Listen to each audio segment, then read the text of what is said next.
Well. See, the problem with a lot of stuff in the world today is that a lot of people love to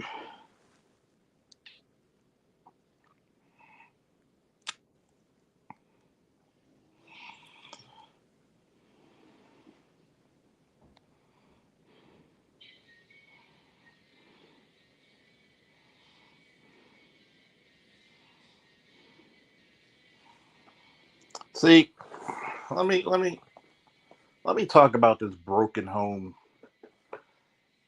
philosophy people have, because a lot of people speculate, and I really do mean speculate.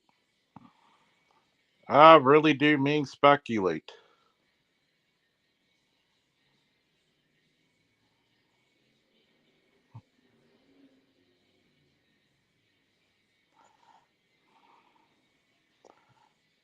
I really do speculate that a lot of people think that broken home means you have two homes.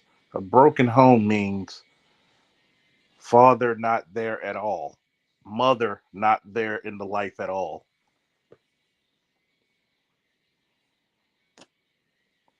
Think about this, right?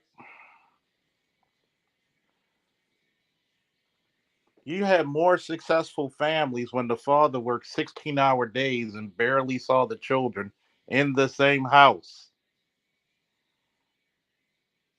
So, and including this part, people forget what Cam actually said that nobody took key part about. His fear of divorce outweighs his fear of marriage. See, men of means live in a different world than the average man. And a lot of people fail to realize this phenomenon. So, when we look at these so called broken homes, nobody talks about the predatory nature of a lot of moms. We could go to the normal man and we could go to the high value man like a Cam Newton and like a Nick Cannon.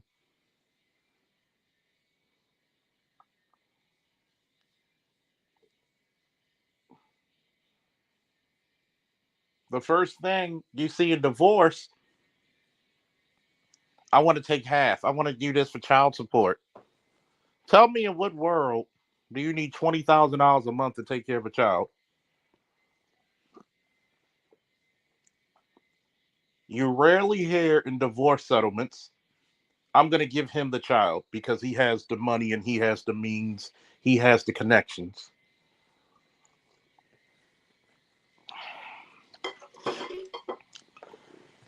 There's a lot of speculation that the children don't get his time. How do we know? Because we can have a lot of single mothers out there, and we know goddamn well the status and statistics of what single mothers typically bring in any community.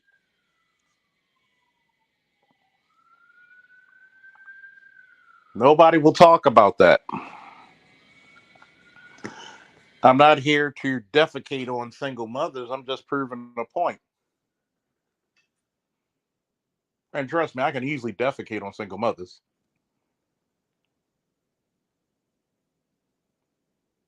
You got a woman who's obviously at least an 8, 9. Even at 40, she's still a rather beautiful woman. She admits that she had 4 marriage proposals, and she also tell you that she wasn't ready. When are you going to still have kids at 41? Your chances of having kids dramatically dropped at 30. And nobody gives me the excuse that I know women too who had babies at 40. They're the exception, not the rule, the rare exception. And each one of those women, only like two, maybe three of them who had babies post 40, said they almost died. You realize that?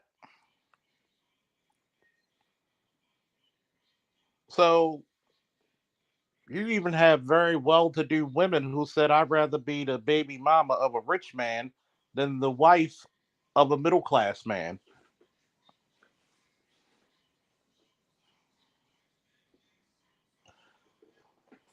We have to ask this one question. Has anybody ever claimed that Cam Newton was a bad father? Has anybody ever claimed that Nick Cannon was a bad father?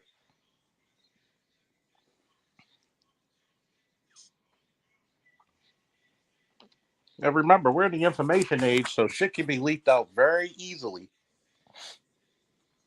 Very easily.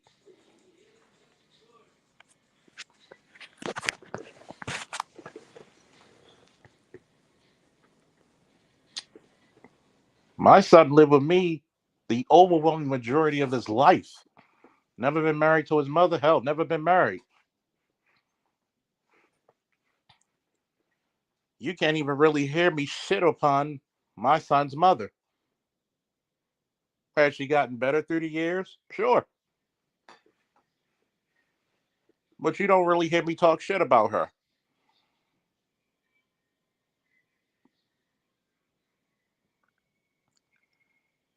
Would I say that's a broken home? No.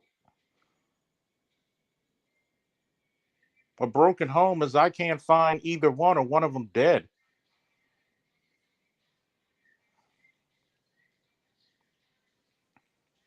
You got parents who are parents to their children, and the saddest part is the children has no recollection, no reaction, no nothing with their parents while they're living with them.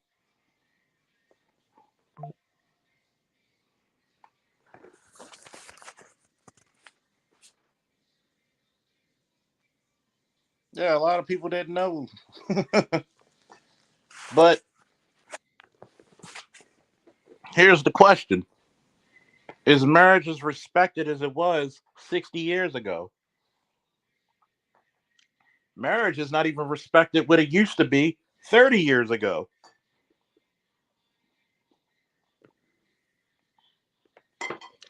I was born April 1st, 1982. A true 80s baby, oldest of millennials.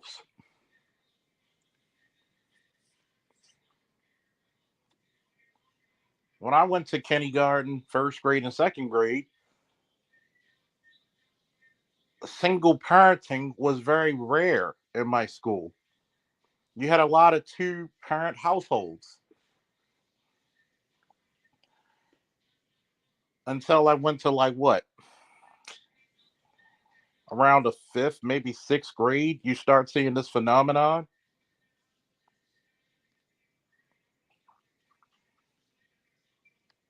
increase dramatically. And let's talk about this. A lot of people think that a mother and father not being married is a broken home, and that's not true. You have a lot of mothers and fathers who live in the same household who were never married, but nobody wants to talk about that either.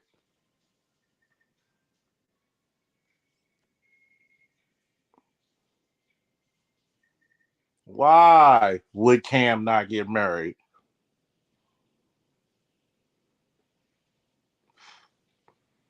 But this is the part I got to tell the women that we make marriage into something that rich men would fear.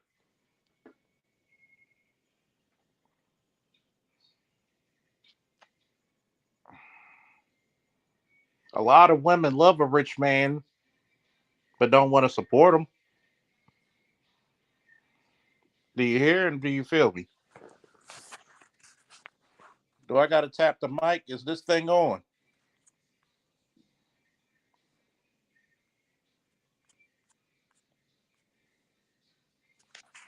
Is this thing on?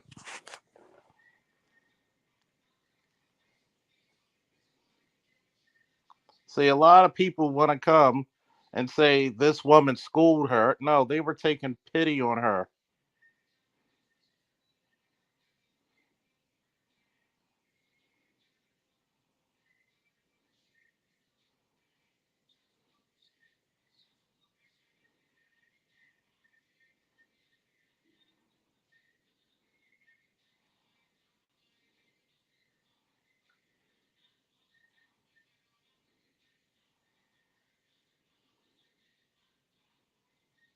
But yet, if you look at your Christian Bibles, what's one of the first commandments they gave Adam and Eve? To be fruitful and multiply. I hate to tell people, but monogamy is very, very, very new to the human race. Very new.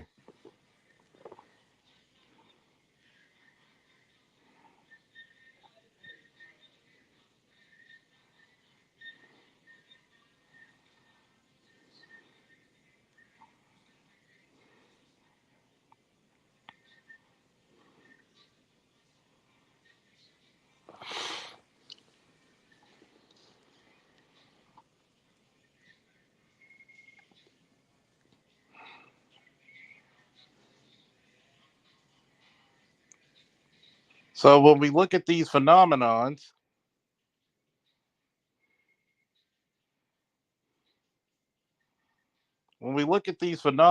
I got to say this. If we have 8 billion plus people on Earth, monogamy would not get you that type of population, would it? By the way, you have around, what, a billion women that are more than you have the population of men. So, what are we going to do with those billion women? Let them defend for themselves?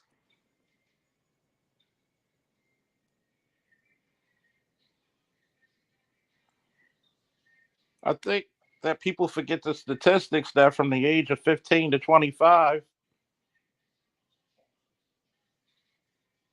71% of the black community, a black woman has a child.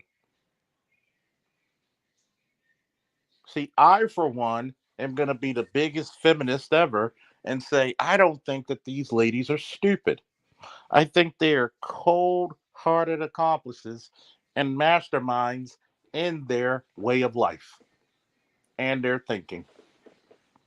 And me being the world's biggest feminist right now, think that these women have more than enough intellect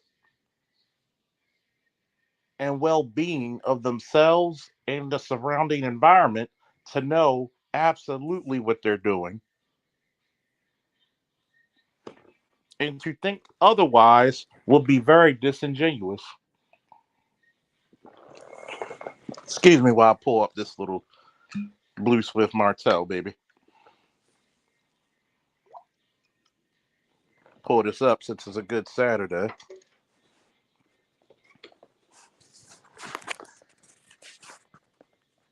I think who questions that, anybody who questions that is not being truthful.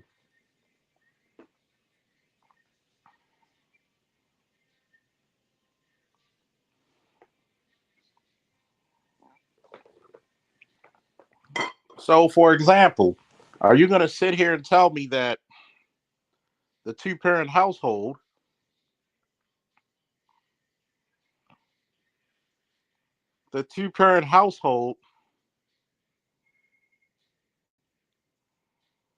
excuse me for a minute, you have to ask yourself why so many men under 45 are childless? Is it the environment?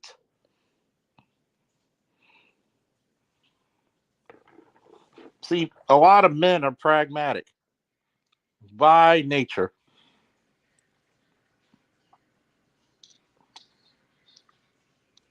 By nature, no, alone.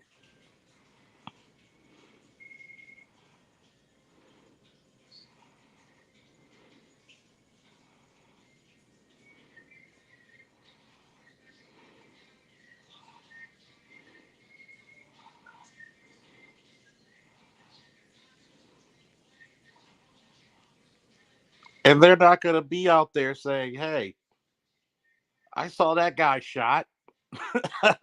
I'm going to try to get shot myself too. No, they're going to be like, you know what? You see that guy over there wallowing in agony? I don't want that in my life. I'm gonna avoid that at all costs.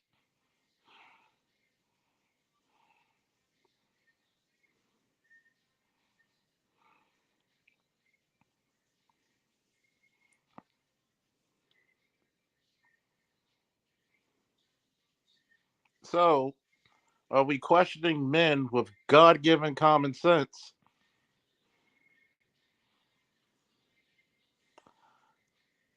of protecting themselves at all costs, like a boxing match or a wrestling match? Because what the world will say to a Cam Newton, to a Nick Cannon, if they were in a messy divorce, all these same people who would try to say they're leading broken homes would openly chastise them and say, you should have picked better.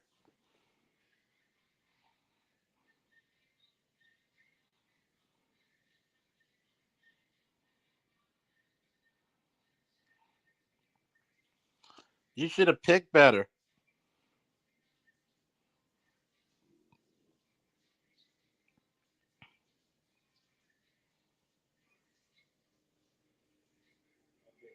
I'm gonna get a little personal right now. This is a song I wrote about 8 years ago. Right now, being the number one feminist, A man has a problem with love.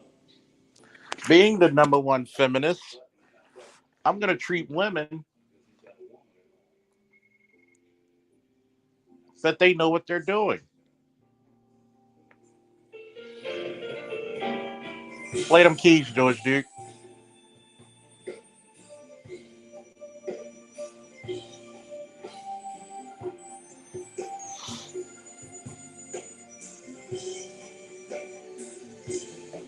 So,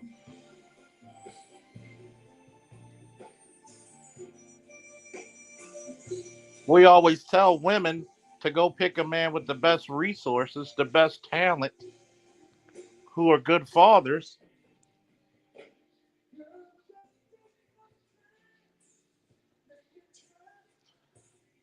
But when those ladies do it, we're supposed to tell men, we want you to play a sport where 80% of the time you'll lose.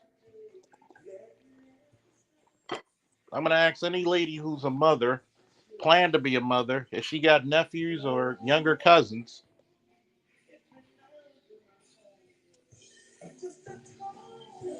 would you allow your son to play a sport where he's going to be fucked up 80% of the time? Where he's going to lose 80% of the time? Where his pockets are going to be ran through like a stick up boy?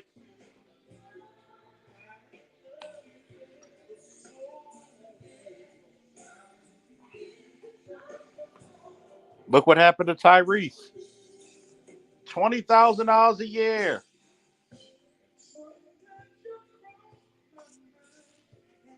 Excuse me, $20,000 a month. And he was married.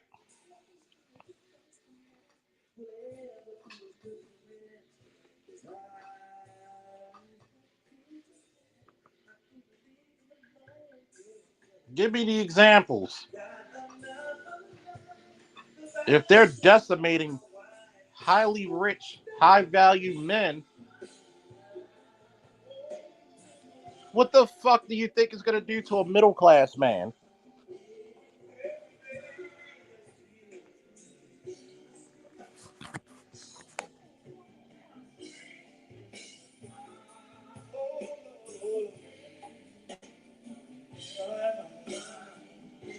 And you know what? It's kind of, it's kind of very, it's it's kind of a coincidence that I'm currently playing the song "No Rhyme, No Reason." Give me a rhyme to it, and give me a damn good reason. Should men like that ever get married?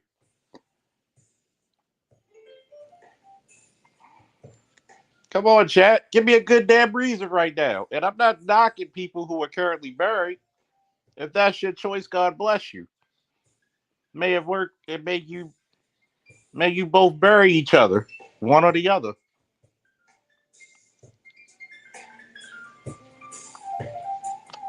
But we're gonna sit here and tell these men they should play a game where 80% of the time it's gonna come to somebody else wanting to leave the relationship. You don't have to be abusive. You don't have to be cheating. You don't have to do anything wrong. Just the whims of a person. And they feel entitled to your money. They weren't shooting with you in the gym. They weren't practicing takedowns on the mat. They weren't starring in any movies. And these motherfuckers think that it's righteous to not only take away your money, your assets, but also the greatest assets you have, which are called your children, from you. We got to be logical, folks. Be logical.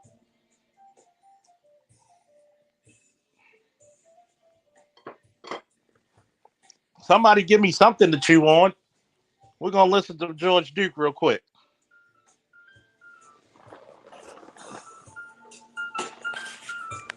Hit them keys, George.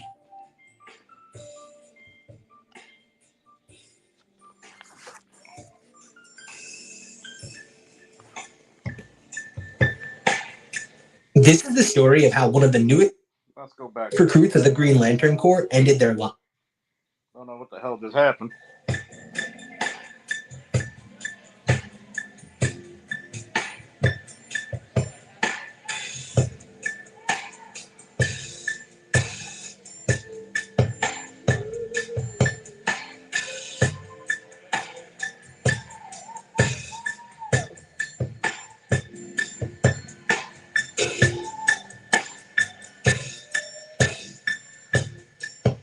Kill it, George. Kill it, George.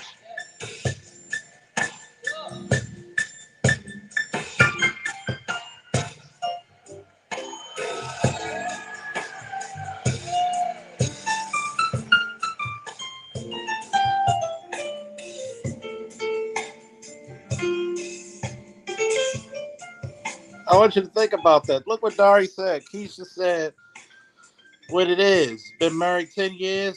Fuck you, pay me. You made my life better. Fuck you, pay me. I'm bored. I'm leaving. Fuck you, pay me. See, it all boils down to what Chris Rock said before.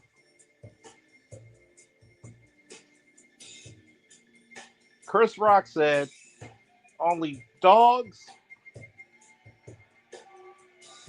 and women and children are loved unconditionally. Men, there's always a condition.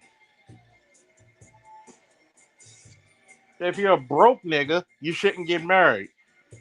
But if you're a nigga with some means and some assets, motherfuckers are pressuring you to get married.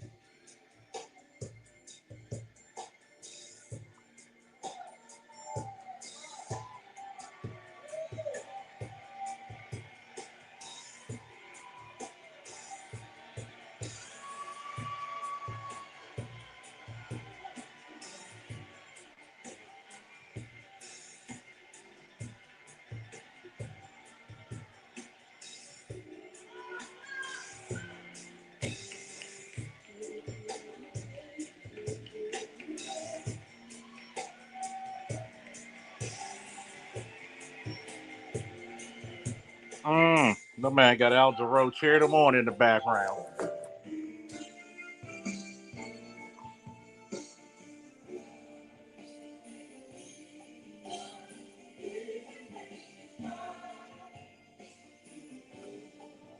Dory said, facts. I had women in my own family trying to shame me into getting married. I'm like, what the fuck? For? That's right. Vito Corleone said it best. Women and children can be careless, but men never. There's a heavy penance for men. We're taking the biggest gamble. We've always taken the biggest gamble in marriage. Even when men had so called rights, and when divorce came and the children were given to the father during divorce, We were the breadwinners. We didn't whine about it. We didn't even in divorce or child supports concessions now. Most men do not bother women for child support if they get custody. By the way, the majority of unpaid child support is by women. But me being the biggest feminist, if a man's strong enough to pay child support, so is a woman. Just saying though. Just saying though.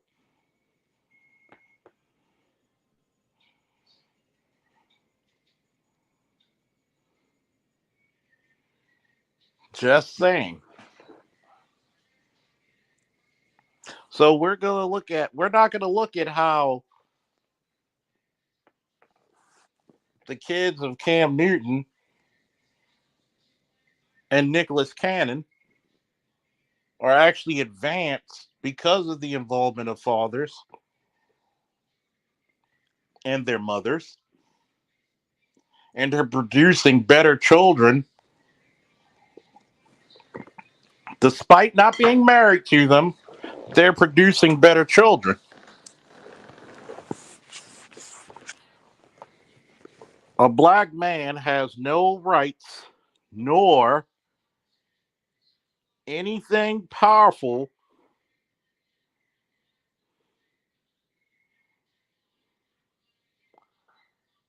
anything that could be congratulatory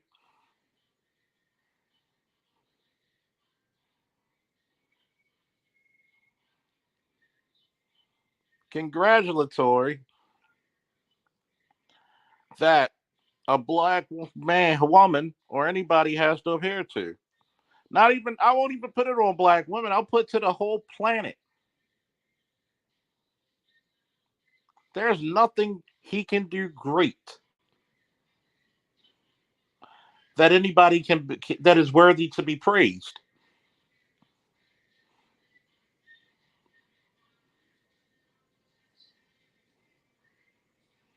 Think about it. What can a 40-year-old woman with no kids and no husband, no boyfriend school me about? You have no investment in the future. You invested more into your career, which will die with you. As a matter of fact, your career will die before you do.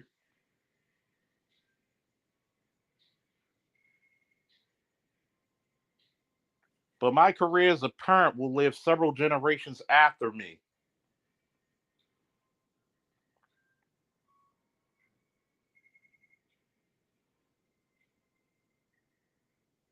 What investment to the future? Because when you look at Dr. Bryant, the real problem with the community is this stagnation that she brings about her. By the way, if I came in and said I'm Dr. So and so, Dr. Faulkner, and I got tattoos all over my body, pants sagging off my ass, looking very uncouth, would you respect me as a professional? Because a doctorate is supposed to be a professional degree. Actually, it's supposed to be a step above a professional degree. You literally have a mastery and can teach those beneath your certifications and doctorate. But you dress like a 2000s video vixen. There was nothing elegant about you on both Nick Cannon and the Cam Newton interviews. But each time they brought up the fact that you're single, childless, and unmarried, you don't even have a boyfriend. And I've always said this, even working with the police department to very attractive women.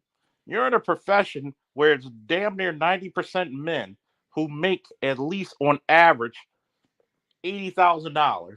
Average. Maybe more. There's probably more now. Let's say 100,000 on average. Some below, some above. Average 100,000. You couldn't find a guy that met your specifications, but tell me this, even in the police department where the numbers actually are what? For every one woman, you see 9 men. Why aren't you married to those men where they're successful, they have careers, they have a pension, they have savings? Why aren't you married to them? It's either because one, you don't want to be, which is the greatest denominator there, or two, you don't qualify. And you know how people in America don't like to hear the words, I don't qualify.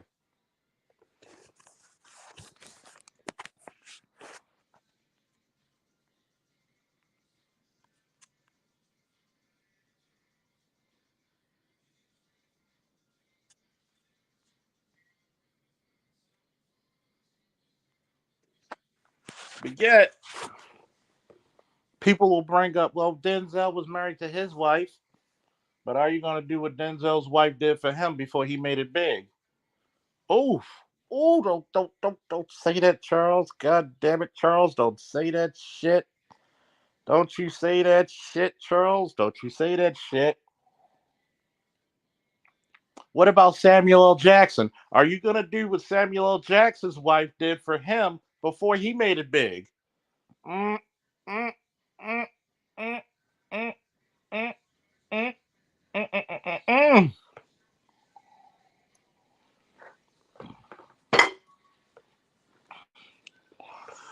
Stop it, Charles. Why should Dr. Bryant be the universal authority? Shout out to Dr. Ron O'Neill for asking that question. Why should she be why should she have universal authority? What the fuck can a chick who's highly attractive physically with this level of education, but how smart do you have to be to actually get married? And then you gave a Freudian slip about how you're broken. So, because you're so broken in the game and in the scheme of shit, men are supposed to take that shit on.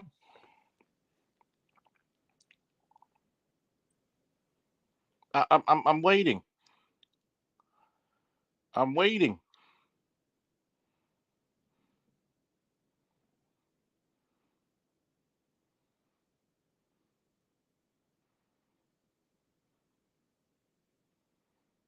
I'm waiting.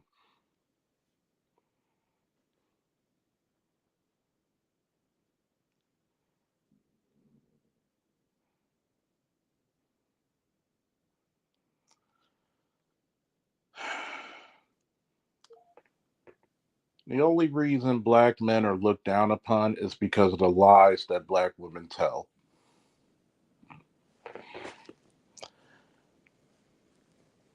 Now, think about it. We raise better children. We don't even have as many children as black women.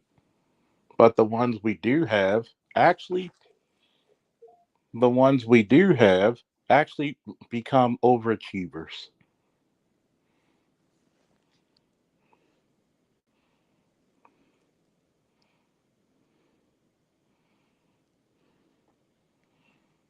Overachievers.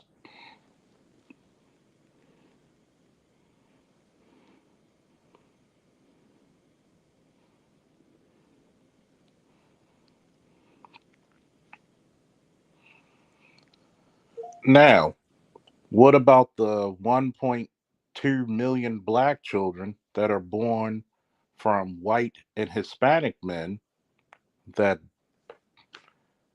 leave the mothers high and dry? Do you call them deadbeats?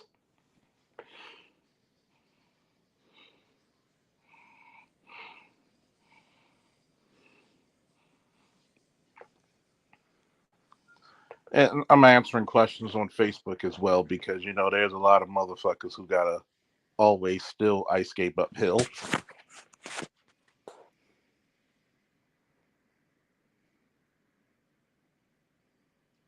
What did Blade say in Deadpool Wolverine? There's still motherfuckers trying to ice skate uphill. To this day. To this day.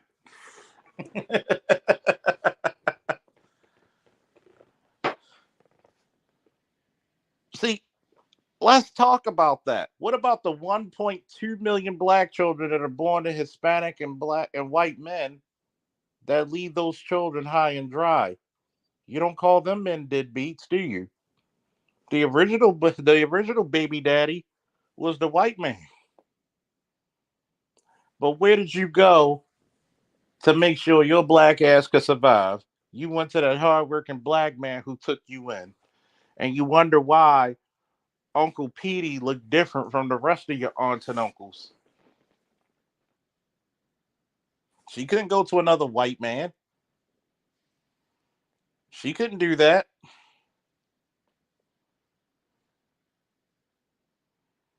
She couldn't do that.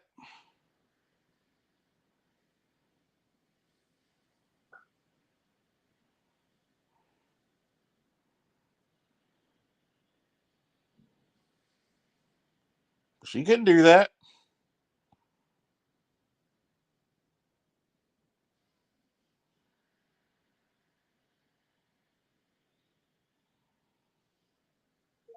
See, that's where you're wrong.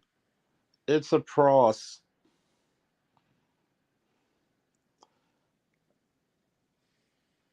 It's across the economic scale that most men in the black community said it's not worth it anymore. Especially when 80% of the women are filing for divorce.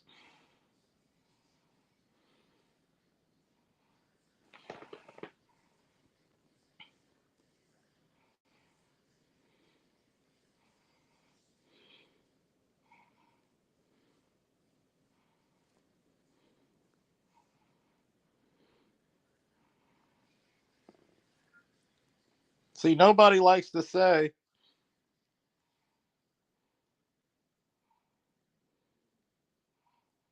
what does it benefit the black man? Naaman said, why does Uncle Petey have green eyes and red hair? How come he's light skinned with freckles? Nobody wants to talk about that shit. Nobody wants to bring that shit up.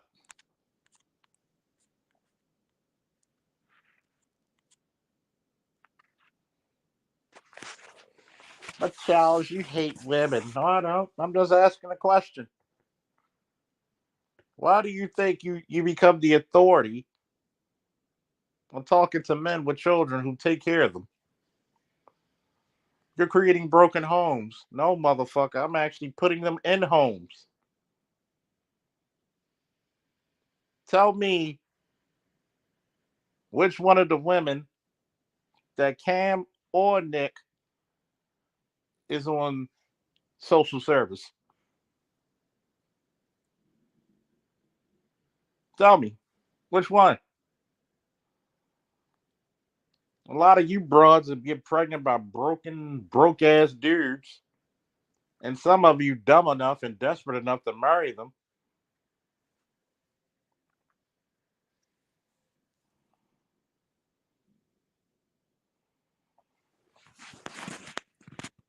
What does that put you?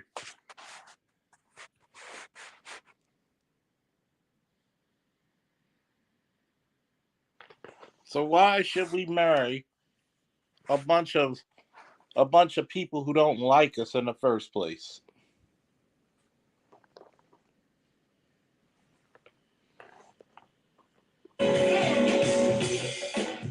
You know why? Because a lot of the smart men are doing what? Roy Ayers running away.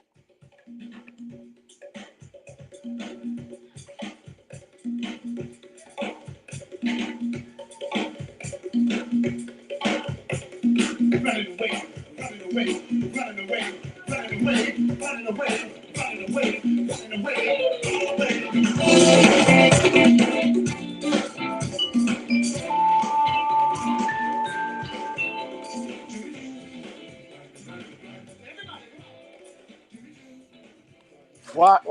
Why should he stay there?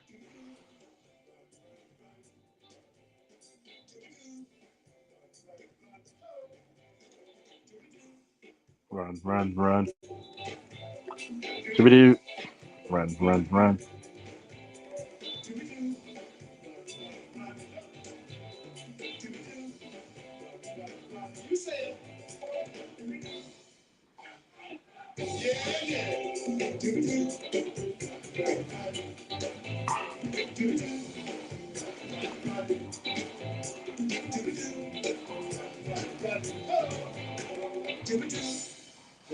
I mean, somebody wants to answer that. I've even posted this on my Facebook. The link to the chat. Tell me, why do we got to put our shit on the back burner?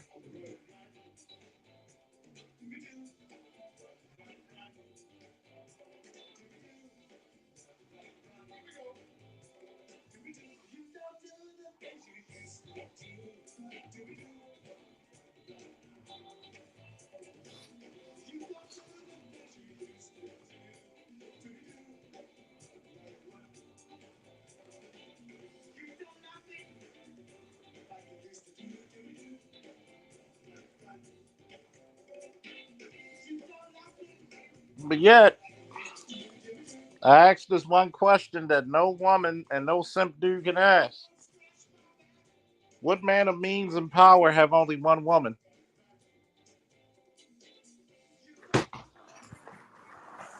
Let's go. Let's go.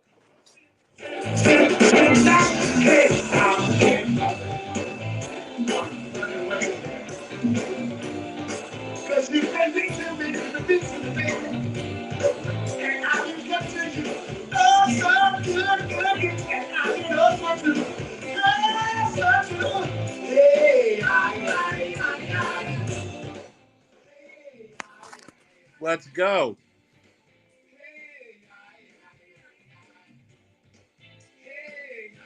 You're supposed to put God and manhood on a pedestal, not women. Hey, you better drip the link over here. In a minute. In a minute. Have you ever heard of the manga and anime Crime Freeman? I have not heard about that. Tell me more. It sounds interesting already.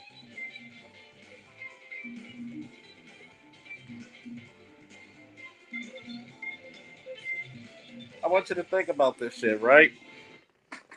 We're supposed to take a gamble, but you're supposed to be given a guarantee. Hmm.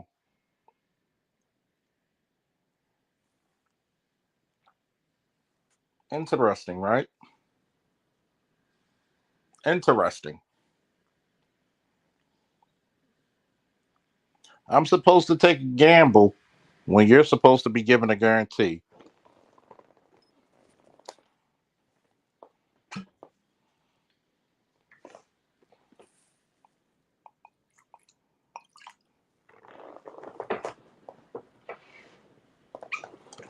See how fucked up that really makes the system?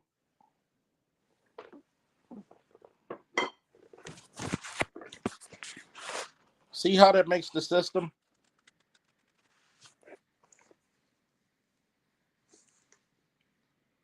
In the original terms of shit, men were supposed to take on more than one woman.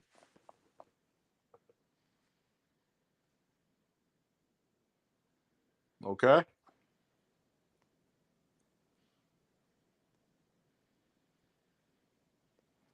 But yet, the system was clean where it was fair, where he could make an honest living and take on those responsibilities.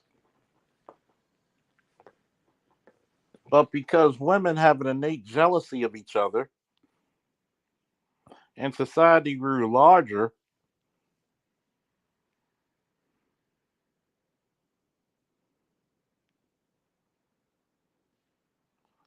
I want you to think of what's going on today.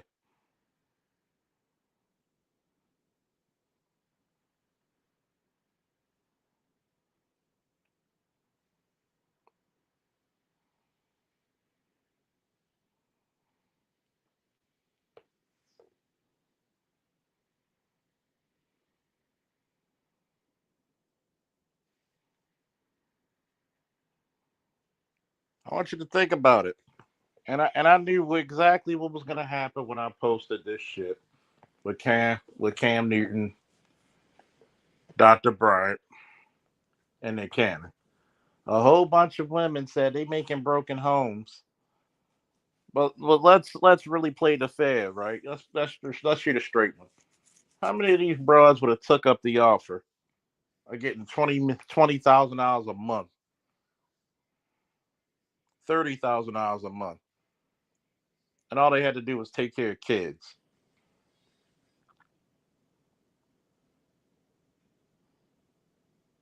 You're making more per month than you would have going to work, being so-called independent. Here's my shit. If women enjoy being so independent, why do they look for men who make more money than them?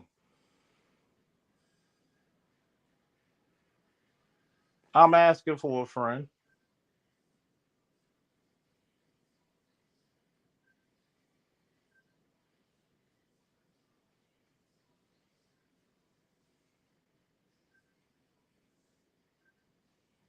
Asking for a dear friend.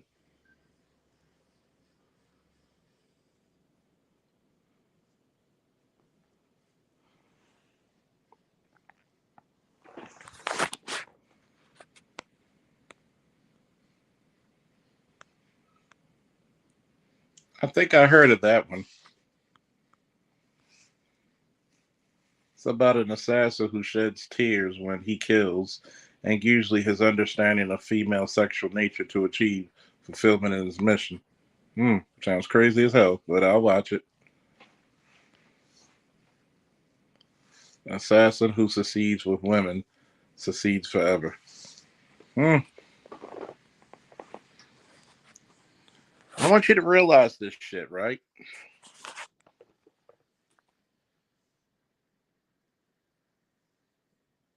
Nobody talks about the man who comes home and the woman doesn't cook, the woman doesn't clean, the woman doesn't even hold up her sexual end of the bargain, but she wants the man to do everything to make her happy.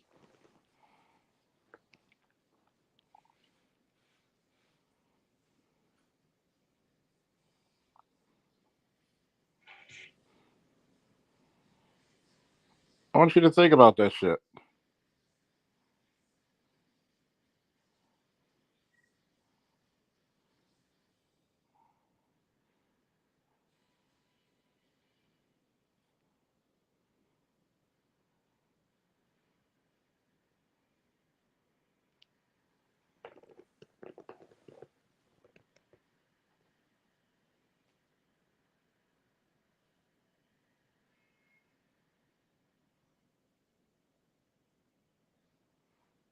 Y'all believe that, and this is what I hate. A lot of these women try to use religion to justify their means, but when you read the entire book of set Abrahamic religion, insert Abrahamic religion there, because those are the main religions of America, Christianity being number one. When it talks about a role of a wife and what women should do in circumstances, notice they gloss over that shit.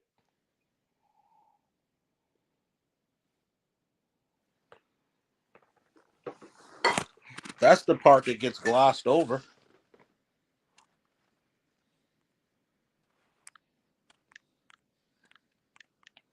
Now, one of these women who wanted to say, "Oh, she told them off." No, she didn't.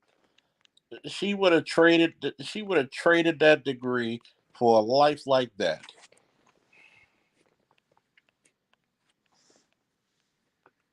Why do you dress that way? Because you're happy to get a kid who's 20. I won't even say a kid, an inexperienced man and you want to be the one in control. Why can't you date a 38, 41, 52-year-old man with means and power? You know why? Because he's going to be in control and you're not, doctor. Because you know that so-called PhD don't mean shit to a man with power.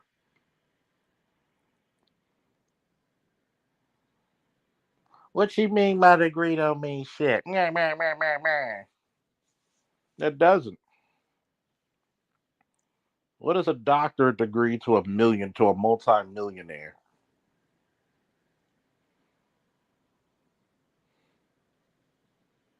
Doesn't mean shit to him. How many billionaires and multi hundreds of millions of dollars worth people, value people? How many of them have doctorates?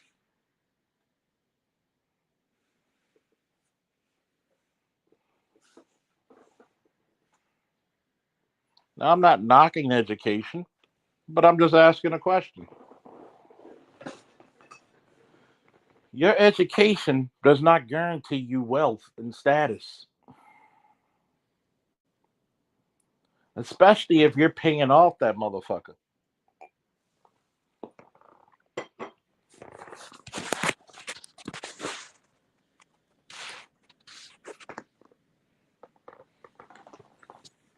And see, that's the problem, LAPD SWAT.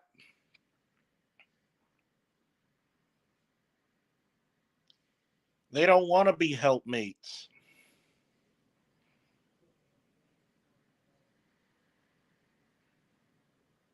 They want to run the show. They want to be the number one under the sun. They can't be the moon to your sun. They want to be their own star. They want to have their own solar system. This is the reason why Judge Mathis, after 35 years of marriage, he's getting divorced because she can't stand her husband. She doesn't know who he is because she was allowed to live a kept life.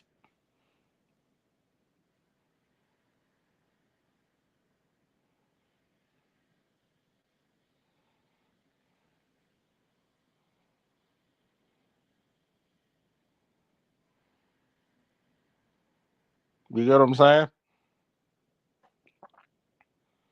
She was allowed. She couldn't be loyal. After making all the money, now she wants a divorce. She can't stand him. She doesn't know who he is. She can't go through the reality.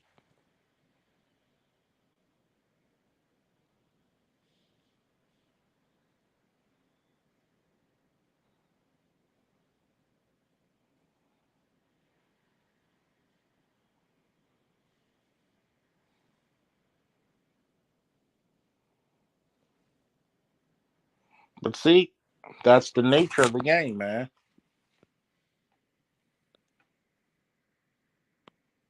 Master Blaster from Mad Max type of relation. Exactly. She wants to be the little person on top of the big protector. What happens if the guy on the bottom says, "I'm gonna take off today. Go handle your own problems."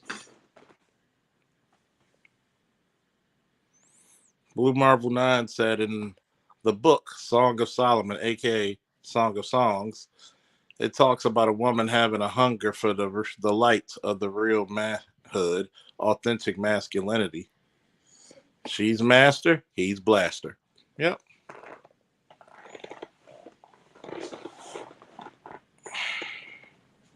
That whole mommying shit. She knew where the fuck to go. She couldn't go to certain channels and tell that bullshit. Well, you're creating baby mamas and no. Those women were not, essayed. These women were not under the influence of drugs or alcohol. They had the comprehension of adults, so there was no mental illness. They knew what the fuck they were getting into, and they're well taken care of.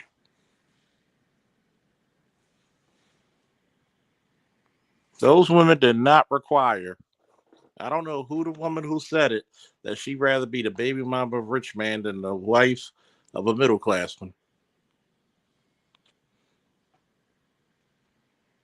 Women thrive off of status, thrive off of the status more than men.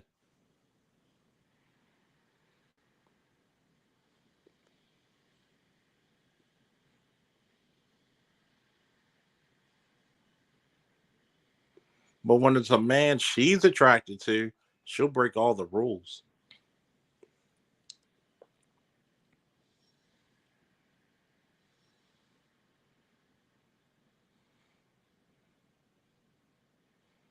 When it's a man she's attracted to, that's who she knows which one of them are the prize.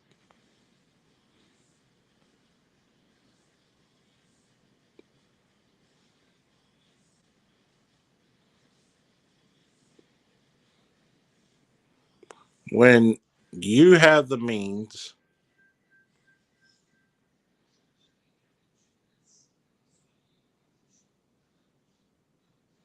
when you have the ability to dictate,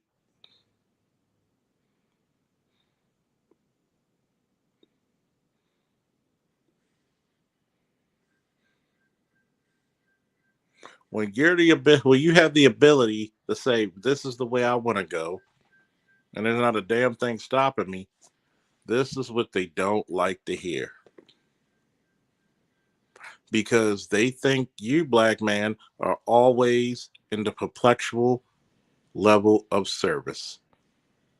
Your dreams, your goals are never meant to be flourishing. You're supposed to be of service to the goddess queen of the world. Give me 1 second, folks.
I'm back.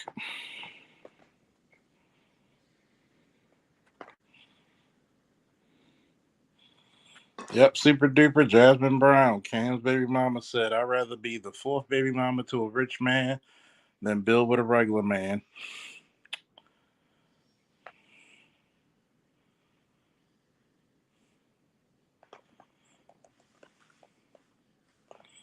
I mean, we shouldn't shame it because this is what they truly believe.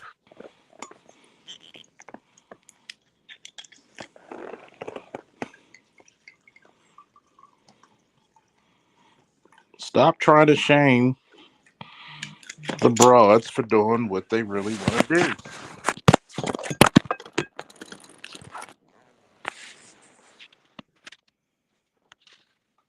Stop trying to shame them. We should all actually congratulate them for finally being fucking honest.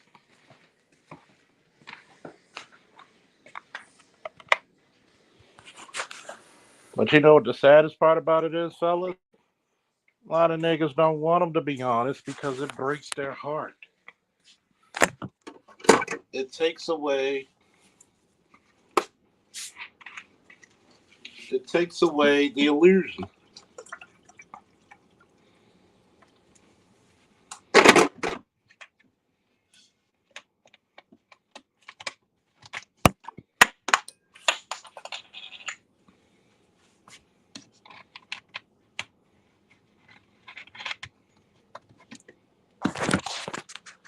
When you take away the illusion,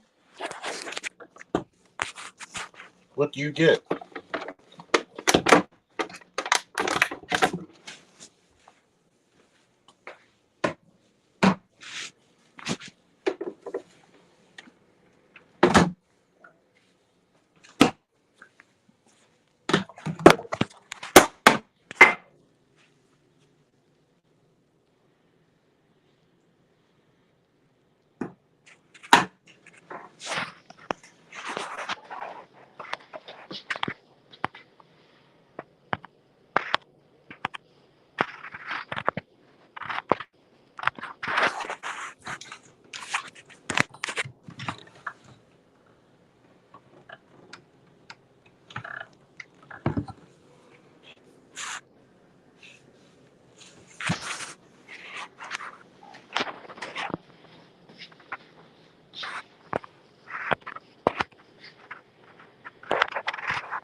Here's the link if anybody need to get something off their chest.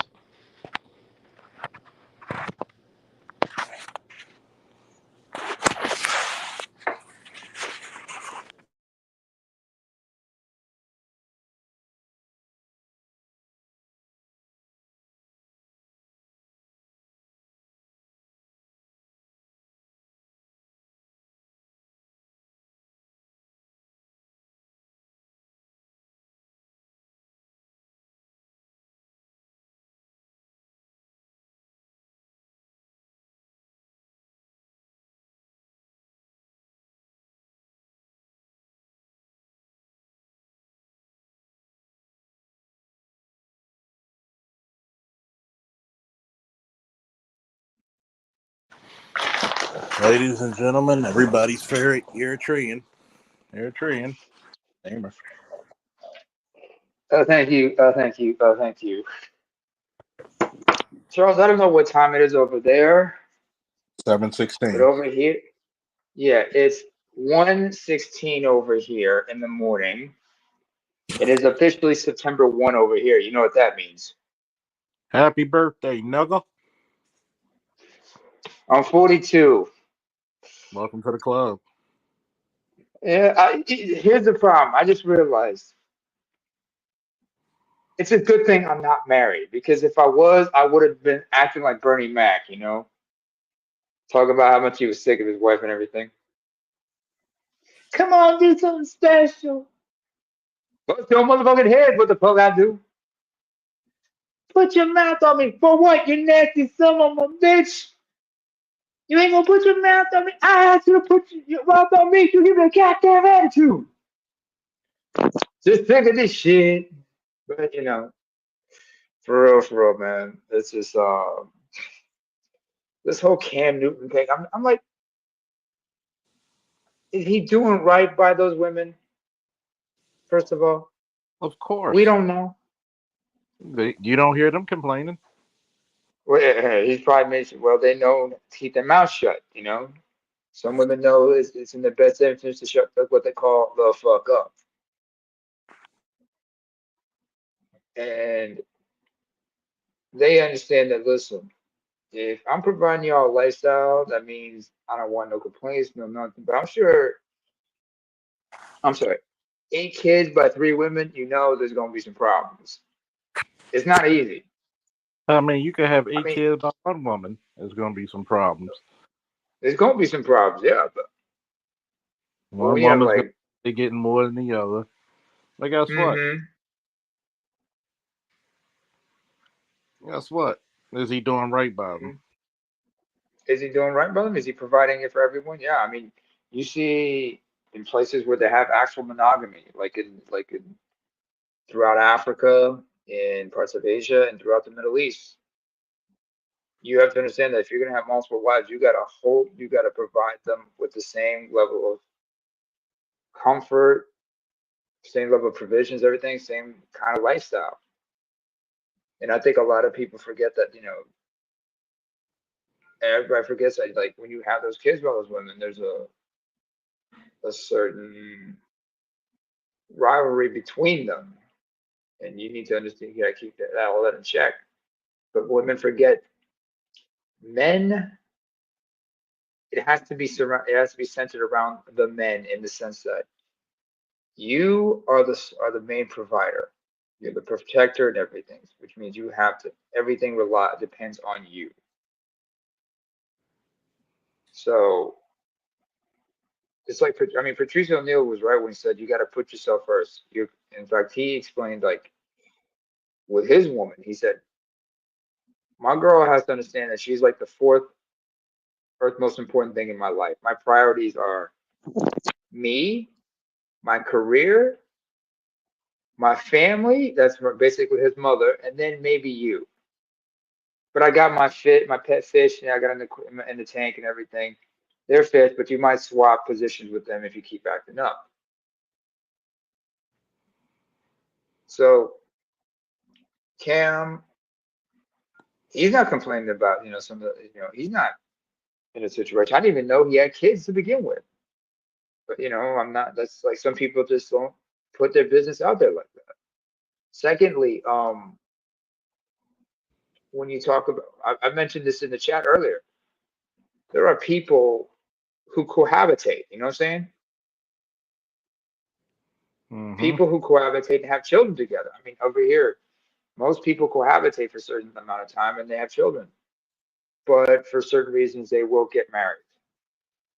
Sometimes it's the pressure. Sometimes the kids ask questions about it. Other times, it's the parents. Unfortunately, here the incentives for couples to get married is like, you get bigger, better tax breaks and whatnot and whatnot. But I've seen a lot of people who cohabitate, especially if they're like the children of divorced parents, and they're like, I don't want to do that. I don't want to get married because I remember what happened with my parents and how ugly it got. I'm good where I am. I got my kids. I'm happy. I'm healthy. It is what the fuck it is. I mean, Ryan, what about you? This is what I said about this whole entire conversation. I mean, at the end of the day, this whole conversation is stupid. One, because the majority of black men don't have kids. Two, Cam Newton's worth $75 million. What fucking millionaire is currently like wants to get married? Uh, Ryan, let me take you back to 1987, and I'm gonna sum it up with the one word that Eddie Murphy had on his comedy special Raw, and that word was half, or like Umfufu once said, half, Eddie. I want half, Eddie. No, men do not see. There is no. If I am, listen, if I'm Cam Newton and I'm worth $75 million, I wouldn't marry none of these hoes either. You have me. I mean, come on, man. I mean, look at the way he dresses, man. The way he dresses and shit. You think he just does that for cheap? I know it's like some kind of bohemian shit, but eccentric, but 75 mil?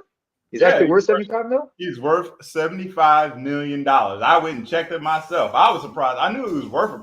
I thought he was worth like, maybe 10, maybe 20. He's worth 75 million motherfucking dollars. And not to mention, it's quite a feat because he's been removed from the NFL for over 5 years. Most NFL players go broke within 5 years. Oh, he made smart investments. That's what he did. Yeah, he made smart investments. So whatever, I don't give a shit about the way he dresses. Like, yeah, the way he dresses is weird, but like I said, you're worth $75 million, you can dress like that. I mean, he's been weird like that. I remember. I mean, Oh, yeah. if you saw what happened, you remember what happened with here when he had like that the train camp. Yeah, I saw that. The altercation, everything. People forget this motherfucker is not a small man. This guy is No, he's 6'5". No, he's not. And the thing about it, that female tried to, you're not going to try. At the end of the day, she really thought she did something. I mean, no, women still going to fuck with him. Yeah. Somebody is, but he's talking about he want more. And there's at least 10 women, beautiful women at that, willing to sign up. I'm sure he probably has to, have them sign the NDAs. That's why they got to keep their mouth shut and everything. Yeah, so she didn't say anything. I'm like, yes, this is women's female sexual strategy, and this is what happened when it plays out. Mm-hmm. This is what they want. Now, if that's what they want, it's fine. But understand, there's something, accept what comes with that. And I think that's the issue I have with like some men, because I was saying it before, there's only two people that have a problem with Cam. It's the men who want to be Cam, and it's the women who want to be one of his baby mamas. What did I say earlier on Mr. Z's chat earlier? I said they want traditionalism by progressive specifications. Yeah, they want feminarchy. A feminarchy? Oh, I like that term. Feminarchy. Feminarchy. Let that sit. Let that sit. Just think about it. I don't even have to explain it. You understand the term when you hear it. Feminarchy. That's what they want. Feminarchy. It's basically a gynocracy with feminist specifications. No, they want patriarchy with feminist specifications. They want the men to still do his job and work and shit. In other words, a covert matriarchy. Yes. They want to hold the remote control. They want patriarchy. They just want to hold the remote. Remote control, more like a control pad for a game console. But yeah, I mean, shit. Yeah, that's pretty much where we're at today. And the problem is the only reason they have a problem with Cam is because that's not going to work on Cam. Cam is you can't tell him shit. He's worth $75 million. He can live with however life he chooses to because he can afford to. I mean, he's just that. But then again, let's not forget his demeanor's always been like that, going back to his playing days. But he's not doing. But at the end of the day, he's not doing anything different than any past king or warlord. He's not doing anything wrong. He's not doing anything different. The people. He says he wants more. He says he wants more kids, right? Sure, he can afford to have them.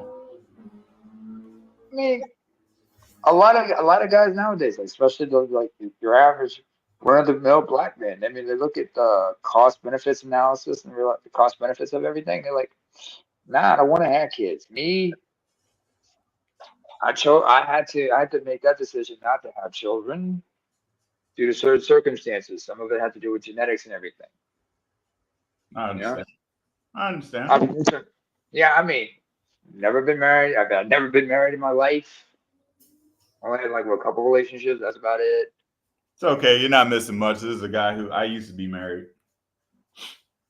Yeah, but well, then again, thankfully I'm in Scandinavia, so if I got divorced, there is no alimony. Child support there is, but no child support there is. But however, if I'm behind on my payments, they're not gonna put me in jail because of that. They're gonna be like, no, we gotta help you. They're gonna send me to the welfare office, get to an employment agency because they need me back on a 9 to 5 as soon as possible. Otherwise, shit might go left. And plus, I would end up being a burden to taxpayers if they had me incarcerated. Yeah. See, that's the thing people don't understand. And plus, we're doing small populations here, folks. So, wait, you were married? Yeah, I used to be married. How messy was the divorce, if I may ask? Well, luckily, it wasn't messy at all. Mm-hmm. because of the way I had to play it. I had to play it like real fucking covert like. But divorce wasn't. It was already the divorce was going to happen anyway. It was already on mutual ground, so it wasn't like, you know, we'd already agreed we were going to get divorced. That was an Oh, it agreement. was amicable. Okay. Yeah, it was amicable. So Amicable. it wasn't like pitch back. It wasn't like a fucking what's his name. But I'm the one who filed. We both agreed, Oh, but I filed. oh, you smart move, smart move, smart move. Yeah, I didn't. You Nah, gotta I beat mean, him at the punch. yeah, and because in the state of North and in the state of there's some states that do it, but especially in the state of North Carolina, you have to be separated for roughly a year before you can even file. Shit, that's what it is here. You have Yeah, to be separate. You have to be legally separate for at least a year before you do that shit. yeah, And that's because they want to give you enough time to like get your affairs in order until it's time to finally make it so you can go and engage in proceedings because in that time you maybe might want to reconsider yeah, or yeah. They do whatnot. that all the time. I Yeah, I yeah, mean, yeah. as long as your That's that. kids weren't as long as the kids weren't badly affected. I mean, sometimes kids don't understand why parents are getting divorced, and you have to explain Yeah, to them, no, it's not. It's got nothing to do with you. yeah, But we understand it's best for everybody that we separate. Otherwise, someone might be bad health. Prime example I can think of, it's a song by Nas called "Papa Was a Player." It's the last joint on the Lost Tapes album where he talks about his parents. I mean, in the third verse, he understood like, Dad, understand why y'all had to, why you and my mom, divorced. Because if y'all didn't, some, shit could have gotten left. It would have gotten real bad. Someone might have been killed or some shit like that. But I'm glad you were still in my life. Even though when you were away, you always found time to deal with me and my brother Jungle. So yeah. yeah. And that's good. And that's a good thing. Because, like I said, statistically, like even though in an idealistic world, I mean, much of us would much rather if we had children, we would much rather them come up in a 2-parent household. But Mm-hmm. statistically, kids do better as long as the father's around, whether it's a 2-parent household or not. The kid is most likely to be messed up if there's not a father at all. Like, and that's regardless Or of male living. or male father figures. I mean, Yeah, Chris Rock was right when he said your uncles will prepare you for life. I mean, me personally, my dad, because of his job and everything, he couldn't always be there for me. But fortunately, I had a bunch of uncles nearby. got you. So, hell, it wasn't just my uncles. They would come visit every once. We all lived in the same city, so they would come from across town just to stop by for some stuff. And they would sit down and talk. But also Mm-hmm. like the great uncles. And, I didn't have my grandfathers. I didn't have either my grandfathers living, but my great uncles and other relatives would swing by every once in a while. Or if I had to be somewhere, I made it a point just to stop by one of them, work or whatever, house, whatever, just as a social call and whatnot, or if I was running an errand. And that's how they kept you in check. I mean, I still keep I still try to keep in touch with certain relatives that way because I understand I still got a lot to learn from them and understand there's things that I still need information about and they got to help me out and then in turn I try to help them out as best as I can.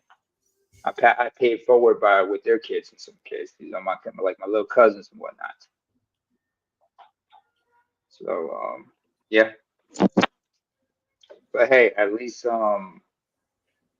when you had your split, at least it didn't negatively affect your kids. I mean, I'm sure initially it did affect them, but when they understood why y'all had to split up, they said it was not your fault. It was not their fault actually. Well, we Nobody had to be blamed. well, another thing also, it also helped. We didn't have any kids. Oh, good move, good move, good move. You save yourself a whole lot. You save yourself a whole lot of money. Oh, I know. Oh, I know. I Better than thank God. guy. What'd you say, Charles? Oh, nigga. Oh, yeah. But no, this whole Cam Newton Nick thing, the bitches are just mad because they can't capitalize off of it. I mean, think about it this way. You're 41. That's a red flag right there. Because just like Man, Charles mentioned, some women who had their babies late in life. It's called a high risk pregnancy after 34, 35. Like you are, yeah, Right? you are quite undateable, ma'am. Like for that. Your uterus ain't shit. I mean, Yeah, if I marry somebody who's my age, we'd have to have a serious talk about no kids. you have perished your value, ma'am. You're done out here. Her eggs ain't shit. I mean, it also, you have also the risk of birth defects. You have a chance, you Yep. have the high risk of having a child with Down syndrome or some other shit, Yep. So at the end of the day, you perish your or value, man. miscarriage. Yeah. Your future is you either be a part of a harem or be a sugar mama. If you're gonna be involved with a woman your age, I mean, there's men who prefer women their age, and it's not because they don't want to have kids. And I remember I almost got involved, almost settled down with a woman who no, not really, but I knew a woman who didn't want to have kids. In fact, two women I got involved with, they didn't want to have kids, which made it a lot easier for me. So but we had to go with that. But Oh, she wanted you to they took skeet, contraceptives religiously. skeet, What'd you skeet, say? so you could skeet for the home team, huh? Mm-mm, mm-mm. Charles, you know me better than that. No, no, no. You gotta say it with the African accent. No, no, No, no, no, no. You know me better than that. no, No, no, wait, no. wait, I gotta use my own accent. I gotta use my own people's accent. No, Charles, Charles, you know me better than that. Because first of all, I understand the dangers of HIV and other diseases. I must always wear a condom. I use protection. The women I was involved with, they were using contraceptives religiously, but I understood as a man, the burden of responsibility would always be on me.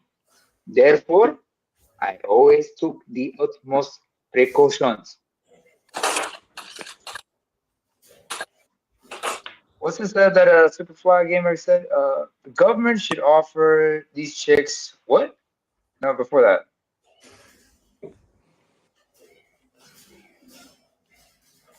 the government should offer 20,000 to give their kid to the father.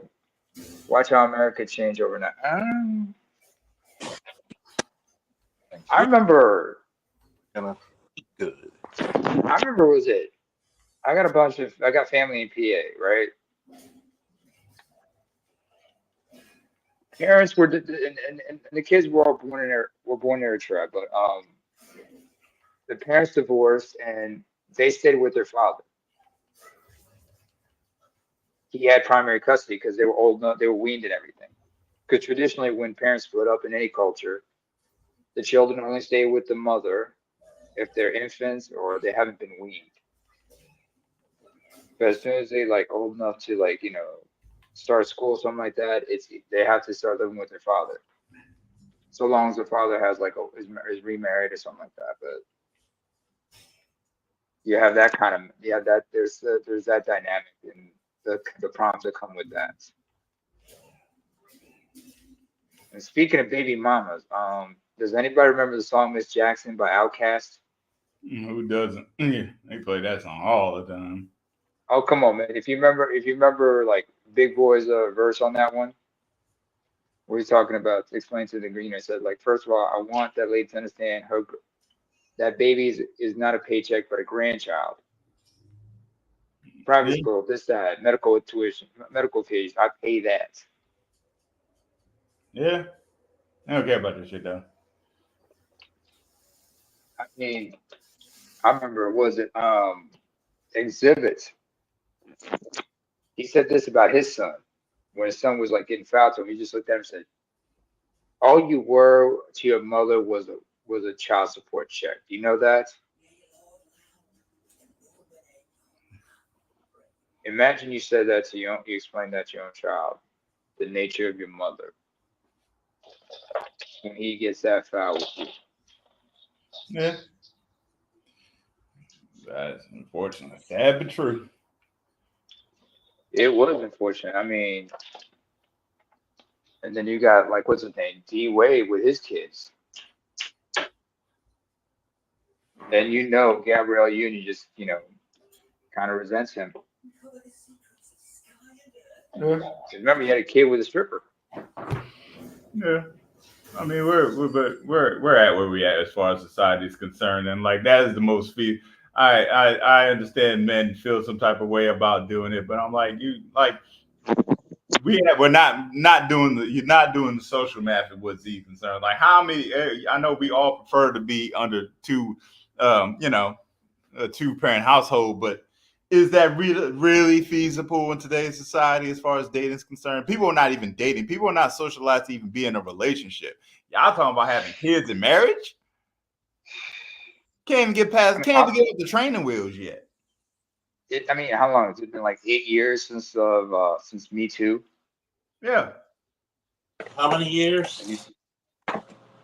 Me Too. You started in 2016, didn't it? Yeah. So think about it.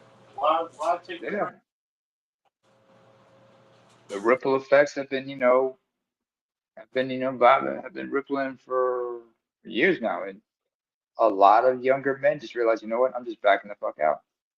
And then and before that, go ahead. Part, she's getting go ahead. about dating younger men than her because she knows she's a smut box. Or she has control over them. She's a smut box. Yeah. Your target practice. Skeet for the home team.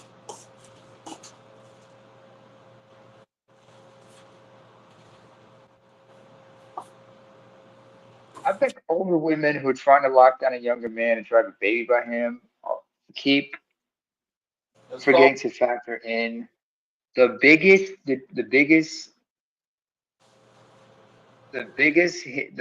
hitch to that is their own bodies, let alone their own eggs, like I said earlier. You're a high-risk pregnancy. Your chances of having a miscarriage are even greater. And even if you were able to conceive a child to full term, the chances of that baby having some kind of birth defects or developing some kind of These women love retardation. These women love to give birth to the Teenage Mutant Ninja Turtles.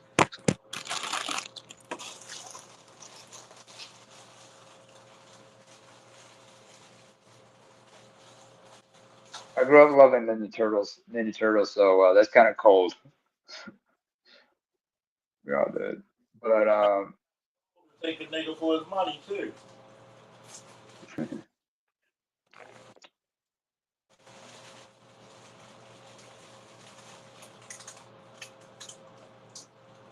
what was that joke D.L. Hughley had about God? He said like God was a single parent. God had shared custody. Jesus, don't tell your mama where I am, where I'm living. What you think about that?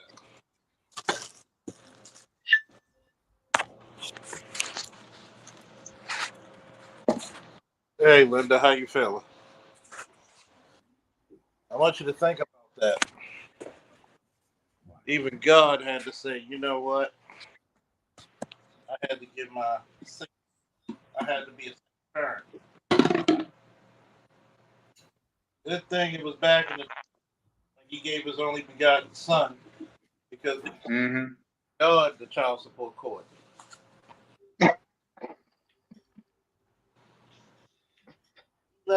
He left me here with the Son of God. You know how much he eats? I need 20. Yeah, but then again, think about it this way. Jesus is the inspiration for that old saying that Jim Ross used back in the day, getting taken to the woodshed. Come on, man. Jesus, when he was a kid, I'm sure he was mischievous from time to time, but I'm sure Joseph had to whoop his ass and straighten him out. Because you can't say Joseph was no, you can't say a bad thing about Joseph. You know, Joseph raised that boy, raised that child like his own, and he better be up in heaven for that. You know, anytime the boy got out of line, he's like, Jesus, Joseph you is know, the father's watching, Yeah, and I, Joseph, the first stepfather. Joseph's a and the perfect. fucked up part about it is Joseph got cucked by God. Nobody wants to talk about that. Yeah, Oh yeah. yeah, Damn. yeah. How was nice? I mean, these are thoughts that have been in my head since 2015, 2014, 2015. So this is nothing. This is nothing new to me. I'm like, damn. Talk about being cuckolded, but you were cuckolded for a noble cause.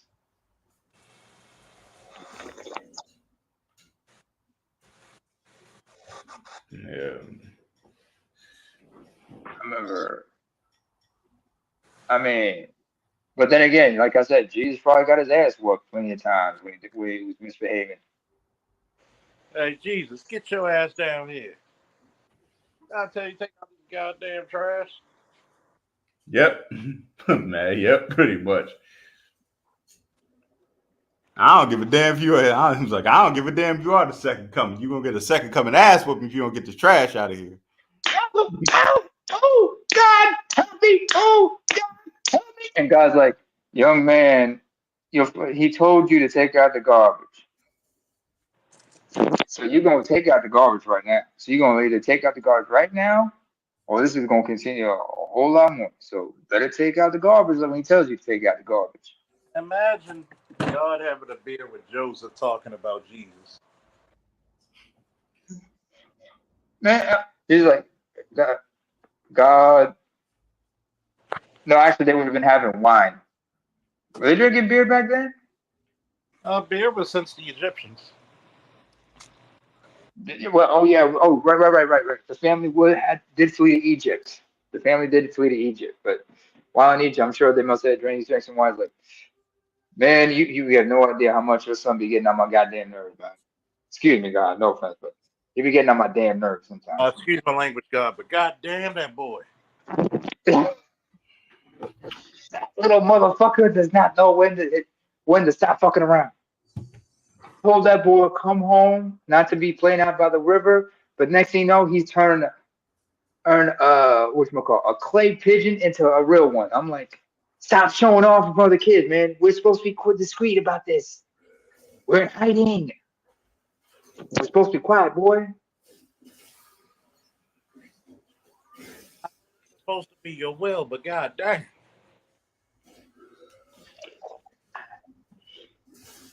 Yeah.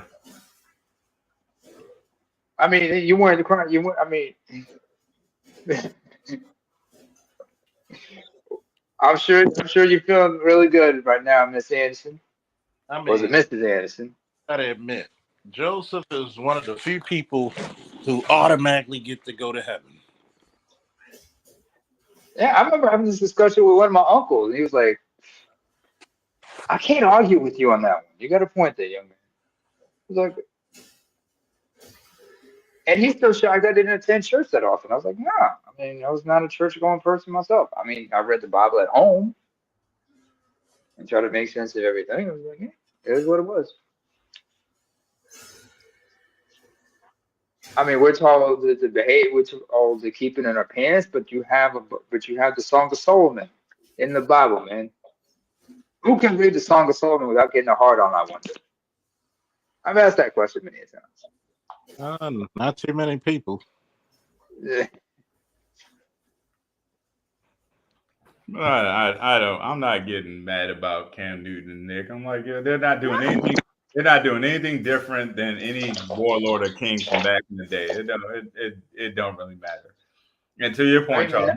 nobody has said Nick or Cam was a bad father, so it is. So it is what it is. It's just fake outrage because Cam and Newton don't apply to the establishment. They won't pledge to the establishment. That's all that is. They want him to be like Dion, but Dion, he's been divorced twice. But he's, we all can't be like a Deion Sanders, man. Fuck all I don't that. think he married that chick. This chick he with right now, he ain't married to her. I don't think he gonna marry her.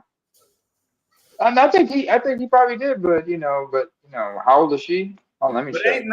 but I'm not mistaken. The chick he dating right now is Babyface's ex-wife. Because she still has his last name. Tracy Edmonds? Edmonds? Yes. Edmonds is Babyface's name is Tracy Edmonds. Kenneth Edmonds, Tracy Edmonds. The mother, the mother of his child. This woman was married. No, it was dating and then married Eddie Murphy, but they got divorced quick. Yep. Now she that was fucked up. And she never dropped her last name, though. She never, she always kept the last name Edmonds. She never reverted to her maiden name because that's already a walking red flag. Because she's not worth shit. But she's also demonstrated to the men that they're not worth shit because she won't drop another man's last name that she hasn't been married to in over 10 years. Who else is like that? What's his name? Kevin Hart. His ex-wife.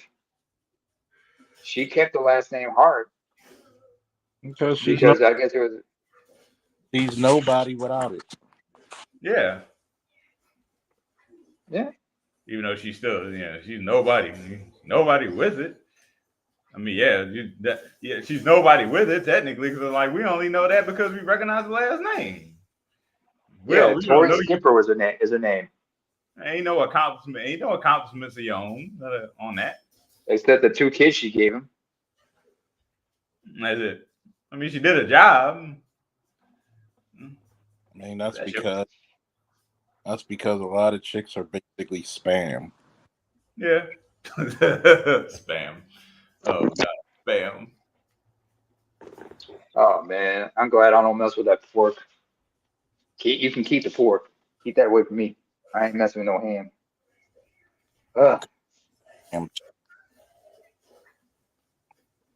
I mean, you look at who else is like that? Who else? I mean,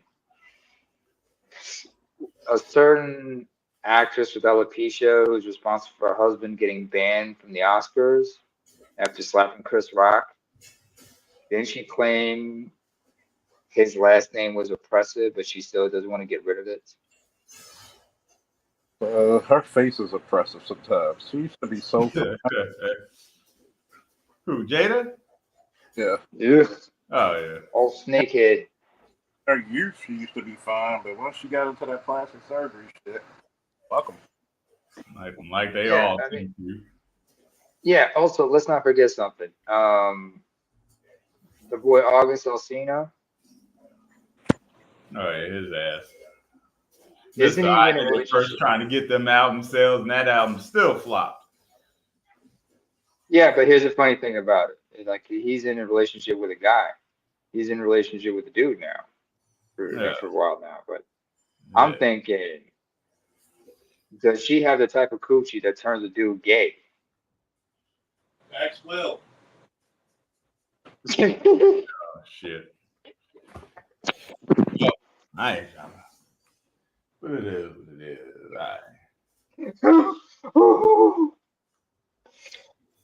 Oh. It could have been worse, Could have been a whole lot worse. I mean, like we were talking, remember we were talking about earlier, but this whole false outrage, they want to tear down, Cam Newton and everything. It's not. I mean, last time they wanted to tear somebody down like this much, well, it was Tiger.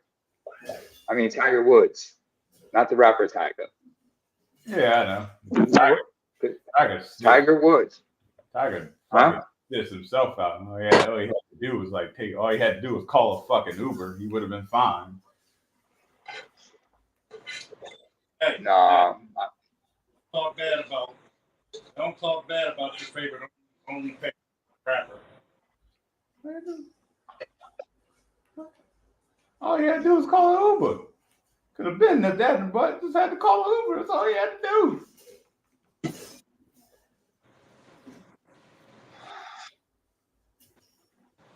what are you talking about? Calling Uber. You talking about Tiger Woods when he got caught? When he got caught cheating? The only reason he got caught cheating because he came home because he got into an accident. Wasn't his wife the reason he got the accident? Yes, his wife is the reason Oh, why he got into the accident, because one of the whores that he was fucking called his house, called his house number, left a message with his wife standing right there, and she attacked his ass with a golf club. wait a minute. That's I what thought he happened with left. that I thought situation. he left him. I thought he left the answering machine message. No, it was No, no. This was him calling her back after he got yeah. his ass whooped. Oh, All of that got exposed because the bitch called his house because he was too fucking stupid to have somebody, a consigliere, before he even met up with the chick, consigliere. approach Yep, her with a exactly. briefcase and with paperwork and money, be it a cashier's check or from a slush fund or whatever. Because that's how Michael Jordan, Charles Barkley, even who's the other guy, the baseball player guy, Alex Derek Rodriguez. Jeter. Derek Jeter. Yeah. That's why they never got called up, because they paid their whores. They paid their whores and they had them sign NDAs. They Well, gladly took the Nah. money. I could definitely learn from that with the other chick because the new chick tried to sue him, even though she was just a girlfriend, and she lost that because she already had signed an NDA. Well, that's the purpose of an NDA, so that way you keep your money and your info tight. Because once the judge sees the NDA, they look at you and be like, "Do you want to sue this bitch for breach of contract?" And then it's up to you of whether you want to do that or not. Yeah. But I want to What was say even something worse in about regards it was. Oh, go ahead. to Go ahead. the title. Let me tell you something. You can not even be involved in the broken home. Do you understand? You could have no relation whatsoever and still be Mhm. involved in a broken home. Am I making sense? You're Yeah. looking at My point being, you can go to war for somebody that's defenseless. I mean, like, you ready to throw knuckles. It's almost at that point because you're trying to defend the defenseless. But the number one thing that you will never be able to override, and I mean never be able to override. I don't care how extreme your measures are in trying to keep them from destroying themselves. You will never override programming and DNA. Nope. Do you understand me? You can take a motherfucker on a trip to the moon and back, send them to school for aerospace engineering and everything, and they'll graduate with honors and whatnot. And you know what they'll do on their wedding day? What? I want my father to walk me down the aisle. If you understand the reference, Yeah. Mm, do you understand? This motherfucker could have been in jail for 20 years, get out, and 6 months later, walk she the wants her father to walk her down the aisle, not you. Are you and that's a understanding me? stepdad. The stepdad, the strong male father figure, whatever. Your contributions are only as valuable as the moment. mm-hmm. Kind of like That shit again. not exactly. Yeah, So,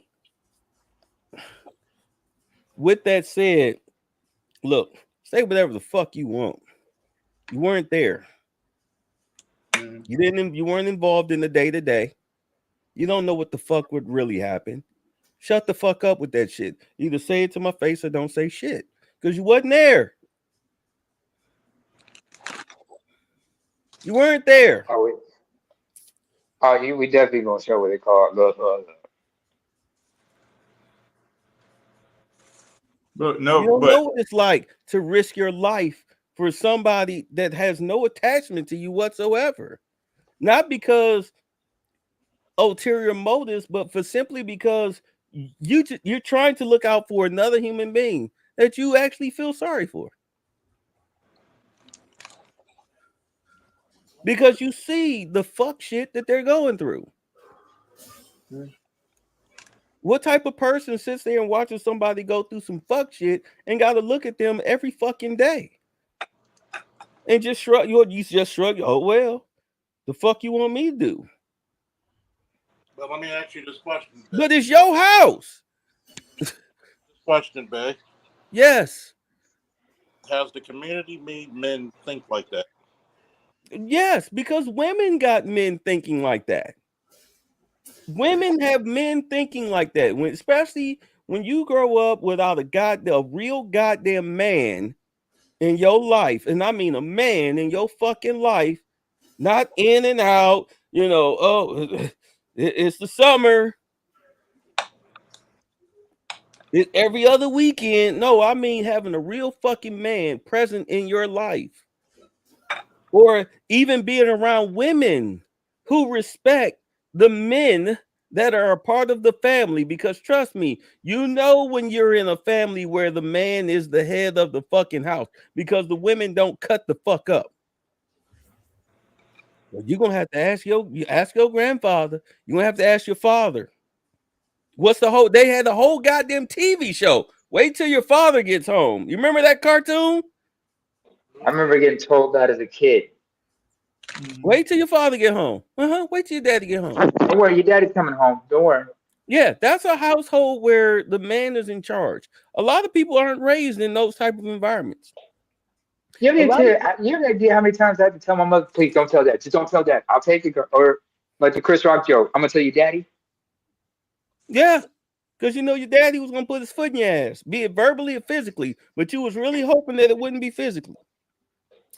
Let me tell you something. Oh One time man. I was in Columbus and I called my family up in Cleveland. I was on the phone with them long distance for like 3 hours. The phone bill came in. Uh-huh. My father wanted to kill me. He sat there. Keep in mind, you grew up in a black family. The living room is not, especially if there's no TV in the living room. The living room is what? The sitting room, right? Showcase room, The right? sitting room. Yep, it's No, the sitting nobody's room. probably Yeah, there.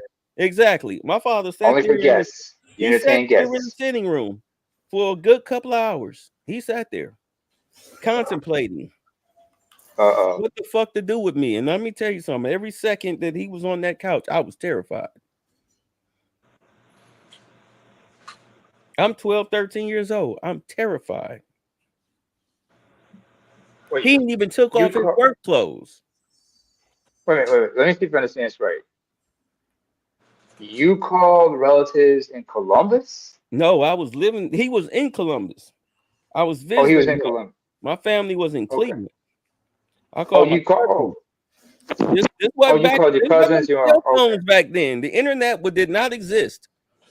This We was talking, landlines. we Yeah. talking about 80s.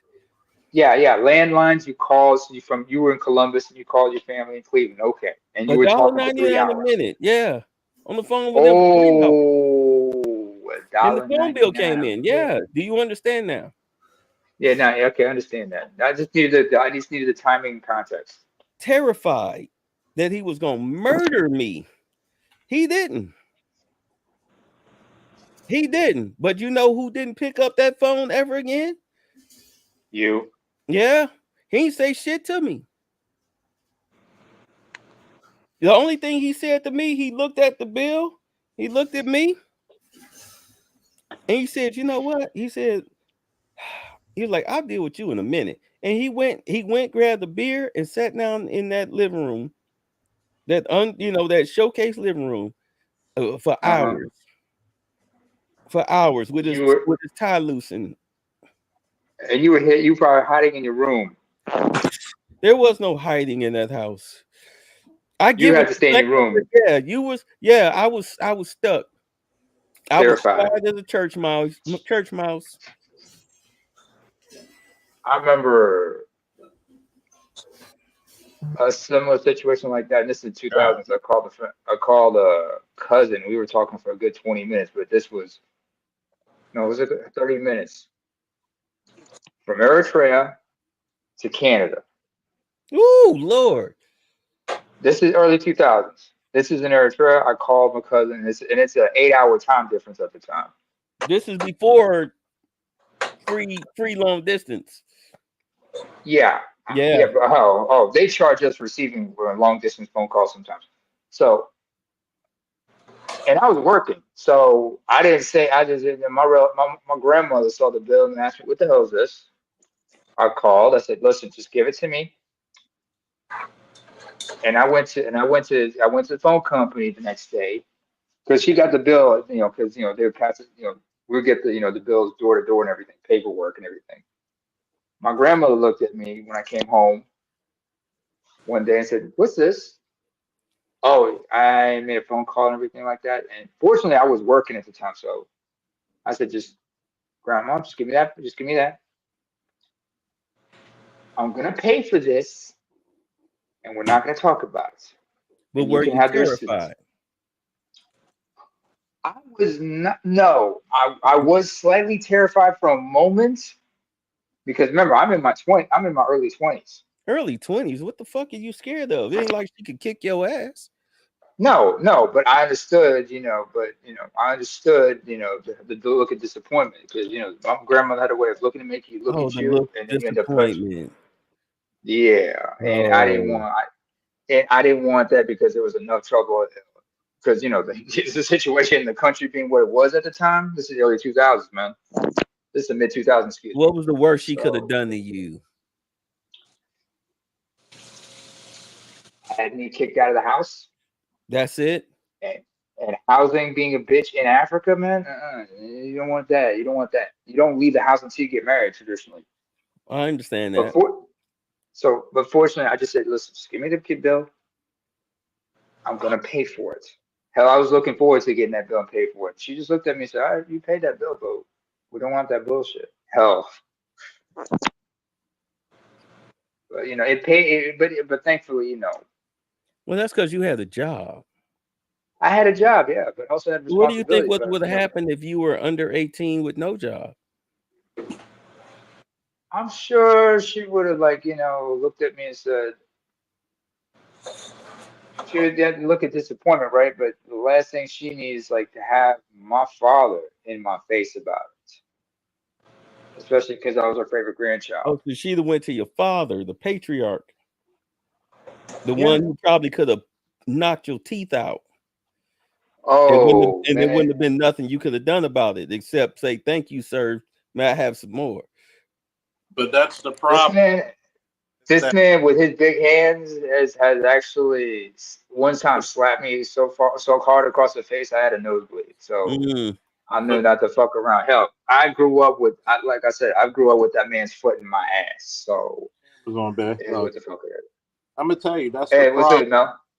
That's the problem. You don't have any true patriarchs anymore, with Mm, exceptional few. And it's like even with some of the guys who wrestle for me who are 25 now, mm, I look at them a certain way. You may think you're grown, but don't think I'm above fucking you up. Matter of fact, nope. I'm gonna fuck you up because you're a grown ass man. I'm gonna give you the same shit that Batman said to Ra's al Ghul in Batman Begins. I ain't gotta kill you, but I ain't gotta save you either. Cool. Look, my father is 77 years old. I know I can sling him all around the goddamn state of Georgia with my pinky, but he still gets respect.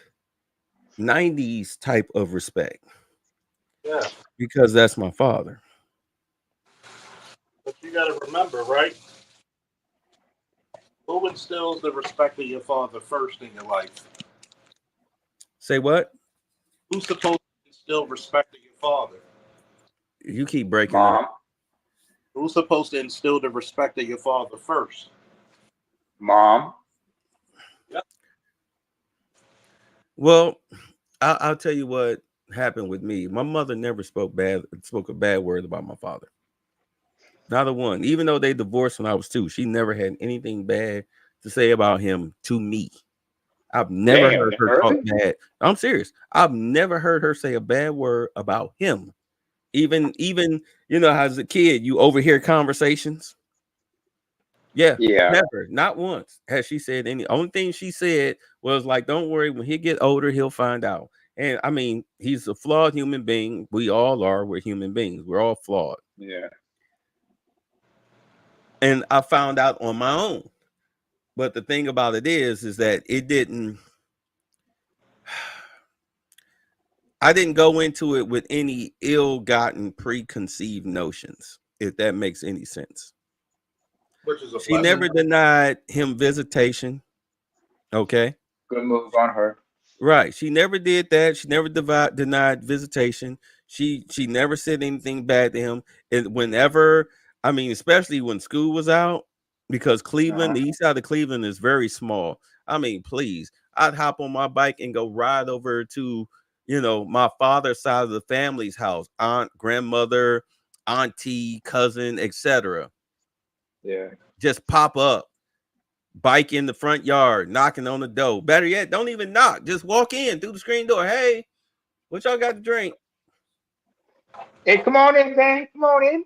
Right. Hey, what you doing here? Oh, you okay? Yeah, they out in the backyard. You going out there? I mean, there's a difference between having a true sense of community, family, and Uh-huh. just saying it and Yeah. trying to coming up from that type of environment and trying to instill it in others who are around you, and it's just not popping like that.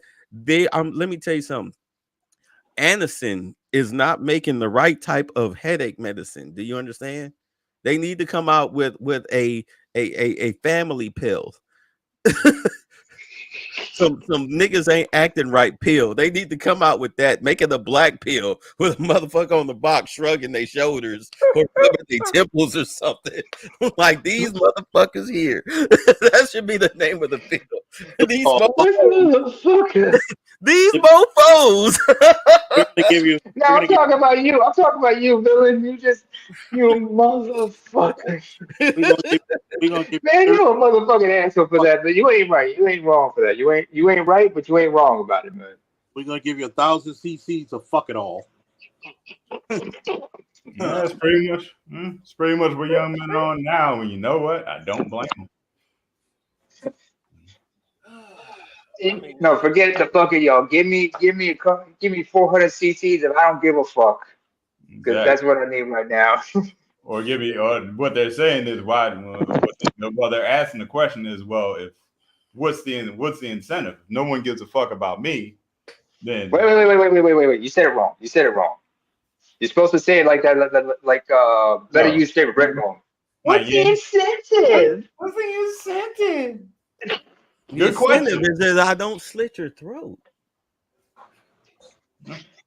Oh well, Now yeah. you sit down and watch this goddamn TV and eat your cereal while I go and fuck your mama for the next 2 hours. The fuck? Get out of my face, kid. I'm sorry. I don't ask me where that came from. Nah, I that's was what. fucking with No, my it just came out. homeboy. It just came out the ass. It just I was came out raw like I, shelled I was ass on I that. was just look, I just got the phone with my homeboy. We was talking about the whole stepfather thing and whatnot. And look, I come from an age where brothers used to do that shit. Uh And huh. I'll say it again. There are situations I wish I never got involved in, and there are situations that I wish I handled differently. Do you understand? Because sometimes They. you get caught up in a situation where Mm-hmm. you're trying to do the right thing. And in all honesty, it could fuck up all your shit. Oh, indeed. I mean, I almost went that route one time, but I knew better. I came to my senses in a sense. But Hell, my one of my boys, stateside, he was involved. He was in a situation like that, you know. And we were like we were warning him, man. I mean, this woman ain't no good for you, man. And plus, you got a kid. You know, you're setting yourself up for a bit. You setting yourself up, man. Fortunately, he was smart enough to like, you know, realize the bitch was crazy, so he had to he parted ways. And this was a Latina, Latin chick with a kid, Central American chick. So he realized, So I realized, yeah, this is a A bad move. scopolamine Never chick? if you, huh? A scopolamine chick? A what? Scopolamine chick. What the fuck? Oh my God, you are not hip to that. Them chicks down I'm there in from the South other side of the America. world, nigga. This listen, okay. In Medellin, Medellin, okay, Colombia. Medellin, whatever you want to call it, whatever. Uh-huh.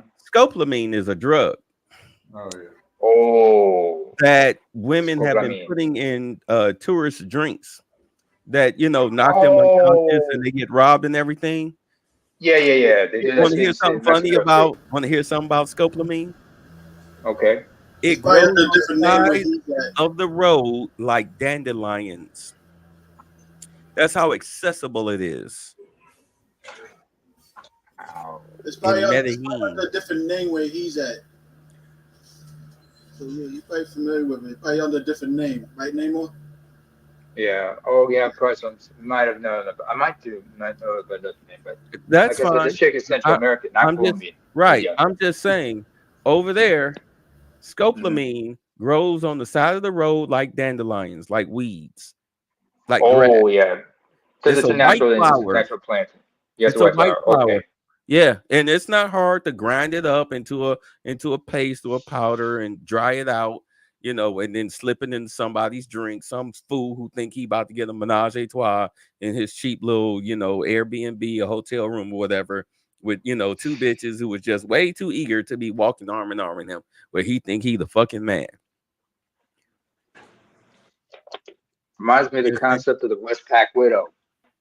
There's a guy here on YouTube. I don't know if his videos are still up, but he had hidden cameras in his room showing, you know, how his chicks. I mean, he literally was just picking chicks up and leaving the room several times, for about a good 15 minutes a clip Yeah. to see if the girls were legit, trying to set him up or not. Sure enough, the girls one was looking and the other one broke the stuff up out of her bra or went out of her purse, poured the shit in his drink, stirred it up and whatnot. Keep in mind, Uh, he in the other room, the other hotel was he room watching. English? No, he's a brother. Was he He's a black English? dude from America. Okay, He because what? I remember similar. Because the reason I'm asking the reason I'm asking this question, Bay, is because I remember seeing a similar clip like that with a British tourist. Uh-huh. Same scenario, only this was in Argentina, Okay, well, this dude was in Medellin, and he in the other Medellin, room Colombia. Okay. watching the chicks, Hmm. looking out for him, poisoning his drink and everything. He went back in the room, and the girls were trying to get him to drink. Yeah, drink. They dance. They got the music. Yeah, drink. But like an idiot, he letting them know. Yeah, okay. I know you drugged me. No, motherfucker. No, they still see your face. You're still there.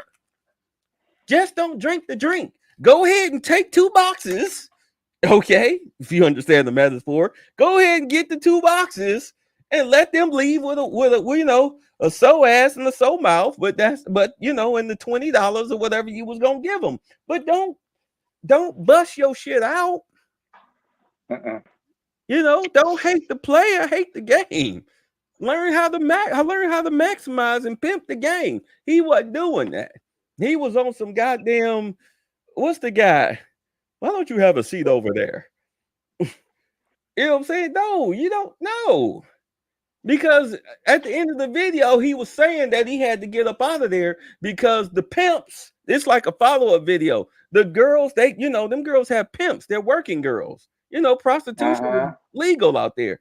The pimps was Hmm. looking to fuck him up because he was fucking up their money with his YouTube videos. Oh shit. Right. That's why I'm like, okay, you sat there, you watched them scope your drink. Instead of going in there and drink the drink, go ahead, handle your motherfucking business. and send them chicks on their way. Why would you bust out what the fuck? Why would you bust out your undercover operation in a foreign country? Knowing Where you could probably get murked that way. not only that, but these bitches also have the police on their side because they get Oh, paid. you'd be surprised how many of these chicks, how many of those some of those cops are actually they are Right. they They're already inform in Right. too, pocket. or they Yeah, are their so, own clients. yeah, some of the cops be these chick clients is over here too. So And some just get some try to wife them up and try to play Captain Saberhold deeply. what they Or pay. some do shit also too. And be they pimp. Oh, what's up, Lewis? I see you. I wasn't looking at the chat. Yeah, but I mean, like, Yeah, dude, it was like, good, come Louis. on. There was one video I saw. Y'all may have seen this if y'all are, lightly hip to the shit that going with the passport bro stuff. These four dudes are clearly over the age of 40 with some chick who, looked like she cleaned hotel rooms for a living with three kids at home. Got They limited. Uh-huh. ran a train on her. And the Uh-huh. chick wouldn't leave because she owed them. They owed her. She said they owe her $200, which is just $50 per guy. And it Damn. caused a ruckus to where she wound up breaking the glass table in the Airbnb they were in. The police were called, all of this stuff. And I'm like, okay, two questions. Number one, why the fuck are the four of y'all running a train on a grandma looking bitch? Ugh. Why are the four of you over the age of 40 running a train over a bitch who looks to be the same age as you with the lunch lady arms and the cellulite thighs? Why are y'all running a train on her? And why are y'all so fucking cheap that y'all are not coming off $50 a piece for that nasty, disgusting, degenerate act y'all did with a bitch that I like? You Yeah, I want the don't number 5 pay. combo. What's I it? want What did they say? She's a piglet, basically, but plus she's short, right? She was short, she was stout, she was thick, but she is not something that I would be if I'm on vacation A and I'm trying piglet. to sex tour. I am not giving her a dime for any type of sexual pleasure. Yeah. If anything, any money she's getting is because she brought me the number 6 combo. Okay? You pay That's it. her to leave, not to fuck you. That's You what they don't say. even pay a chick like that to fuck you. You don't even mess with somebody like that. What the fuck was wrong with you jerk asses? That's what I found that You so jackasses. ridiculous. And then you wonder why these dudes are getting scopolamine and taken out to the fucking woods up in the hills somewhere and getting murdered for $2,000 and shit because you're making all the wrong moves. And the one thing that And making stuff obvious. the one thing I can say, just being here in the US and playing the whole role, is that it's not really a That's a matter sign of frustration, by the way, folks. it's not He's a matter frustrated. of being gang goofy or anything like that. It's just that trying to actually care about another human being will get you fucked up. I Look at mean, Tyrese. Look at oh yeah. Tyrese. He stay making the same damn mistakes. And I guarantee I have a feeling he's gonna have another complaint with this new chick if he ever decide to settle down and things don't go right, and he's gonna be pointing fingers again at this chick, going on a crying tour. I'm just sick of hearing this shit, man. Like, yo, he's pathetic. Like, let it go, man. Like, fuck. Like, hand him shit in court, but the outcome you get, sheesh. Have you Oh, okay? I'll he put it never, to he you like never have took no y'all ever watched responsibility for his own mess. have you That's ever not, watched Sons of Anarchy? nah. That's a damn good white boy biker show. I mean, Uh-huh. it's a different perspective, shit we not used to. You know what I'm saying? But the one dude, the main dude, Jax, was having a problem with his baby mama. I seen the Uh-huh. show. I know what you're talking about. Yeah, right. What did he do to get custody of his son? Tell him. He drug. He made it seem like she was a junkie Yep. because technically she was, but Right. he made her relapse. He forced the relapse. Exactly. If I'm Tyrese, I'm getting you not getting a dime of child support because I'm getting full custody by hook or crook. He's got By two hook or daughters, crook, bro. Nah, it bitch. was a custody thing, but I don't. I'm trying to recall. It was a custody. I don't know if she wanted full custody. I think she was just pressing to just see the kids. I don't think she was trying to get full. Well, I she don't give threatened. no. She did threat. She did threaten to go for it because she tried to quote unquote play That's not nice. important. What's important Yeah, is if you call yourself trying to rape my pockets, I will. I have to protect my pockets by hook or crook. yeah. By hook or crook, you are not going to drag me into a courtroom with a goddamn bitch made ass judge and rape me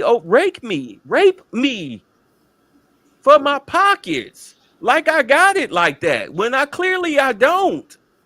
But Well, you gonna do it anyway after you sit and you call yourself a relationship guru on the but internet? this is the big problem with a lot of these celebrities, man. Most of them is not financially savvy the way we think they are, man. It's like, yo, there's ways you have to transfer your money in a way that technically it is not earned income. You're still not, you know what I'm saying? You might be making, to the average Joe making $1 million. You set up a certain way that it's not really, you're You mean the technically, Tom Brady, what Tom Brady did after he watched what exactly, that that's one soccer player exactly. did? Exactly. He Who put it in his mother's name. The right? soccer They was put the in his shit in their mother's name. mom's name, All the right? money Ashraf you Hakimi. put your money in a trust. You put it in a corporation where the corporation pay the LLC. The LLC pays you. You put a certain number. And they take you to court and everything. No, they court have to go by what it says in your earnings. They should just say, yo, he makes millions of dollars. No, this is what he got proof No, of. no, I get paid $250,000 a year, Your Honor. Exactly. Because what the LLC says. That's how you set it up that way. You might have a corporation that's not under your name. Remember, if you think about it, child support is going at you based upon a social security number. These celebrities need to get a, if they're supposed to be this business savvy, then they're supposed to be having business identification numbers. Keep it separate. And that's why most of these rich people, high earners get got the way they is and stuff. And you barely see a small percentage few that don't get got like that. Just like I said, that soccer player, he didn't put nothing in his name. So there's no money linked to a social security number. Let me elaborate on that one.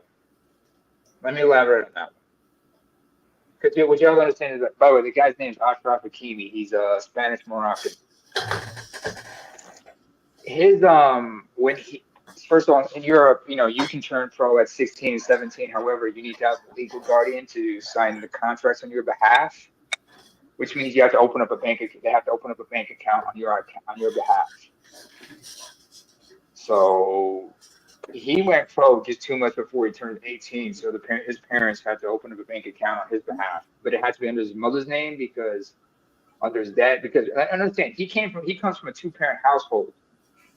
He wasn't raised by a single mother. He was raised by two parents. So although everything's in his mom's name, his father had to co-sign for everything. Right. His dad kept his mom in check. Yeah, his father's name is Hassan Hakimi. His mother's name is Sadia Noor, or or Abu and Ashraf, as Don't it would touch be in that Arabic boy's culture. money. Don't touch that boy's money. You want anything, you ask him for it. But don't touch that boy's money. His father, anytime he wanted something, because he remember when he was 18, he opened up a separate account. Why? Because 20% of his paycheck would go to that account. The remaining 8 would go back to the account under his mom's name. So he would be having enough to pay for the taxes and everything. But anytime he wanted to purchase anything, like his jewelry or the cars, anything like that, he had to ask from his mom. But his mom always deferred to his father, and there would be referrals. Hell, they'd have to talk to an accountant to make sure that everything's on the up and up. Because they don't know because his parents are, were blue collar working class. They don't know much about this shit. They're like, what the fuck are you doing? What do you need this for? How much? What? Hold on, we gotta talk to the accountant or some shit about this. So it was a business. His ex-wife, who has 2 kids with him, she filed for divorce after the birth of their second son.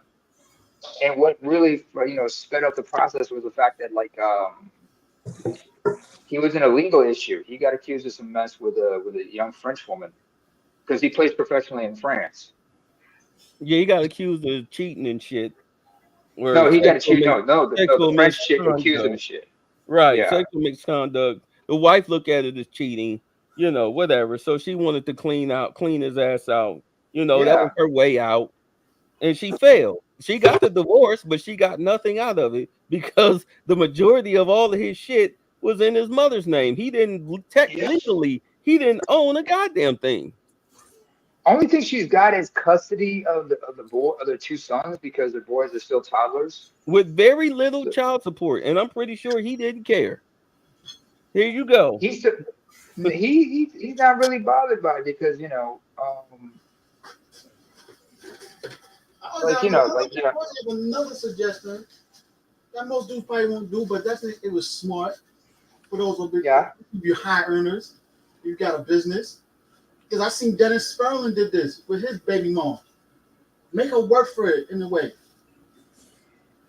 That's why you don't need a. Promote my business in a way. Put you on the payroll, or whatever. Yeah, you're already getting paid. It's already set up that technically, yeah, you're getting your pay, your alimony, your child support through my business. If that's successful. Just leave it alone. You know what? That's why I was saying with these athletes. Let's say like you're an athlete, entertainer, or whatever. You got this money. You wind up getting you some chick. I mean, normally you supposed to date somebody that's at least close to your tax bracket. That's at least filling out. If you're filling out a 1099, she needs to fill out a 1099. That should be that should be what your dating range should be. But if she's a W2er, then you go ahead, you send her to school. You help her open up a business. You know what I'm saying? Exactly. You use your name and your connections to make it profitable, just like Dr. Dre did with his bitch. But the problem with Dr. Dre was that he had everything in his fucking name. And he Hmm. tried, He and had matter of fact, everything in his also too, name. What also the fuck too, is he doing? one of the reasons why that prenup got thrown out because he gave it to her too early, close to their wedding. Yeah. Same thing with that other basketball player. What was his name? Something Smith. He tried to give Oh, it to when the Yeah. chick was crying, oh, I'll sign yeah. it. I'll sign it. He like, no, fuck It that. would it would have been thrown out anyway. They got divorced because you got to give a prenup like leaving like between 4 to 6 months before the wedding day. You give it too close after that, yeah. And then she mentioned that the judge, he gave me the prenup 3 days before the wedding day, the day of the wedding day. Yeah, it gets automatically dismissed. That's why Because these they prenups get thrown signed out. it under duress. Exactly. Yeah. You have to get Signed under yeah, duress, under intimidation. Should have done it from a year out. If you done it a year out, exactly. You have to give it to them a year before you get married. Like I said 4 to 6 months because I had to look it up. Yeah, yeah, that was smart. And that's But why the they other get thing about that is though, with the soccer player, that I was heard I some smart. suffer, lawyers Katie. talk about. I heard some lawyers talk about that. That was like, the thing about that is, it would have been smarter to. It's smarter to put it under a living trust because the thing about that is that you still have to prove proof of income. So it's still Mhm. murky. The case is not over. It's questionable, but it's not over because of what he did. So it's like No, you you know, nah. It's still murky. I'm like, yeah, what he did was smart, but the smarter thing to do Yeah. is to put it in a living trust. It's all in his mom's name, but what people it's in his forget is mom's like, name. She got him wait, labeled wait, wait, as wait, wait, wait, zero. wait. Oh, No, but you that's still just half have the to, story. you still have to provide He proof doesn't of have to do income. all that. That's the whole point. That's not marketing. That's the point why he did it. Hold on, one No, at a he's time. One still. at a time. One You at a don't think time. they discussed all that when he did it like that? No, you don't. No. You don't hear. You're not hearing me, man. Like I said earlier, when he signed his first contract, first professional contract, he was not old enough to sign it. I He know. had to have and it was not his mother who had to do who has had the power of attorney. It was his father. So He even though it was under smartly his did not transfer. He smartly did not transfer as far as how his financials were going. He yeah, left it it as remained it that is, way. which was smart as hell. He kept it smart. I mean, Yeah. it may not have been any type of I'm trying to protect my money type of situation. It was just fuck it. Why if it ain't broke, why fix it? Anything I need, I get it anyway. And then of Yeah. course, he get married. They have the wedding. He not thinking nothing of it. Then now she wants to have a divorce, and his lawyers or whatnot is telling him, "Hey, look, Mhm. it's a good thing that you kept it like this because she can't touch none of this." And he's like, "Oh, okay."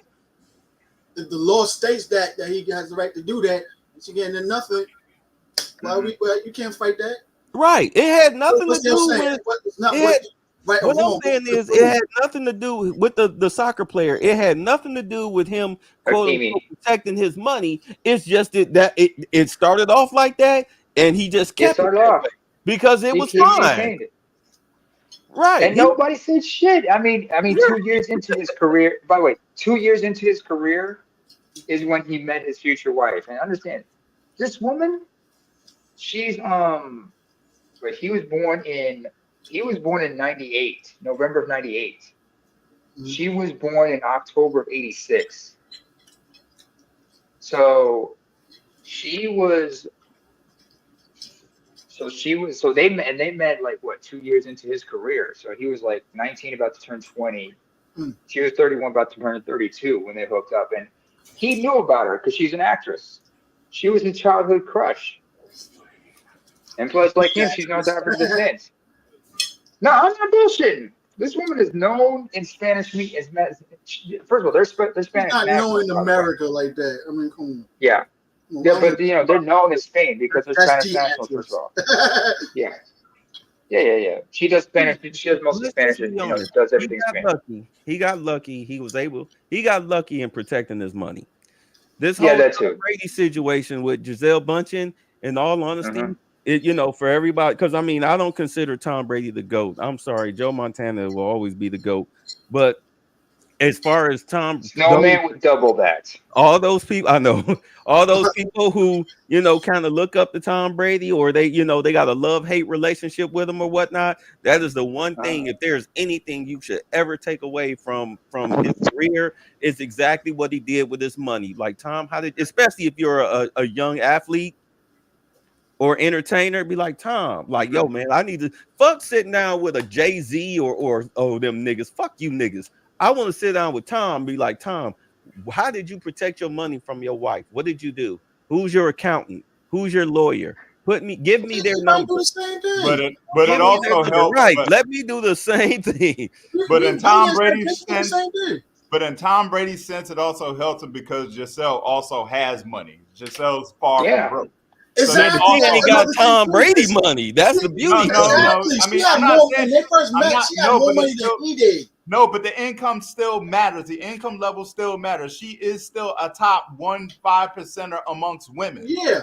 So it still helps her having her own money and not being a broke bitch like everybody else. Yeah, because Right. That's she had true. more money than he did when they first met. Yeah, When they first I yeah, ain't going started, for all right. the it money. does. She just But trying to make more Tom's money. money now dwarfs hers. Her money is Exactly. small. He is Yeah, big bank take little yeah, bank, but and from he's another, big bank. My yes, whole but point from is, a how did divorce, you protect your money? I don't but give a fuck what she got. How no, but do I protect my money? but that's the point. That protects your money because she has money. That also is extra protection for his money. That's what I'm saying. Well, I'm saying is, I don't care if she got one Nah, red I was going to penny. say that. How No, do No, I that protect does my matter money? in the sense. she That probably was does trying to be matter. greedy, especially with the kids. Stuff like that. That does matter in a sense. Her income did matter. That's also how you get took.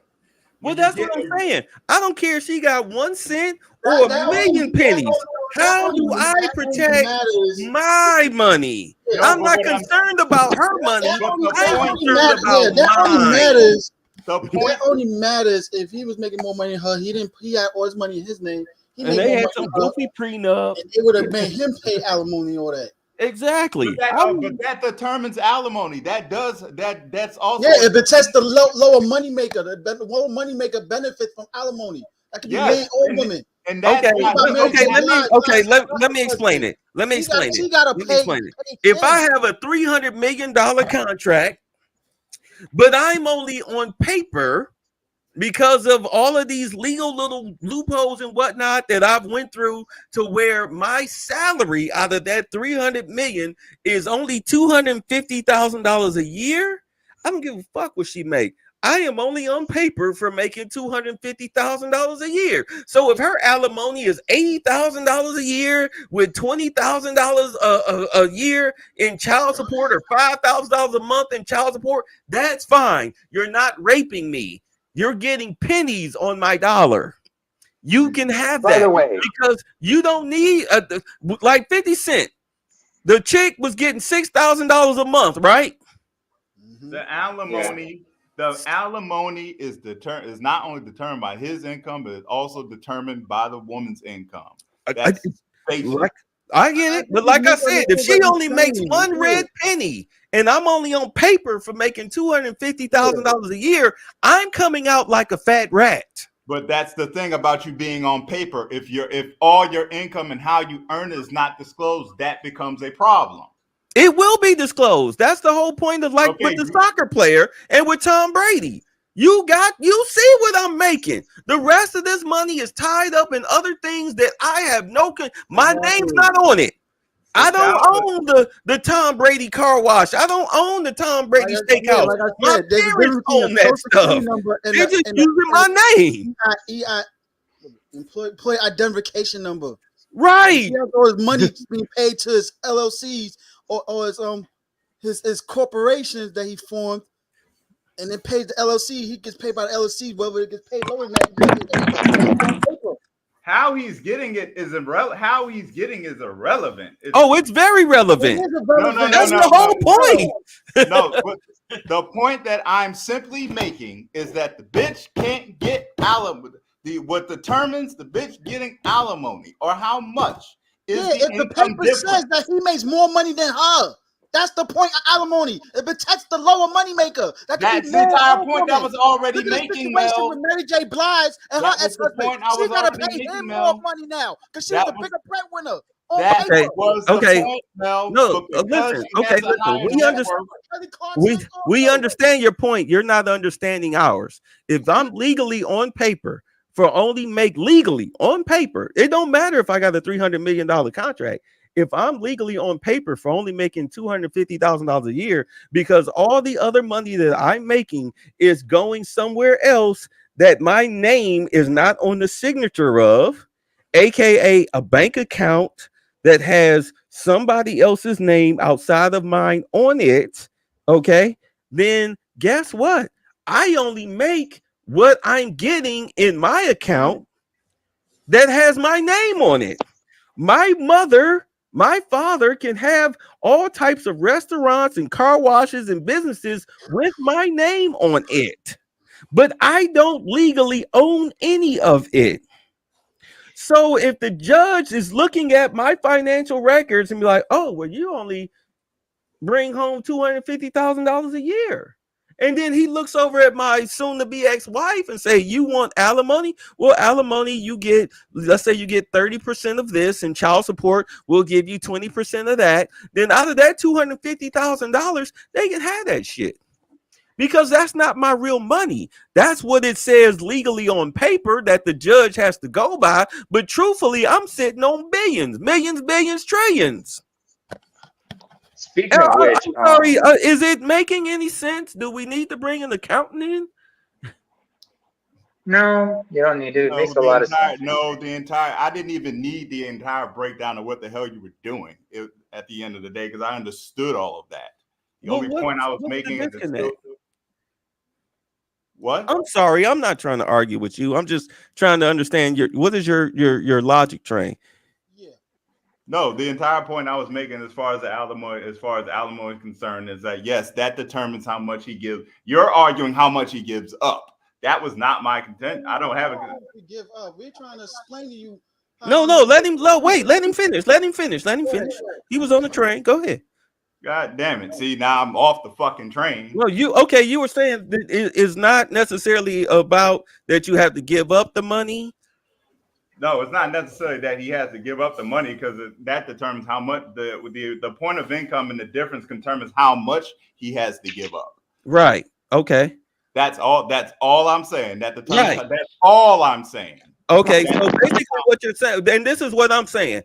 By if I'm only drawing in the salary, like I said, $300 million contract, but on paper, I'm only drawing in $250,000 a year to live off of.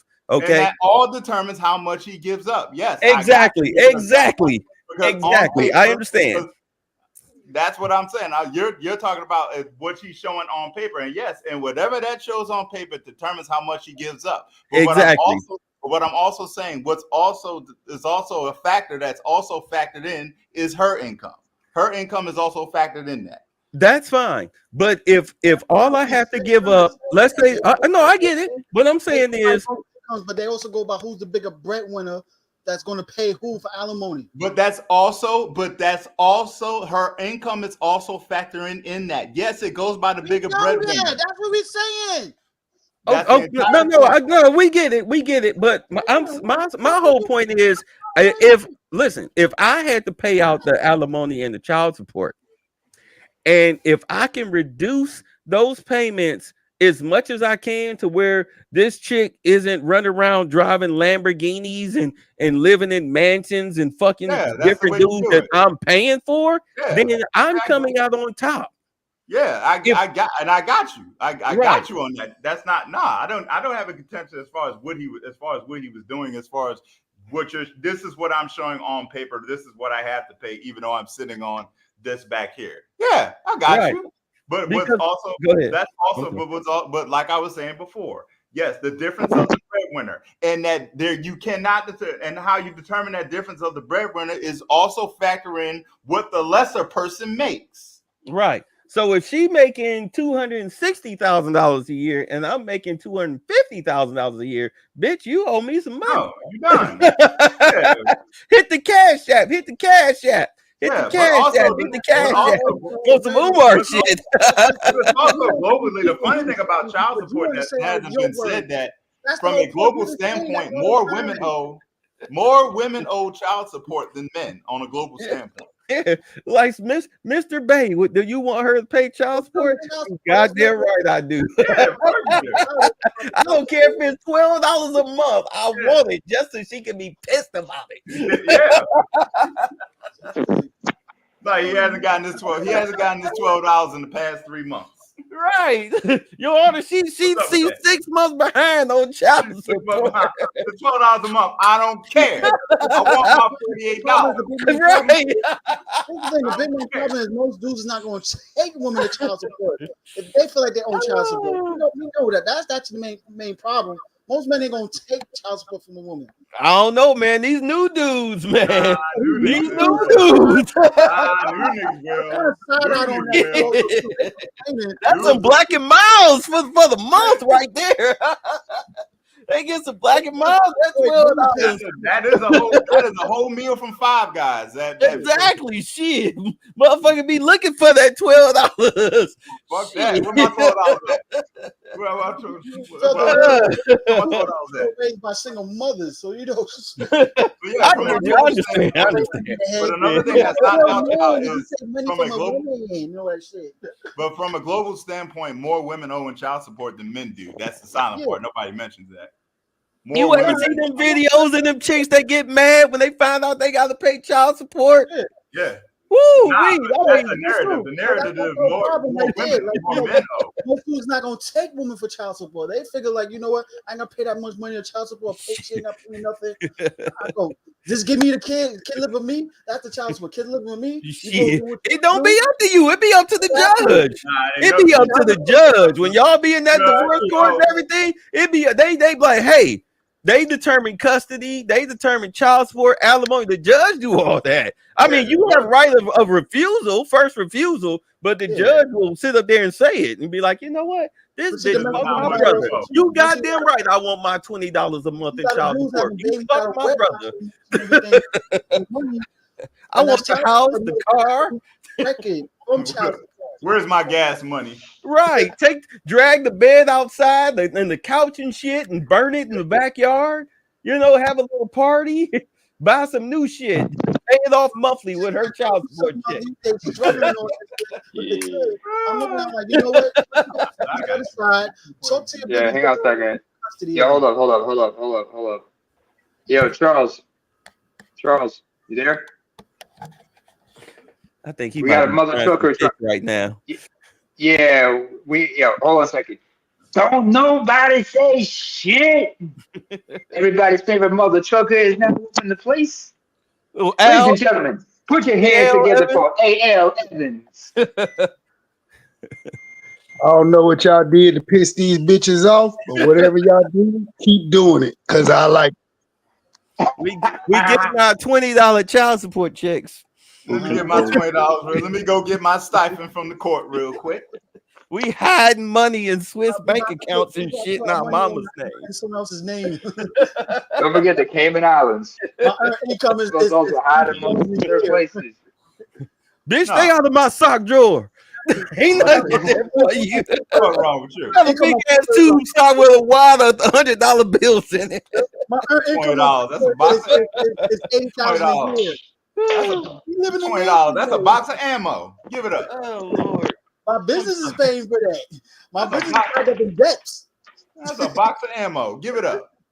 Give me my Yeah, $20. shit. Ammo what? $15 a box? Yep. Hell yeah, give me my $20 and me my $5 for my $20. gas to get there. Shit. Yeah. Like she $20, like she $80 behind. I'm like, yo, that's 2 boxes of ammo and a full tank of gas and a meal. Get that up. What's wrong with you? Yeah. Fuck. I'm having a barbecue. I need that $20 this week. I need a pack of beer. What's up? Somebody got to pay for these buns. Somebody got to pay for these buns. What's wrong? I don't want the cheap Kroger shit. I want the good stuff. Like, nah, we going to Sam's Club.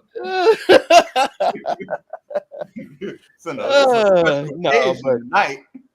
In all honesty, though, brothers, I mean, like I said, Tom Brady, that soccer player, you know, these brothers are getting smart. And in all honesty, I think I think that should be a discussion in these rookie symposiums for these athletes. Be like, hey, look, these chicks are gonna be throwing themselves at you. You know, you're gonna be having the Brittany Renners and what's that other slut that's in her 40s? They be telling them, Drea Michelle. Yeah, they be telling them. But the thing is, they be having no discussions. They have no discussions. My thing is, hey, look, y'all not walking out of here without signing a contract with a financial management company that's gonna take care of y'all. They're gonna put y'all on the allowance. They're gonna protect your money from these chicks like that. Because you remember, you familiar with Mike Golick, right? Not the norm. Well, not the norm. Wait. Remember Mike Golick from Mike and Mike? Barely. Yeah. Okay. Yeah, he used to be on Mike and Mike. Mike Golick. He used to play defensive tackle for the Eagles. He said his rookie, when he was a rookie, like he was getting like $50,000 a week. You know what I'm saying? As far as his game check, he said before the end of the week was up, he had spent the money. His accountant was calling him like, what the fuck are you doing? So his accountant had to set him up on an allowance. He gave him a special debit card. Like, this is your allowance, because he was spending it like water. I mean, even though you can sit there at the symposium and they tell you all this shit, if nothing physical is put in place for you, you're gonna be a slave to your impulses. Right. You're gonna fuck up your shit. It should be mandatory. It should be a documentary about that. It should be mandatory. Yeah. To substantiate what you're saying, I remember I got a chance to see a documentary about that. It was a bunch of ex-football players. They were talking about how a lot of them ended up broke after retirement because, like, a lot of them were just acting fools, just splurging the money, especially a lot of the black ones. Remember, because especially in the 2000s, because a lot of them started rocking, heavy chains, all that jewelry and shit, rocking it. They were getting in cars, Range Rovers, because this was the first time they would had a lot of money like this. They didn't know what the fuck they were doing. 30 for 30 broke on ESPN. Yeah. Yeah. Niggas buying silverback gorilla winter coats. What was that? What's the dude? The pass rusher that's still with Buffalo. You know what I'm talking about? He started off in Denver. Von Miller. You talking about Von Miller? He said he bought this silverback gorilla fucking hoodie winter coat. He said he only wore it once. Guess how much he paid for it? Guess. Hold on. Let me switch the headset. I got to change my headset. $50K. $50K for a coat he only wore once. And he need his ass whooped because he's born and raised in Texas, still live in Texas, raised chickens in Texas, and you only spend 3.5 months out the year in Buffalo. Crazy. That's why they need to take a financial literacy class, man. Yo, that should be mandatory. Especially these athletes. What that dude that I think it dodged a bullet because that so-called porn star Mariah, whatever her name was and shit with that. What's that name? Zion, what his name was? Yes. Gets to prove he wasn't pregnant, but the stupid shit he did. And these athletes, it's not just the part that they trick on these chicks. They want to go roll dog on these chicks. That's why a financial planner should be mandatory when you're an athlete. Mandatory. It comes with your Absolutely. contract. This is the company Can y'all that's hear me going to be okay? managing your money. They're going to put you on allowance. Trust me, Mhm. anything you need, you go through them. They have Yep. to approve it. Yep. They have to Prime approve it. No, example. you ain't buying no Prime ex- bitches shit. Yo, can y'all hear me okay? Yes, go ahead. Okay. Prime example, somebody who would really put like the financial restraints on somebody was like Michael Jordan's ex-wife Juanita, because she knew how her ex-husband was like at the time. Because the motherfucker would like to gamble from time to time. So she said, "All right, you only allowed this amount, and He that's said it." gamble sometimes. No, he loved to gamble. He'd be gambling. And she'd be like, "Hey, no, no, MJ. Well, you we're gonna only." need you to take the fucking sometimes out of it, because we know Okay, I Michael take the Jordan sometimes out. is a He motherfucking loved to gamble. He gambler. was always gambling.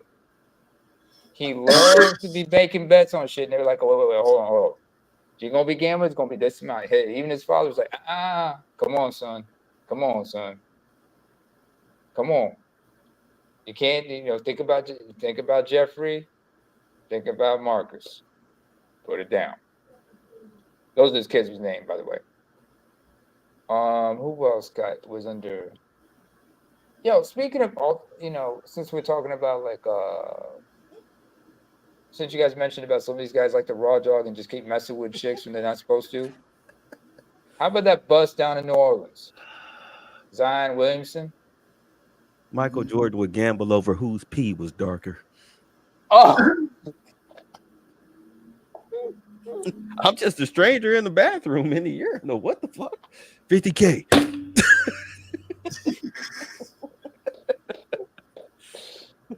I'm sure Patrick Ewing would have won those bets. I'm sorry. No, Oh, but but seriously, as black men learning to protect your pockets. I mean, if you want to go ahead, look, it don't even matter whether you dating or not. These chicks, You men you are know, appropriated whores. You know that. yeah, they Whoring around. so Just giving your okay. seed to every nook and cranny who wants it. That chick read And I'm Cam proud of Newton you for that. like a bitch. hell yeah. Did y'all catch that, Charles? I What's know wrong you. with Yeah. everybody? Everybody quiet? They No, No, did talking we you hear see you. when that chick read Cam Newton like a I bitch? mean, that man, Yeah. that man is creating bad, broken families and bad situations. So what? He put them all in a house. You niggas got you niggas actually fuck women who broke, and you Yeah, women who are broke fuck even broker niggas. exactly. Them How kids dare are you not growing complain? up in the same house. Mm. You were Oh really man, I'm just creating. laughing my ass off to this shit.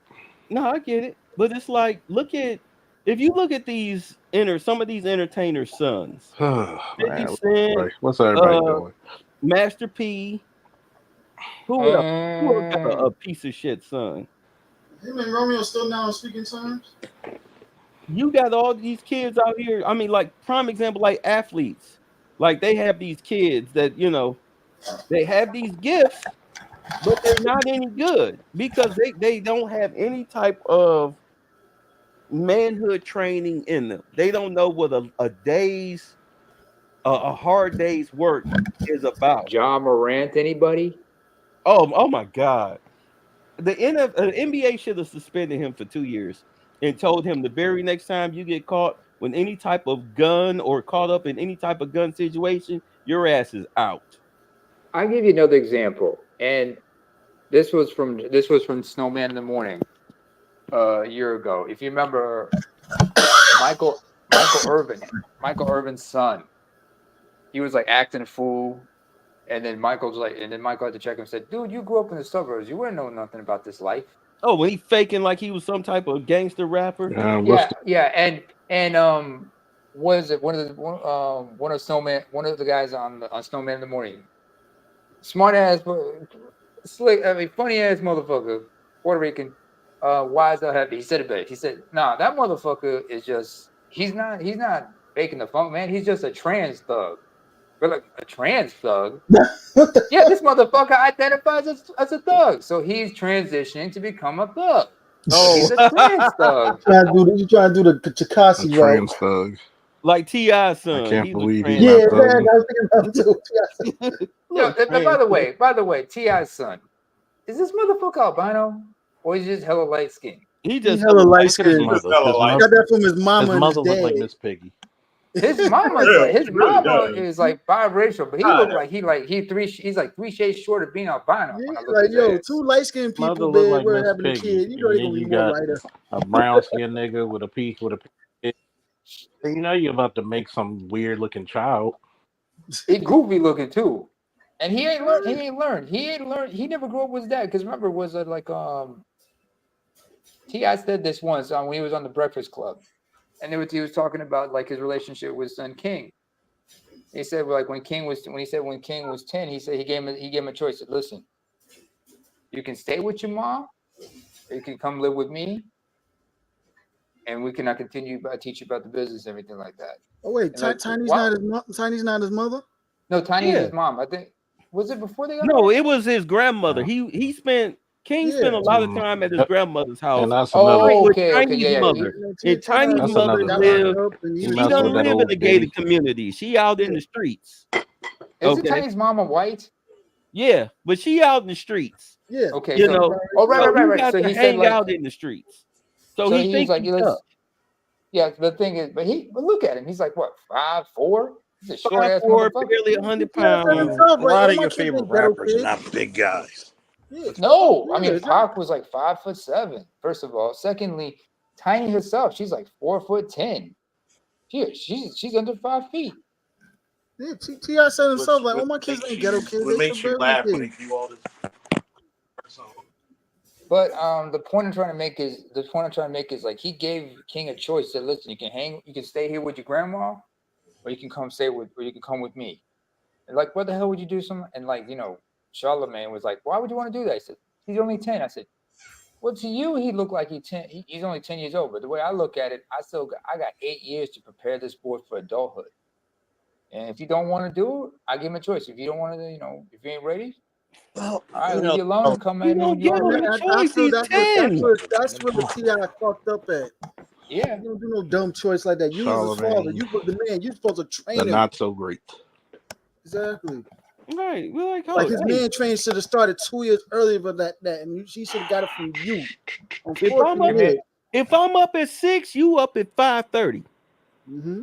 Do you understand? If I'm up at 6, you up at 5:30. When I walk out the door at 7, your ass need to be sitting in the fucking car. Do you understand? Bring your ass on. Shut your fucking mouth. Save your questions to the end. Sit down, listen, take notes. Sit in that fucking corner and take notes. Don't say shit. You wait till it's just me and you. If you got something to say, don't interject. Don't do.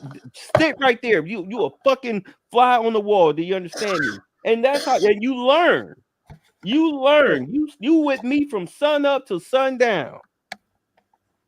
That's Take a how it's page from supposed to Jay-Z. be. Sit back and just watch and absorb and learn. Right. I'll show you this. If you look, okay, come here, sir. You see how I did that? How Who he else is tried to coming pull up this here? on me, Snowman, but what's I up? hit him with that. Uh, You always gotta about to outthink end this your joint opponent. real quick. What you about to say, Snowman? I'm sorry. I'm just greet. I just came up here to greet everybody. Y'all have been on for a while, and thanks for this conversation. I've listened to most of it, especially about fathers being in the home and this Mm-hmm. quote unquote so-called broken homes. I saw a home be broken when my nephew was born Remington. because honestly, my sister was too much of a bitch to get men in the family involved. Save my dad. Uh-huh. She wouldn't let me do anything with Remington, especially after dad passed. No ball games, no broadcast assignments with me, no nothing. So I've seen up front a home together with my parents before my parents passed away, and a broken home with my sister. And my final thought is, she did this deliberately because she couldn't get along with the father with Remington's father. Why does she have him anyway if she didn't want to go along with the father?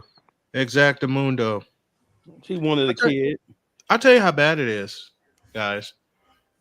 Mom and Nicole went to New Orleans via a bus. I'm helping them get their bags on the bus, and Remington's getting his bag. Remington gave me the tightest hug ever and looked up at me and said, "Please help me." Knowing you could, but unfortunately you couldn't. I mean, what could you do? It pissed me off it pissed me off that he was driven that far, but my hands were tied. Exactly. My hands were tied. If I did anything positive with him, what do you think my mother and my sister would say? They'd find They would everything just negative shame that I did positive with him. you. You know what? I tell them. His You corn know dog what? wasn't God hot bless enough. you. God bless you. I can go to hell. The corn dogs weren't organic. I mean, his soda it was too much sugar in the soda. Now look at him. He's bouncing off the walls. I'll Even leave though he's y'all just sitting down quietly. Yep.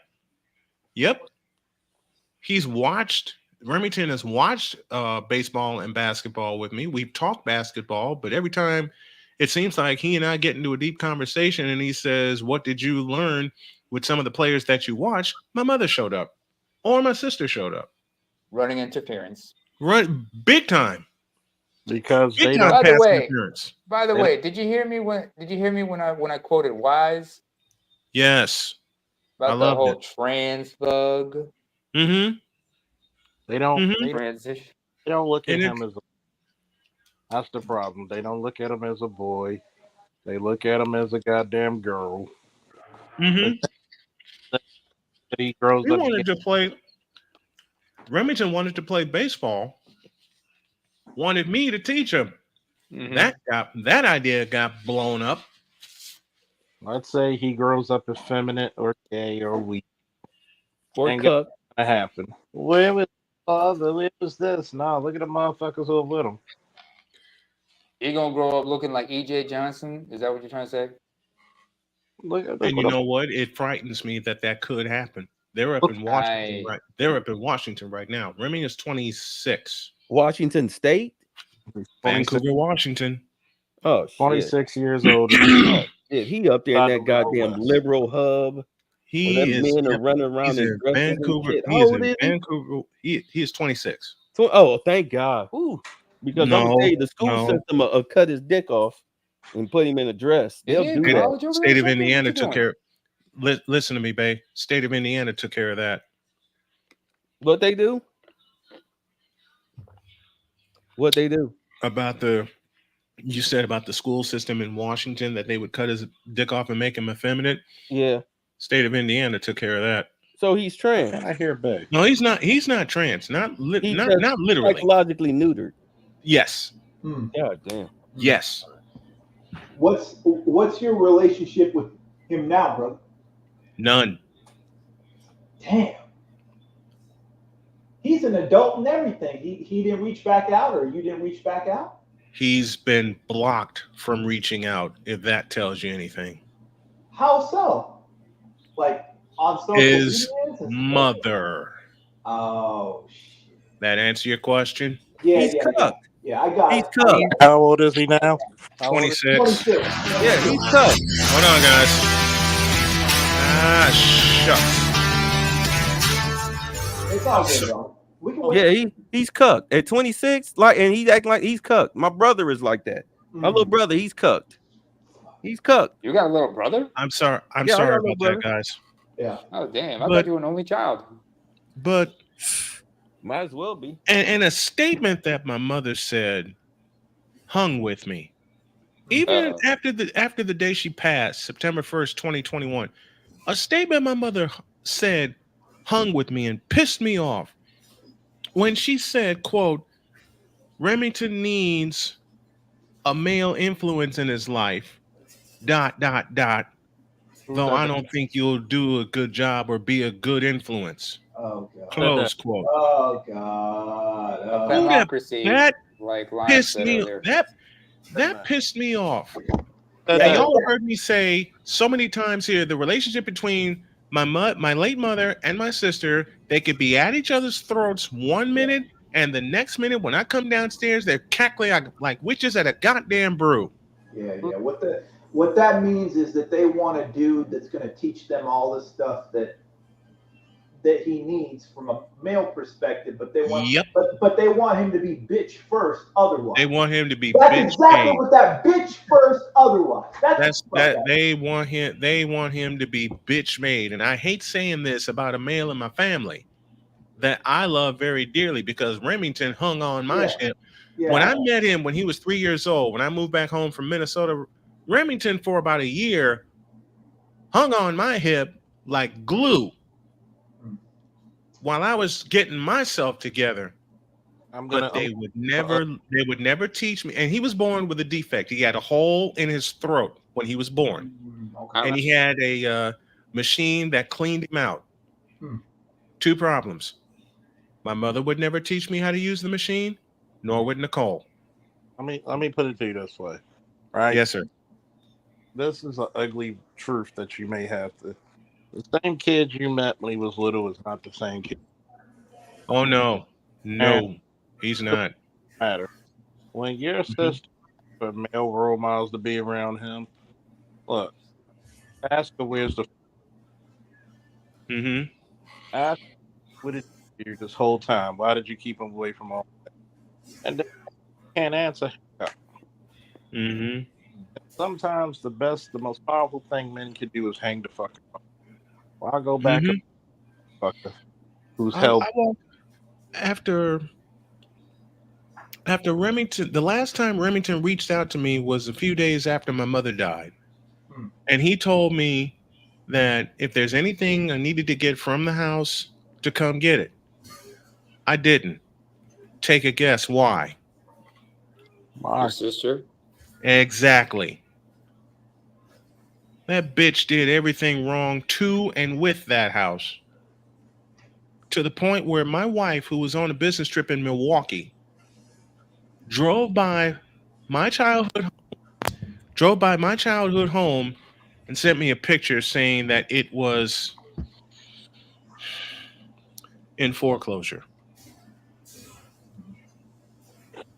Mm. You know how What much in you the know all types of blue hell? you know how much that hurts? The It's your, day the day I found out she died, Jody turned and looked at me and said, "When are we going to Chicago?" We drove up there. I called Nicole, and here's another form of the gynocracy. A lot of you may have heard this story already, but we drove up and got to Crown Point, about 45 minutes away from Chicago. mm-hmm. One, the day before, Nicole told me where to meet her, the funeral home where to meet her. Secondly, we get up toward Chicago. I call Nicole saying, "Where am I going to meet you again?" And her response was the following. Take notes.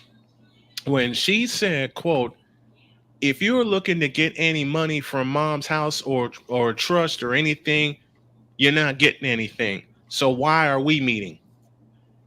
Fuck. I hung up. I told Nicole this statement: unless you apologize to my wife and to me, don't ever call me again. Welcome, I hung up the phone, climbed out of the car, and went the fuck off. welcome. Damn. Exactly. Fuck them. Fuck them. I'm done feeling sorry for them. I hate doing it to my nephew, but he is cucked. He is trapped. And unless he figures it out himself and reaches out to me on his own accord and not forced by Nicole, I'm not talking to him. I'm done. It's the Well, only As thing the, you can. It's the only thing as you the can paint do. snowman, he won't. I That's know he why. won't. Hey, that's why you were surprised that I had a brother. Same ideology, Snowman. I feel you. I left. Thank you, AB. I left him where I found him in Vancouver, Washington, struggling like a son bitch by themselves. And Nicole, especially because she had the nerve to tell my wife it's her fault I got cancer. That Welcome, bitch. welcome. Man, Jody told me this, and she was laughing about it.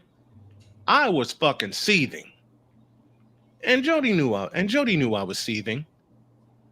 But that's their loss. Yeah. And this coming from the same bitch. And yeah, I put her in that general category because she was.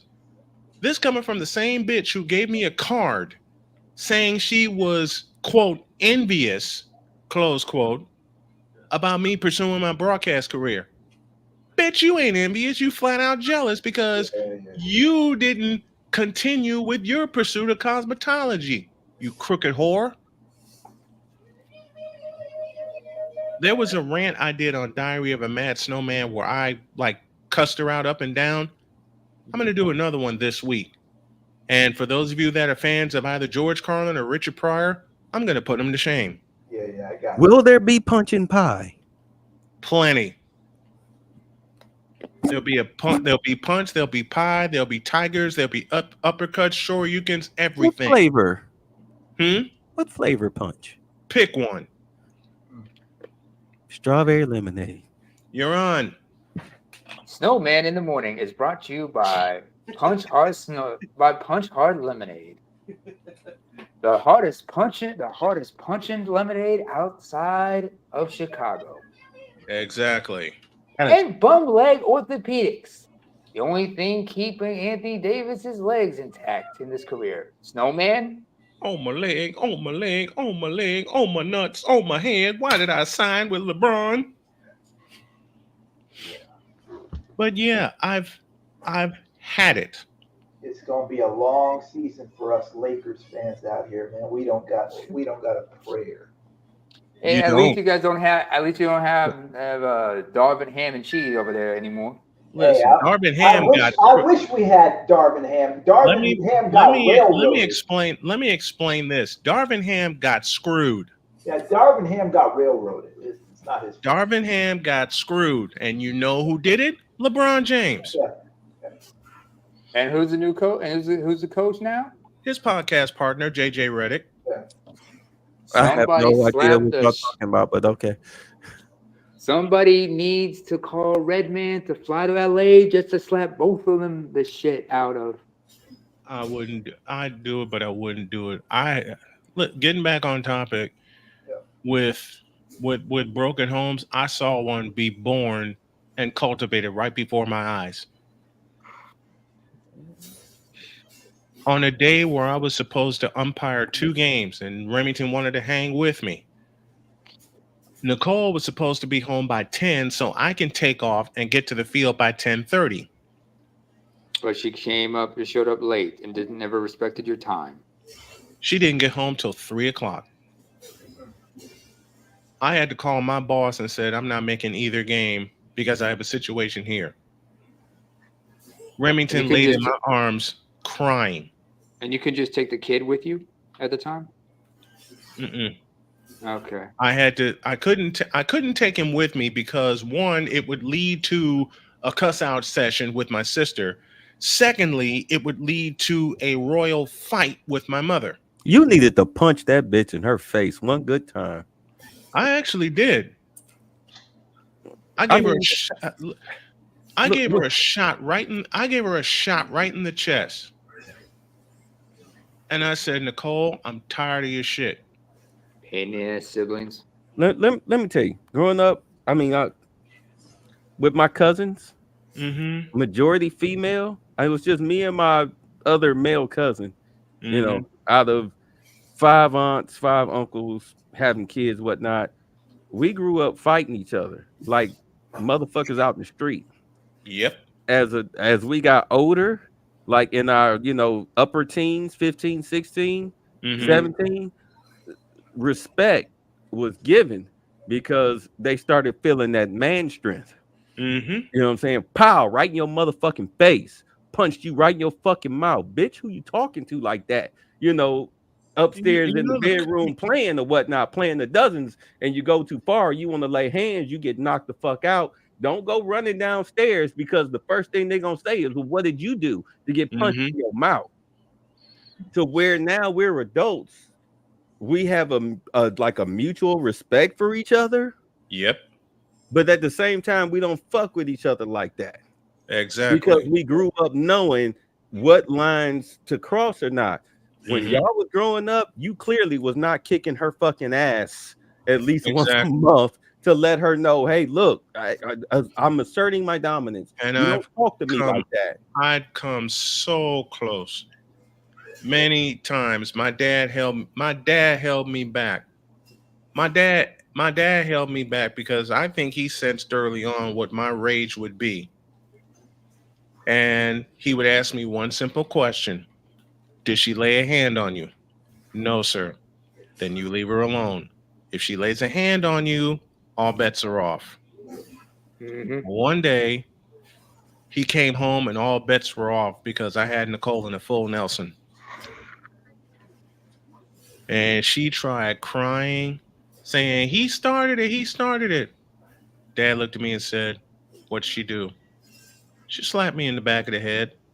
Dad walked off. I told her then, I will break your fucking neck if you ever do that again. Don't you ever put your hands on me like that again. You know, there's a reason why today's women and some of these dudes, why they act the way they act with white cops that they are so fucking afraid of because they're so racist, is because Right. they grew up without male discipline. So they Hmm. think they can run their mouth and ain't nobody gonna do nothing to them. Which is why I have to be honest. I'll be looking at them videos. I'd be like, damn, I certainly do miss police brutality for when you run your Hmm. mouth like that. A cop should punch you in your motherfucking face for Should talking punch you. crazy like that. At So minimum, Rodney King type shit. they Oh, should mace there you. was a They video I should mace saw. you at the smallest, but at the worst, you should get punched You in should your get mouth punched right in the for mouth. running up on a cop talking crazy like that, or at least suplex to the ground pretty roughly. So that way Hmm. you learn to have respect for authority. But that's But the these, problem. We have no respect for authority today. We have no Mhm. respect for power, period. Right. And this Absolutely. is one of the reasons Say why. that again, Charles. Say that again for those of us in the cheap seats at the old Omni in Atlanta. We don't have respect for power, and I'm about to give it back to Bay. But I'm gonna say this: women will say, "Well, you should never hit a female, no matter how mad." But yet, you only talk about abuse when it's one-sided, when it's in your face. And that's exactly the problem, is that we took the with no men in the house. And white women, they talk about, oh, patriarchal, oh, he's so controlling, whatnot. No, because you need to be checked. You need your ass whooped. You need your mouth slapped. You need to be grabbed by the back of your fucking neck and dragged, pushed forward into your fucking bedroom, cussed Hmm. the fuck out, Yep. and with the door shut. And You then later, need, and you later. grew up, you too many people grow up without any type of form of discipline, and then they run out here and they run wild. A prime example, you can have a child who have adopted their parents' proclivity, be it one or both, proclivity for being not being able to keep their fucking legs closed or their dick at the thing. Mouth shut. Okay, Excuse me. you can try to curb that, but you cannot fight DNA. Okay, you Mm. cannot fight DNA. You can't do it. They're going to be what they're going to be. You understand? The best thing Uh, you can do is try to make sure that everything doesn't go haywire. Nobody needs to be pregnant at 16, 17, 18, Hmm. 19, 20, 21, just because, you know, they was too hot in the pants over some dusty motherfucker that, gave them a little itch, be it man Yep. or woman, boy or girl. ooh, That's the best thing you can do. But when you're dealing with somebody like that who grew up without discipline or whatnot of any type of form or shape or fashion or whatnot, they're going to see the world through their most degenerate lens, their most dominant lens. they've never introduced the consequences for their actions. Right. And it doesn't matter at what age or point in their life you step in to try to do the intervention, they're fucked because it's just like a drug addict. Hmm. It's not up to you whether they stop using the drugs or not. You don't have to buy the drugs. You don't have to give them the money for the drugs, but they're going to get the drugs. There they are. One way or another, and that's why Yeah. sometimes people have to sever ties with the relatives who had that issue, And then they'll turn around and blame you. which is a guilt trip. Yeah, it's complete guilt. I remember who That's was all it? I got to say about that. Who was it? Somebody said something about that. I don't know. I think it was Nas mentioned this in a song once, like, you know, something about that, but I don't want to go there right now. I don't really want to go there. But you know you're gonna have some, like, there's some people in your family who are trifling as hell, but you cannot help them. You need to get the hell away from them. You love them, but you need to get the hell away beat from it. Exactly. You need to beat it. Prime And example, I remember it was like, y'all remember the Bernie Mac show when Bernie had to go back to Chicago because his uncle, who he later found out was his dad, had died. And the boy and his uncle's actual son, played by Don Cheadle, was getting on his goddamn nerves. And you know, his aunt had explained to him, listen, that's my son, but the boy's trifling. You need to leave him be. Don't do anything with him. The best thing he did was leave home. But at least he went home knowing at the end he found out who his father was and why he was so much in his life. I mean, back in the day, so many guys, you know, they had kids, but it couldn't be daddy, so they had to pretend to be like the favorite uncle in their lives. But just because they want to be there, but you know, just so they don't complicate the shit. I mean, especially if you had outside kids. You all know this one about me, then I'm going to hop off of here. When Remy was born, he got all the accolades in the world from both my parents. He got all the help from my parents, and especially from Nicole. 2013, I welcomed Donna. All of my friends were happy as hell. The last two calls I wanted to make, I didn't want to make them. Were to my sister Nicole and my mother Myrtle. Here's the second thing that my mother said that stuck with me and fried my brains. I didn't even get a congratulations from either of them the day after Donna was born. Instead, and y'all better hang on, instead, what I got from my mother was, quote, "Are you going to be there for her?" What?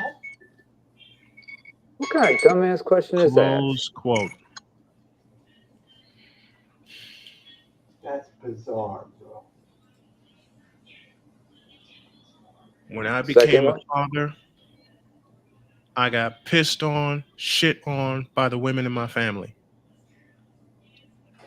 as well as your child's mother's family. Yep. And that was the worst. And people wonder why I had to hold that what they termed a secret for 18 months. 18 months I had to deal with that alone. 18 months had to deal with the fact that I had a beautiful daughter. I was making plans to move to Indianapolis to raise her. That got intercepted. Had to move back home with my mother. Oh shit. Who kept saying, get a DNA test, get a DNA test. Every day, it's either get a job or get a DNA test or both. 18 fucking months. 18 months of hell. And don't let me mention to her that I had a game to do. Oh no. You all know the end of that story. Yeah, I know what that. Because it was all about getting a job now. And I'll throw this curveball in there. One minute, my mother would tell me, save up, and be ready to move out and get your own place again. The next minute, she came to me with her hand out.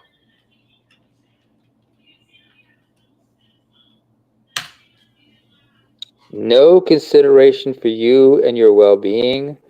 You Nope. are just a means to an end in one way or another. I was a means to I was a means to an end.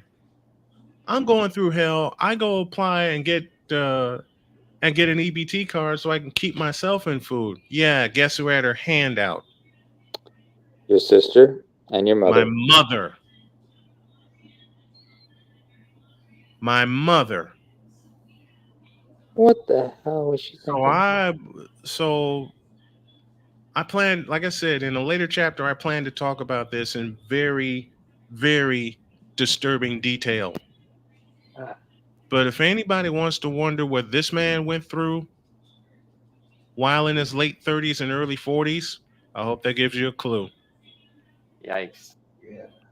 I decided I'd rather be homeless in Michigan City than to deal with my mother Smart because the choice. absolute last straw was when I landed Marquette Catholic and the athletic director was going to pay me by the game plus give me a bonus salary for covering the games because he had a radio station in mind, but then he gave me the gig.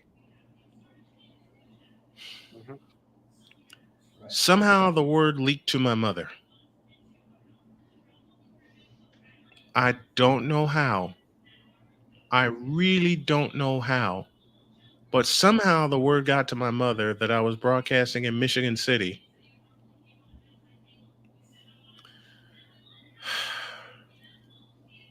And she said, every dime you make from that gig goes toward your rent here at my house. God. I went the fuck off. Yeah. And when Marquette was making their way to the state championship in Indy, I made my way out of the house. Smart move. I was done. I walked the fuck off. And as I did, Walk I the turned fuck to the out. house and flipped it off. I Smart. had it. I Yeah. I had fucking had it at that point. Mhm. You weren't respectful of my daughter. You weren't respectful of me. You weren't respectful of my career choice. Barely would let me use the car. Although if Nicole needed it, guess what? Oh yeah. She had access to the car Yeah, everywhere. bro. Yeah, This man. is the gynocracy, folks. Look, bro. Boys are I've hamstringed at lived. every single Listen, turn.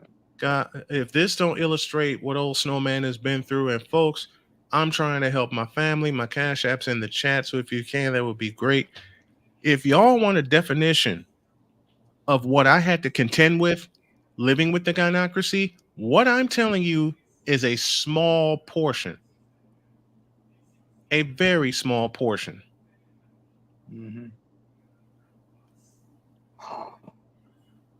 I had plans to take my nephew to 3 White Sox games. Every time my nephew and I made a plan, it got picked off. Yeah. It got picked off and was told bluntly, you're not taking Remington to a baseball game. Why the fuck not? Never got an answer. It's because they want him to be feminized. That's why. That's why. Mm-hmm. At that moment, And if at and that, if he is, oh I'm gonna tell well. you, at that moment, you should have gave away all emotion. Okay. Because I don't want to hear when he's none of that. You're not gonna trick me. Oh, he needs money. We need money. You got to look out for Remington. Nope, nope, nope, nope, nope. They didn't try that one. Thank God. They didn't try that one. But to throw a little humor into this, everything from I'll say August of 2012 to March of 2014, I was in hell. I mean it. Yeah. August of 20 no, check that. March Yeah, August of 2012, when I met the woman who became my daughter's mother, when I met Liz, I didn't come home. I stayed in Indianapolis. Then Donna was born, and all hell broke loose on both sides.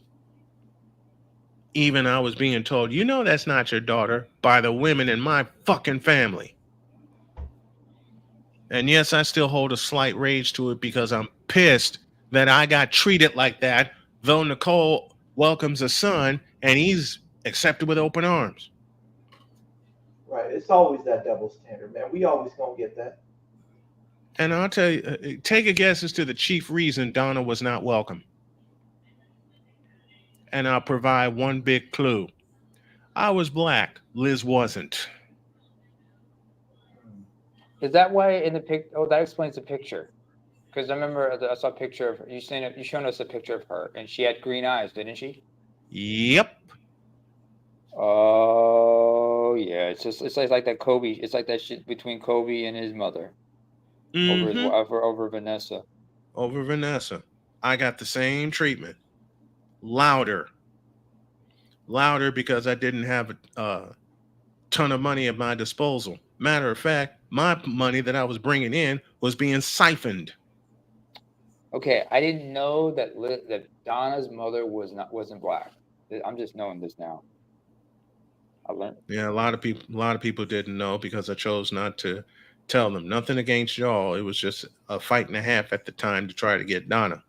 Yeah. It was a fight. It's a fight and a half. And then when I had the chance to go get Donna and rescue her from Liz's family, she died.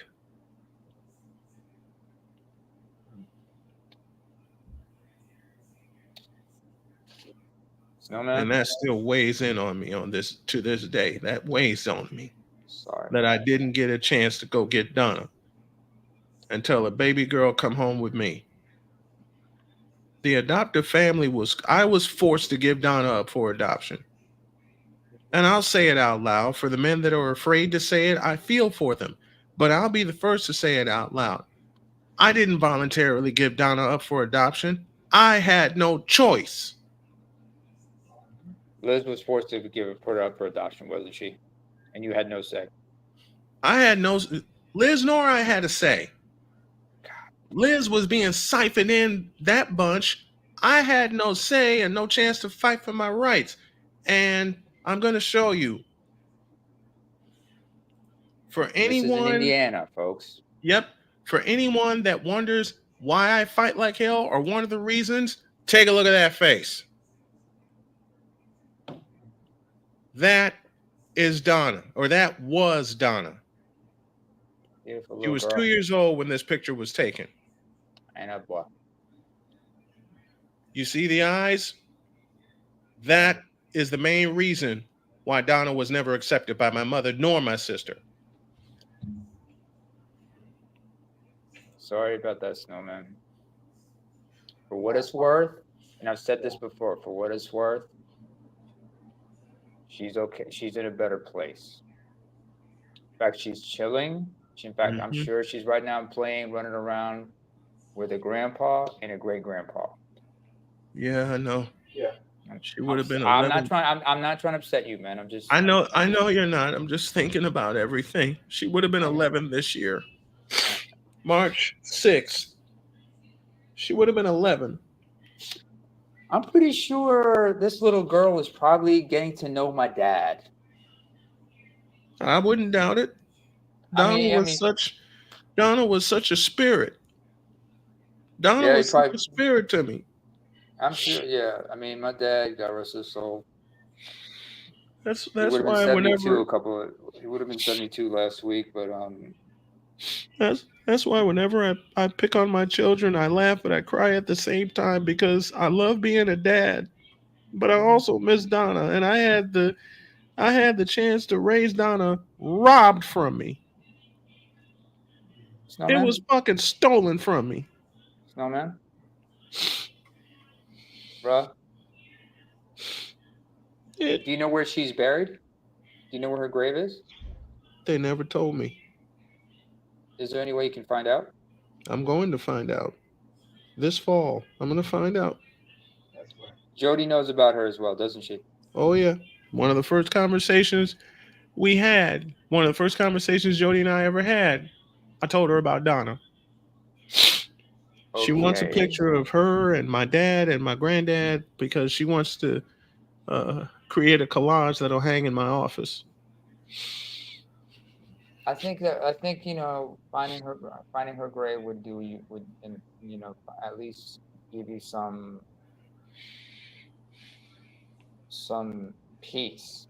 I know. I know you can never. I know you can't. I know that there's always that. I- I know you lose somebody like that. It's hard. It's just shit. There was so much I was coming to know about her in the time that she was here. When I went to see her when she turned 1, she woke up from a nap. She came down, saw me, and jumped right in my arms. She knew who her father was. Peppered me with kisses, and I was crying like a fool. I was cheesing like a fool, and I was crying like her because that's my baby. And I was robbed twice. There are men out there I know that are so afraid to say they got robbed of fatherhood. I'll be the first one to say it. Even though I'm a father now to the children that I have through marriage and I love them all, and they all know about my baby girl and feel the same way. I got fucking robbed twice. Yep. Once to adoption and once to death. I lost my baby girl twice.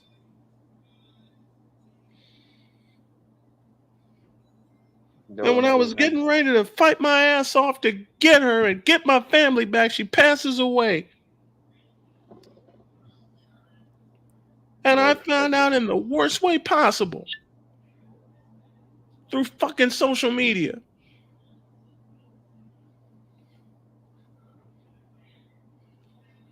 And at the time, I was dealing with an abusive relationship. Yeah. 2015.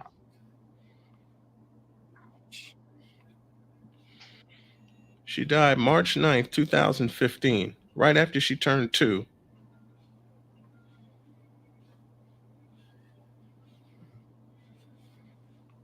Sid's right. Yep. If anybody doesn't know what I mean by SIDS, I mean sudden infant death. Yeah. Some people, babies just die in their sleep like that. It's like, ooh. Yeah. Hey, Snowman? I'm here. It's okay. Just let it out. We're here for you, man. Yeah. Sometimes you got frustration, man. Leave it or not, let out your frustrations.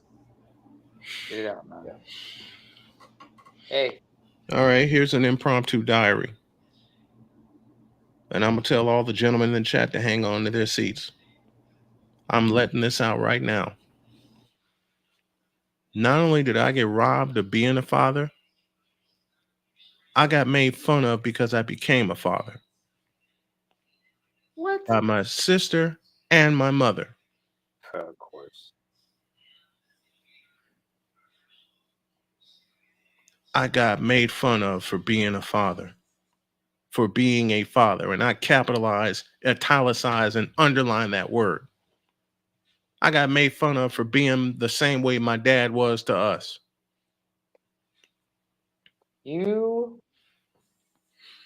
were and still are your father's son. Motherfucking right I am. You are every bit like your father. Hell, you are just, I'm sure there's a lot of Grandpa Tiny in you, man. And You know, you should never be ashamed. the only difference between me and dad, my dad topped out at 5'8" and I'm 6'5". That's it. Wait, what about Grandpa? How tall was Grandpa? 5'8". Oh, I can see why he was called Tiny. But tough as a fucking mule. And they were originally from? My dad's from Chicago. My grandfather was born proudly, I can say, from Macomb, Mississippi. Oh, the Mississippi boys don't fuck around. They some tough ass December little niggas. 27th, 1900. I got Yeah. made fun of when Donna was born. When first my mother said, "Are you going to be there for her?"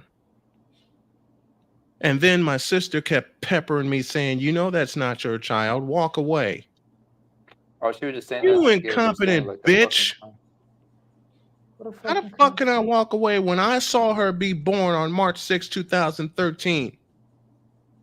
You ignorant cunt.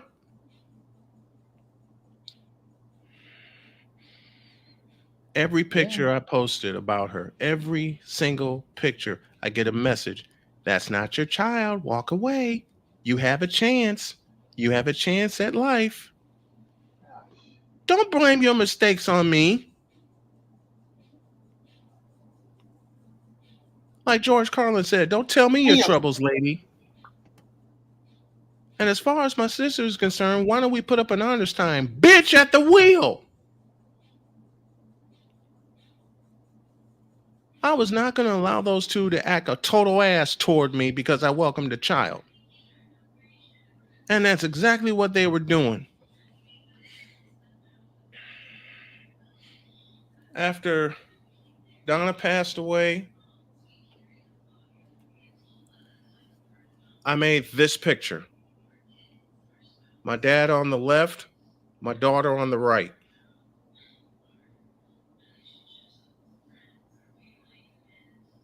I made this picture right after Donna passed away.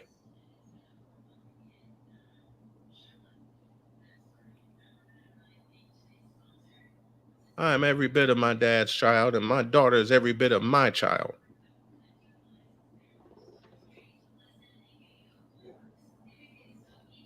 The only reason I didn't. She has your smile, man. And I can see the resemblance between you and Pops. Yeah, for sure. Why do I fight so hard, gentlemen? These are two reasons. Yeah. I'll show y'all something else. I'm glad my mother had a chance to speak to my wife and share a laugh with her before she passed away 3 years ago. Why else do I fight so hard? Right there. My beauty, my wife, my Jody. The very dominant, very intimidating 5'3" monster. You know the The fucked up part intellectual is, gremlin. you know the fucked up part is someone actually warned me. Still in the 21st century. You shouldn't be with those white women. Well, I am, and she loves me dearly. So fuck off.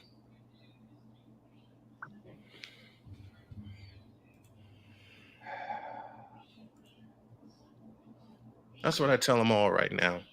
You don't know me, you don't know Jody, you don't know our dynamic and what we're bouncing back from. So until you actually have the fucking nuts to get to know us, fuck off. When we were working at um when we were working at Amazon in Durham, North Carolina, so many people would see me and Jody acting totally silly, and the folks that came to know us would tease us. They try to tell my wife that I was flirting with people. My wife looked at him and went, "Yeah, right." Oh, and gentlemen, you can take the picture. You can take me down now, Charles. And gentlemen, take a guess as to who the women were a part of that was threatening to tell my wife I was messing around. Take a Black guess. women. Black BW. women. Yep. Yep. Nosy ass motherfuckers. They see me and Jody kidding around. And y'all know Jody's my emotional rock. She gets me to and through everything.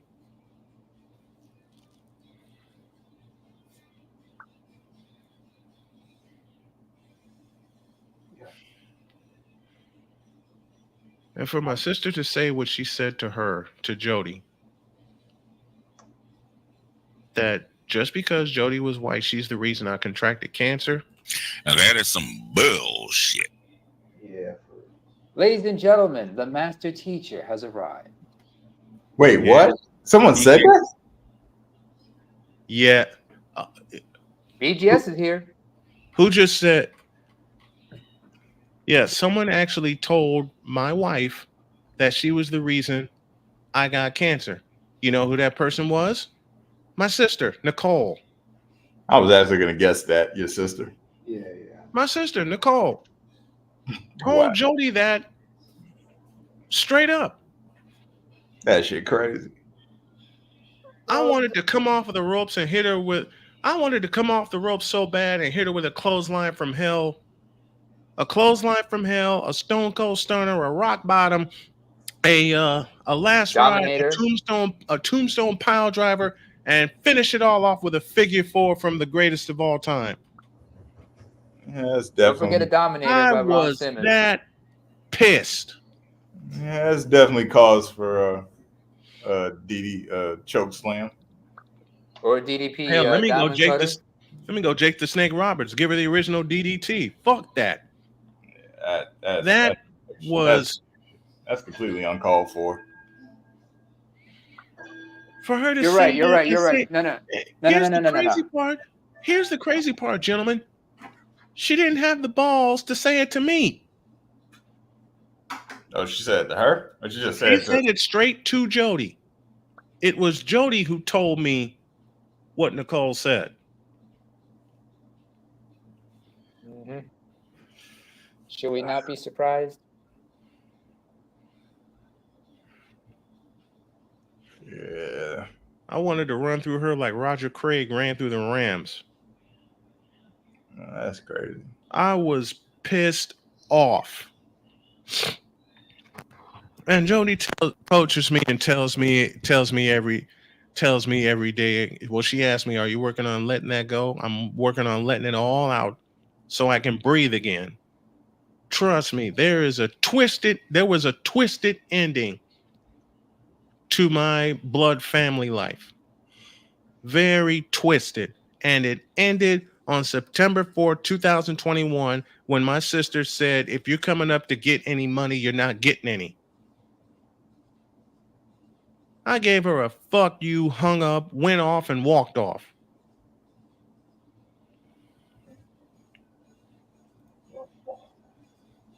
You're in a place where you're celebrated, brother, not tolerated. That's the whole point. Mm-hmm. I'm glad for you. And she can't stand it. Yeah, I know. She can't stand it. She cannot stand it. Then I am celebrated. So you know what I did? I did like a little 5-minute tribute video in front of my child home. I got back in the car and I said, "Baby, let's go home to North Carolina." Right. Because I was tired. Chicago wore me the fuck out. I had my memories, don't get me wrong. But without my dad there, especially after Pops died, I had no reason to stay. Yeah. And my mother and my sister made it fucking worse. How many times, gentlemen, in the chat were you told by your mother, "You need to find a job and leave your dreams alone"? That was a direct question / statement from my mother. I wish I was making that up. I'm not.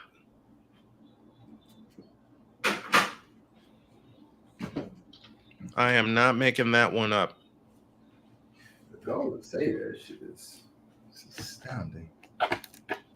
The comfortability to say that shit is astounding. She was quite comfortable in saying that. And I could tell she was quite comfortable in saying that.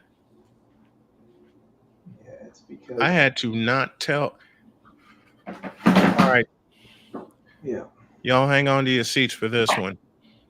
When I was employed by a company called High School Cube in Chicago to work some games with them, It was during a time where they would mail out paychecks. One came to the house. I knew the day it was due. Guess who got to it first?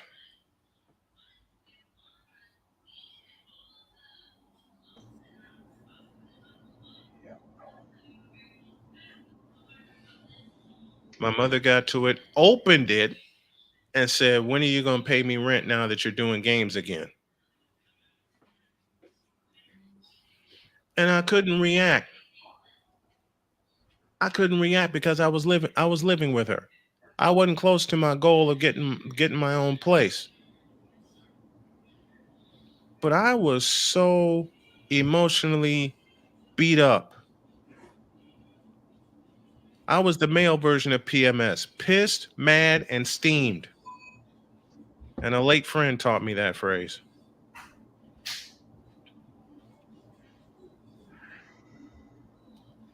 After March of 2014, I had it. I had it. I changed my number and I walked out and never looked back. That's it.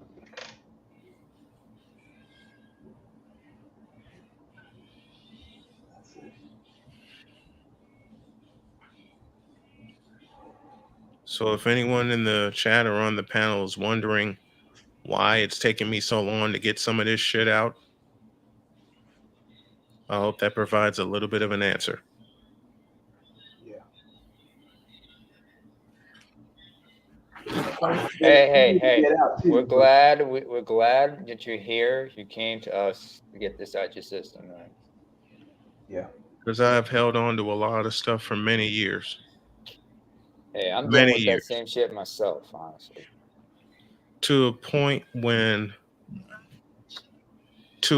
I thought I'd be locked up in a loony bin forever. Be glad you aren't. I'm glad. I am definitely glad I'm not. And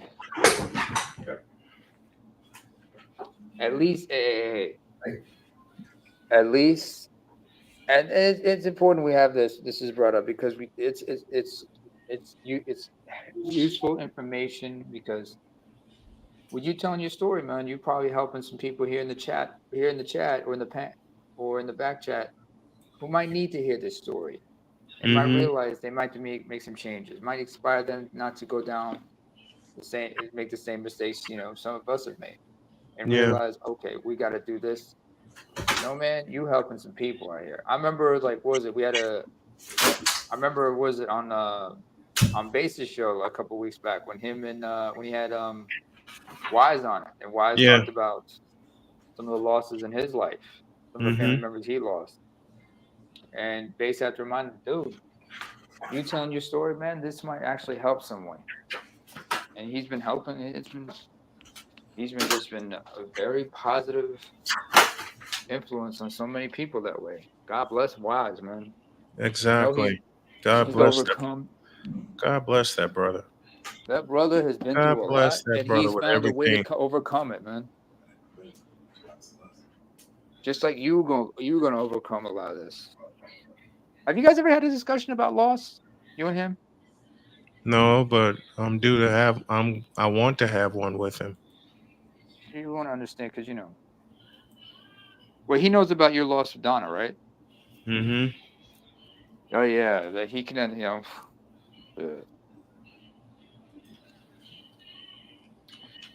mean, this is what brothers are for, man. Hell, that's what friends are for. Let it no, glad for not only how much you survived, how much you, but definitely how much you did. That's the part people forget and talk about the part they survived and healed.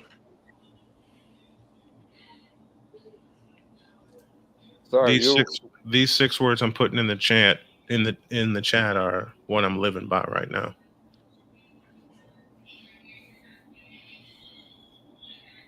Damn. First night I heard Charles speak them, they stuck in my head. My brother, my champion, my savior.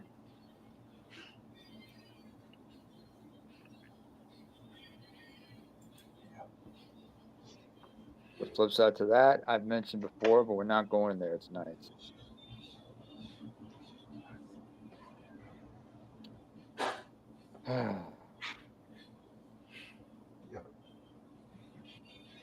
I mean, just looking at all this, you know.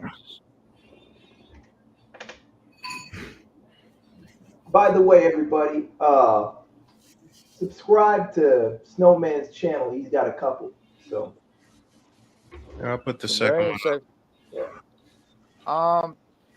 How do you pronounce your last name? How do you pronounce your name? Is it Eeyore? it's Iori, brother. Eeyore. Eeyore. Is that Greek? No, it's not. Okay. It's not. Charles knows where it's from. Yeah. Well, don't leave me hanging. I'm kind of curious. You know, you can type it in the back chat so I can understand the name. Well, have Eeyore. you played the game King of Fighters at all? Oh, I've heard of King of Fire. Okay, King of Fighters. Okay. Yeah. Me personally, I'm more of a Tekken fan, but I hear what you say. I get your point. Yeah. King of Fighters. Yeah. I love it. He's from King of Fighters. So. Don't hate me for being an Eddie Gordo fan. It's all good, bro. Look, Eddie Gordo was one of the men. Okay. Yeah. It's because of him I picked up the actual martial art and Gotcha. studied it. Gotcha. When I get my legs back together, so will I. There you go. Well, I would suggest you try Angola first. You know, the slow grounded variation. Yeah. The Regional is a little more fast paced and requires some acrobatics and agility. You don't have that yet. Yeah. Angola's your Angola or Capoeira de Angola. That should be your speed. You know, That's- slow, correct. Nice and slow. A lot of Comedic. stretching because I still got to do a lot of stretching. Comedic as hell. And given how big you are, they give you if they ever give you an batisado, which is a baptism, Mm-hmm. they might give you a ridiculous nickname because that's the part of the process. Everyone is given an apelido, a ridiculous nickname for one reason or another. Then you have to earn your respect that way. It's fine by me. Yeah. What I'm doing now is some stretching at home, and y'all see the link on the screen. I'm trying to get that baby monetized this coming week. 500 is the magic number. I don't care what people say to me that I can't do it. I don't care what people say to me that I need to think realistically. Take your realistic thinking and shove it up your ass. I believe I All can the get way this up. done. All the way up that ass. Excuse me. Oh, gassy. Let me step away. Thank you, Hey. guys. All right, family. Much love to you. Much love you. Thank you. All right, brother. But yeah. I'll see you tomorrow. Yeah, he's streaming tomorrow, by the way, guys. So y'all want to check it out. This is an interesting conversation, Iori. But yeah, this is what we talk about: broken homes, tragedies, and everything. Dysfunction that some people will have. I mean, there are certain people in this world who are not fit to be parents, and this is the type of damage and influence they have on the children they bring into this world. Yeah, too many, brother. Too many. I mean, I would be surprised if like some people just actually be a cluster B of sorts, like an antisocial or a narcissistic personality disorder type of person. Those are the worst. Histrionics to a certain extent, but narcissists and antisocials, those are the worst. I hear you. And I speak from experience regarding narcissists. I've dealt with that type of abuse many a time. Yeah, my family's filled with those as well. Oh, you got a family history of that shit? A little bit. Yikes. Yeah. Not in my family per se, although I do have a couple of. I do suspect a couple of. Oh, hang on a second. Ladies and gentlemen, I need y'all start shedding your tears and get your sniffing on for crying Van Jones, ladies and gentlemen. Let me hear your Cry like boo-hoos. a He man. crying, he If you had crying. a heart, maybe you start to understand. You're breaking my heart here. What's Man, going it on, could brother? How y'all doing, man? shattered, What's going it on, could have been man? a shattered, it could have been a whole lot worse because you could have come in here and your theme song would have been "Cause I Love You" by Lenny Williams, and you've been like him crying all through the record. No, not Lenny Williams. I could imagine. I could imagine. I could imagine. Shadow going like, "You've been so good to me, oh baby." Ah, ah, ah, ah, ah, ah, ah, ah, ah, ah, ah, ah. That's the DNC version of Van Jones. Get ready. I mean, into the damn election. I'm gonna get a new song out for election season. Yeah, I mean, look, Van Jones is going to be crying on September 10th. That's for sure. Why September 10th? Because that's when his girl goes against Trump at the debate. So By the we'll way, see how that goes. she's tiny, isn't she? What's that? She's short, isn't she? Yeah, a little bit. How tall are we talking? She's like what? I don't know. Just because I was on Mr. Z's a while ago, and they said like she's like 5'2". I'm like, what the fuck? I didn't think she was that short. I think she's like 5'4" or 5'5". 5'4", 5'5". I'm sorry. You just look at her. She's a. Compared to Trump, I mean, if they stood them up side by side, of course she's gonna have to get on the stool to make because Trump is kind of tall, so she's gonna have to be on some kind of stool. That last interview they did with I think it was MSNBC, man, it was horrible. She looked like she didn't take her coffee or something, man. And she was just droopy. I was like, man, if this is the best y'all can do with a pre-record, what's gonna happen when they go live? Yeah, that's what got me scared, to be honest. Yeah, she's 5'4". Yeah, I'm looking it up here. It says she's 5'4". I've seen her. Have you seen the one where she's trying to clean up the bathtub green statements? Yeah, I saw that tonight actually. When she was she doubled down though, right? You saw how she doubled down on it. Yeah, I did. She said something to the effect that she made so many collard greens she had to make them in the bathtub and shit like that. That's what she said. What the hell? That's what you're talking about, right, Benjo? How many people you feed with a bathtub full of collard greens? How many people? 1,000? She feeding the whole village? I don't know, Kim. I don't know. I mean, wait. First of all, in a bathtub, I never heard some shit like that before. I'm like, what the hell you talk? What the hell? Then she said she puts Tabasco sauce Yeah, in bacon. She said that too. She said, I mean, she said she put Tabasco sauce in it because it's got the right type of vinegar or something else like that. That's what she said. Yeah, she said she didn't use Louisiana. She said she used specifically Tabasco. And I looked at that, I was like, that's another no-no. And bacon, I mean, the people I know where I grew up, my grandmama, she used to put the ham hocks and all that, the fat back and all that. But as she got more health conscious, it was smoked turkey, everything. Yeah. And I understand that. But bacon, you putting bacon in a bathtub load of greens, that ain't enough. Yeah. I'm glad I don't eat pork. That's all I'm gonna say about that shit. Yeah, because that recipe she threw out there, my brother, he heard that, and I thought she was gonna try to clean it up. But at this point, she's got to double down because she has to use her. And she was talking to a black woman when she was doing it, so she was trying to kind of I was like, oh, she's finna clarify this greens thing, and she doubled down, man. She called that bet for sure and raised it with Tabasco now. Yeah, I mean, to be perfectly honest with you, bro, if that for people that don't understand, I mean, I'm sure that there are plenty of people that do. That anchor was trying to help her answer some of those questions. She was giving her tells in terms of how to answer, and she still didn't understand what the heck was going on.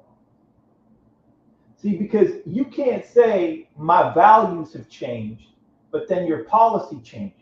If your values don't change, the policy don't change. The reason you say your values stayed the same is because you're indicating there's no movement on the policy side. You can't have a change in policy and have the same values. Those two things don't go together. And I noticed also with that she was throwing her, a little help on that.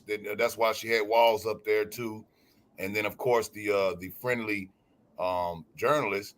But then also I noticed that she was looking down she's got an iPad or some type of teleprompter where they're looking down and reading that stuff, and it's coming through. I'm sure someone's typing it. Or could be, they're using the AI to do it. I'm not sure how they're pumping in that text, but she's got to read it, respond, and make it look natural. 3 things that she doesn't do right, in my opinion, in that canned interview. But when they bring it up to that debate, it's gonna get real. It's not gonna get any easier. I'm gonna tell you that. It's not. If she can barely handle a taped interview with a friendly audience, I mean, her opponent isn't going to be friendly, bro. Trump is, we all know, he's a narcissist, and he is basically, and he has no self-awareness. He's just gonna he's just gonna resort to his usual antics, and she's gonna get easily flustered by him. I think he pivots. I think if his PR team is smart, I think they tell him pivot. Let's slow down on any personal attacks or anything that No. You first of all, you're dealing with a 70-year-old. He's stubborn as 70-year-old, and he has an impulse control. He's impulsive. He gets worse with just age. based on the Joe Biden interview, he could have went full strong on the Joe, but he just let him melt down. You have to let your enemy, like Sun Tzu, do not interrupt your enemy, man. Do not interrupt him. Let him mess up. You think he knows that? I don't. I know he's well versed as a showman and everything, but let's not forget we're dealing with a 70-year-old, a man who's like damn near 80.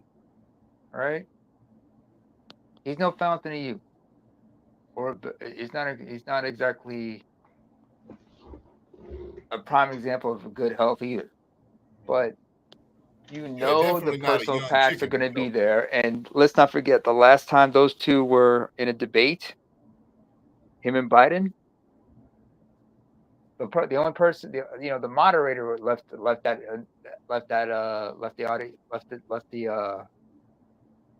that debate exhausted because he was like, trying to deal with 2 toddlers, just like this one. Only was a lot more tame this last time. But with Kamala, oh no, he is probably just going to be hitting zingers and whatnot at her any way he can. Well, that's what he's supposed to do. See, the thing is, Trump is extremely beatable. The problem is the Democrats always give us candidates like this who seem to be the candidates that love to lose a fight that they're supposed to win. And that just shows you, and that just shows you these people have nothing to offer whatsoever. Exactly. No policy at all. All they got is a bunch of money with Silicon Valley and Hollywood. Nothing to do with policy. Nothing to do with the working class or anything, right? Technically, I'm a working class Democrat, going all the way back to, the Kennedys.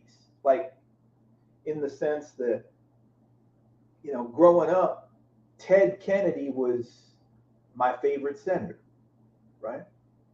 Mm-hmm. Voted for Kerry in '04, Obama in '08 and '12, even after what he did with the great financial crisis and housing and shit. And 2016 was the moment I was like, look, I can't do this. And I've been voting Green Party, or I might vote for Cornell this time. It's just all these people care about is shaming their own voters.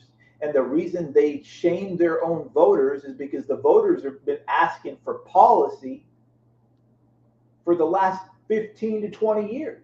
They don't even have a policy platform.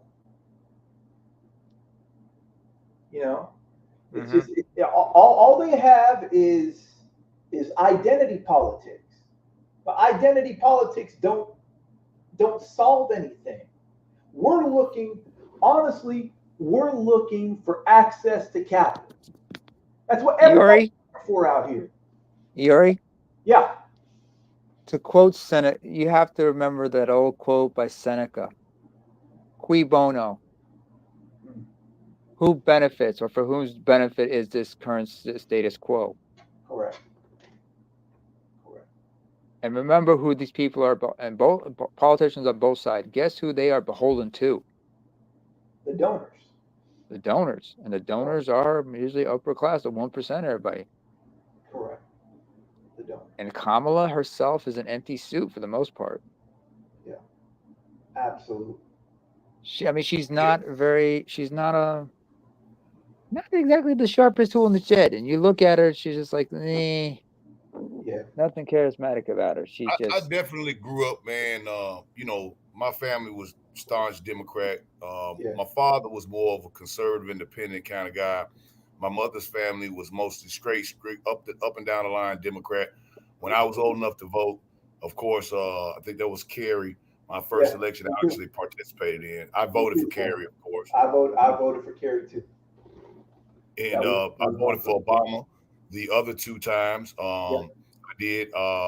However, in the Republican nomination, what was the primary? I did vote for Ron Paul, hmm, um, yeah, but they got rid of Ron real quick.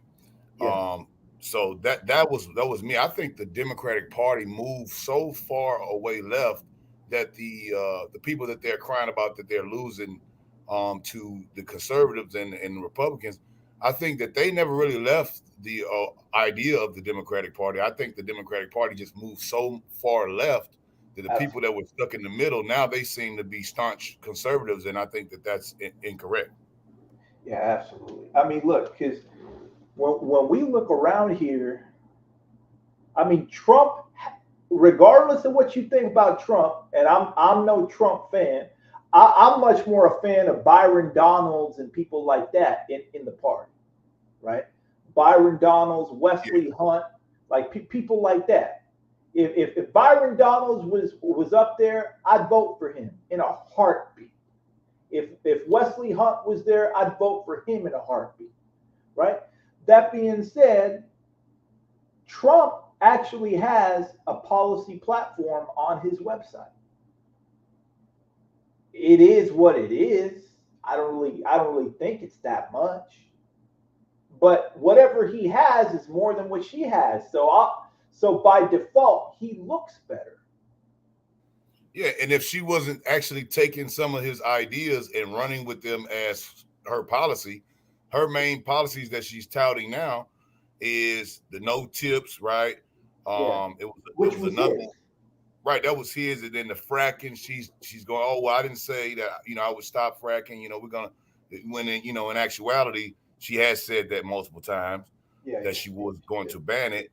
And I'm like, maybe if you had some idea, and of course the wall, which was they said was his pet project. Now they're saying, well, we're going to go ahead and finish it.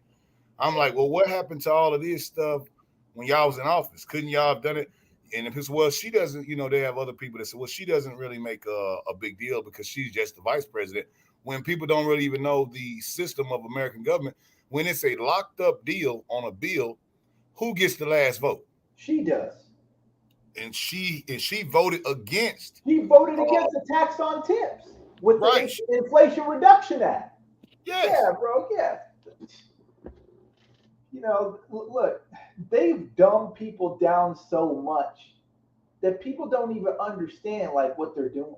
Like when I say this to my Democratic fam about the whole Inflation Reduction Act and her being the tie-breaking vote that that implemented taxes on tips, they don't even want to see it. And that affects all people because think about it, a lot of the gig economy, people that's Correct. doing ride share, stuff like that, man, door dashing and all that stuff, that they get a lot of their money based on tips, you know, Correct. and they're on a small budget as it is with gas increasing, car insurance, all these different things. You know, for them to be taxed on their tips, it kind of makes their little gig deal. You have to work twice as hard for half of less money. Right. Exactly. Exactly. Yeah. Not to mention that when Uber and Lyft came to California, California sued Uber and Lyft, and pretty much all the other um, all the other 1099 jobs that used to be here, they left because they knew that if California sues those companies, they're smaller and they can't absorb legal costs. So they just went to other states. Yikes. Yeah, Texas did that same thing, man. For one point in time, they had banned Uber in Houston, and I don't know if they banned Lyft too, but I know they banned it, and the lobbies for the taxi companies had got in cahoots with the government, and Right. they had banned them for using the Uber inside of the city limits, and they had to get their medallion again so they could actually be able to do rideshare. It was a big deal, man. The city was trying to come down on those people, and I'm like, man, the taxis have had a monopoly on that stuff for years. You get somebody in there where everybody can be able to do it without having a medallion. It helps out more people. So to attack them, it's like you're killing your little free market economy with that. Right. Exactly. That's exactly what they're doing. But yeah, it's I honestly I honestly don't know what I'm doing this election. But considering what they're doing, bringing these people in here and having them fight with us for resources, I think I know what I'm doing. I'm telling you that right now. I never thought I would say that. But to be perfectly honest with you, they're replacing us and they're having them come here and they're giving them everything that we don't have access to. They're giving them the access to capital and the reparations and all that other kind of stuff that we're asking for. Meanwhile, people saying that, reparations is too big of a deal, but you're giving the Latinos the reparations, you're giving, not the Latinos, the illegals reparations, and you're giving the Ukrainians and all this other kind of shit. So fuck all that. I'm a strict, I'm a strict anti-war absolutist when it comes down to this shit. I remember in 2000 and 2004 when the Democrats were the anti-war party, and now they're not.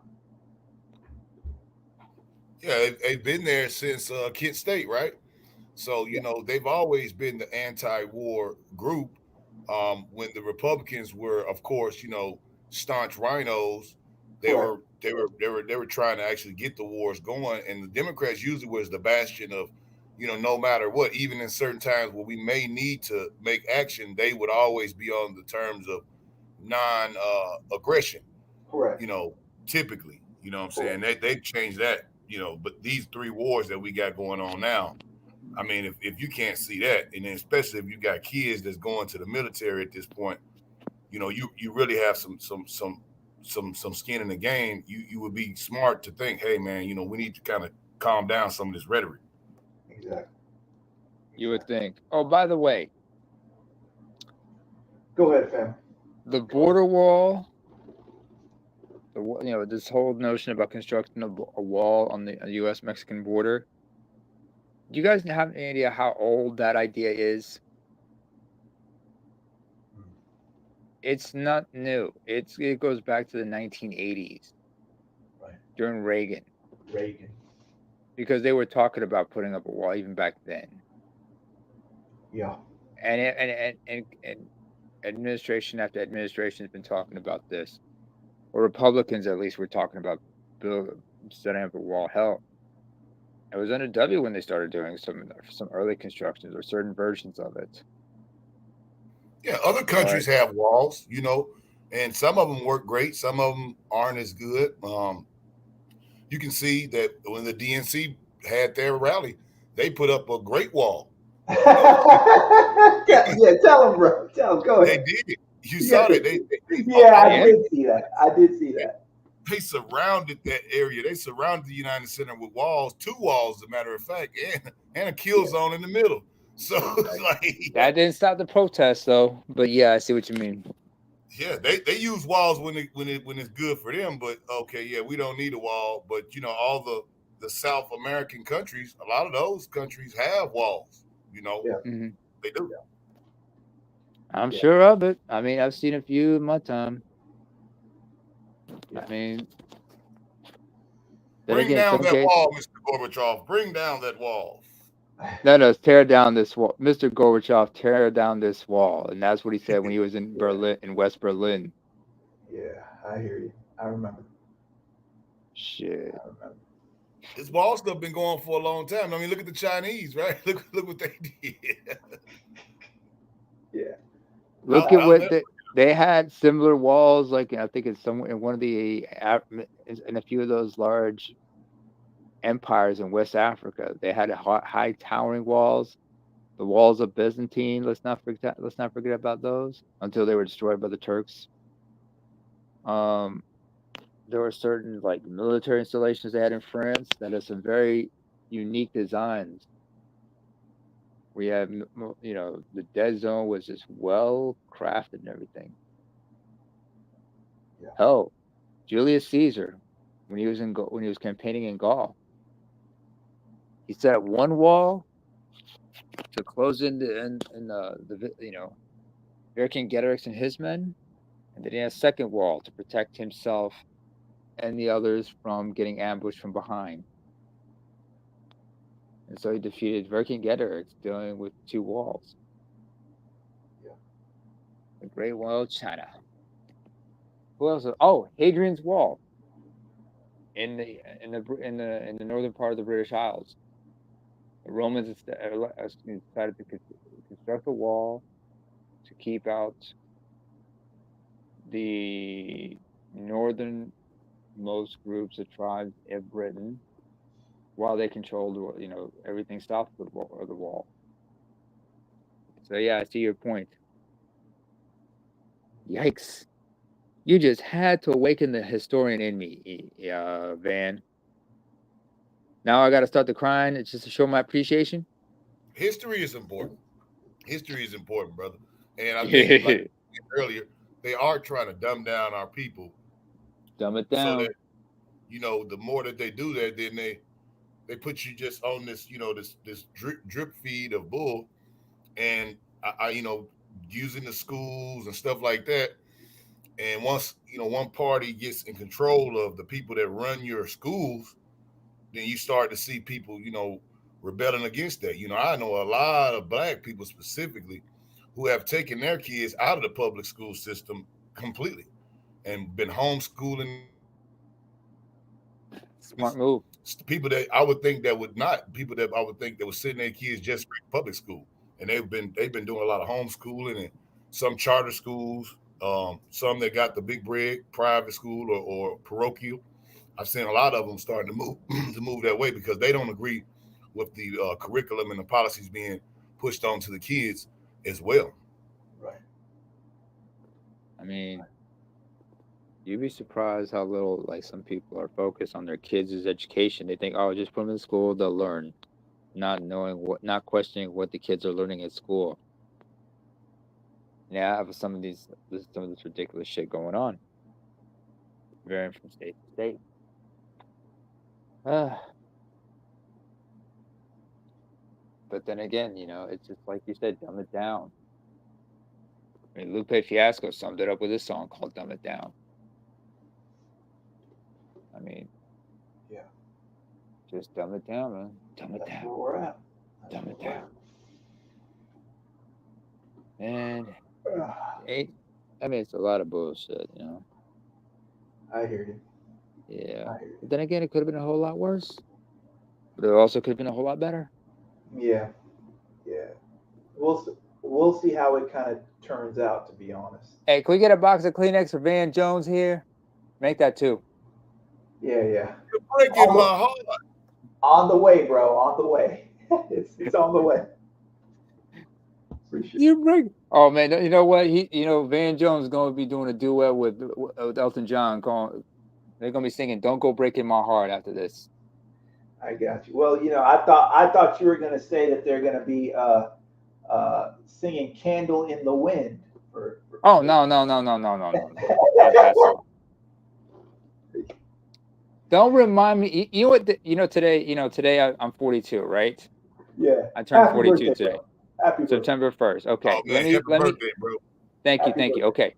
Let me explain something to y'all. September 1st, 1997. Do you know what I did that day? You tell me. What? I was at home watching TV because they were holding the funeral procession for Princess Di that very day. And you saw Elton John in the church singing "Candle in the Wind." Yeah, I remember that. This is Princess Di's funeral, September 1st, 1997. Yeah, I remember that. So "Candle in the Wind." I mean, he said he would never perform that song ever again. Yeah. Although it was a big hit, and the sales of the single, went to charity and everything. The proceeds and everything went to charity. Right. I can't believe she's been gone for almost over 25 years now. 28. Yeah. It'll be 30 years in 2027. For sure. God damn. For sure. Amazing 27 years. But yeah, here's my birthday. But yeah, I'm telling you, I'm like Bernie Mac right now. I'm 42 and I'm tired. I'm tired of this shit. I hear you, brother. Happy birthday, man. Yeah, I appreciate that. But then again, when you're the oldest, you can't have your own day. You got to call the parents because it's their day. Yeah. Because the day you were born was the day they became parents. I know. And I got to call my mom. I know all about that. Oh, no. My mom's going to be a cloud. But then again, I'm not 80, so, my mom's African. So when she hears me, she's going to be like, oh, I'm very glad you called. Yeah, for sure. For sure. Well, of course, it's the day you brought me into this world. It's your day as well as mine. It's your own personal Mother's Day. So, yeah, I gotta make that call. I can't call Dad, but Dad's gone. God rest his soul. But Mom's still around. Sounds good. And woman's got that, and she still got that sense of humor. Sounds good. I mean, hang on. Let me change my avatar for a minute. Hang on. No, not that one.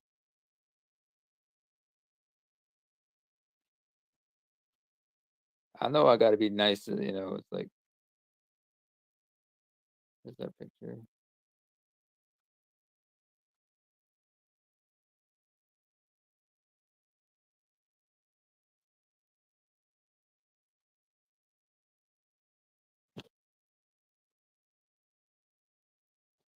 So yeah, that picture I got to remind myself of.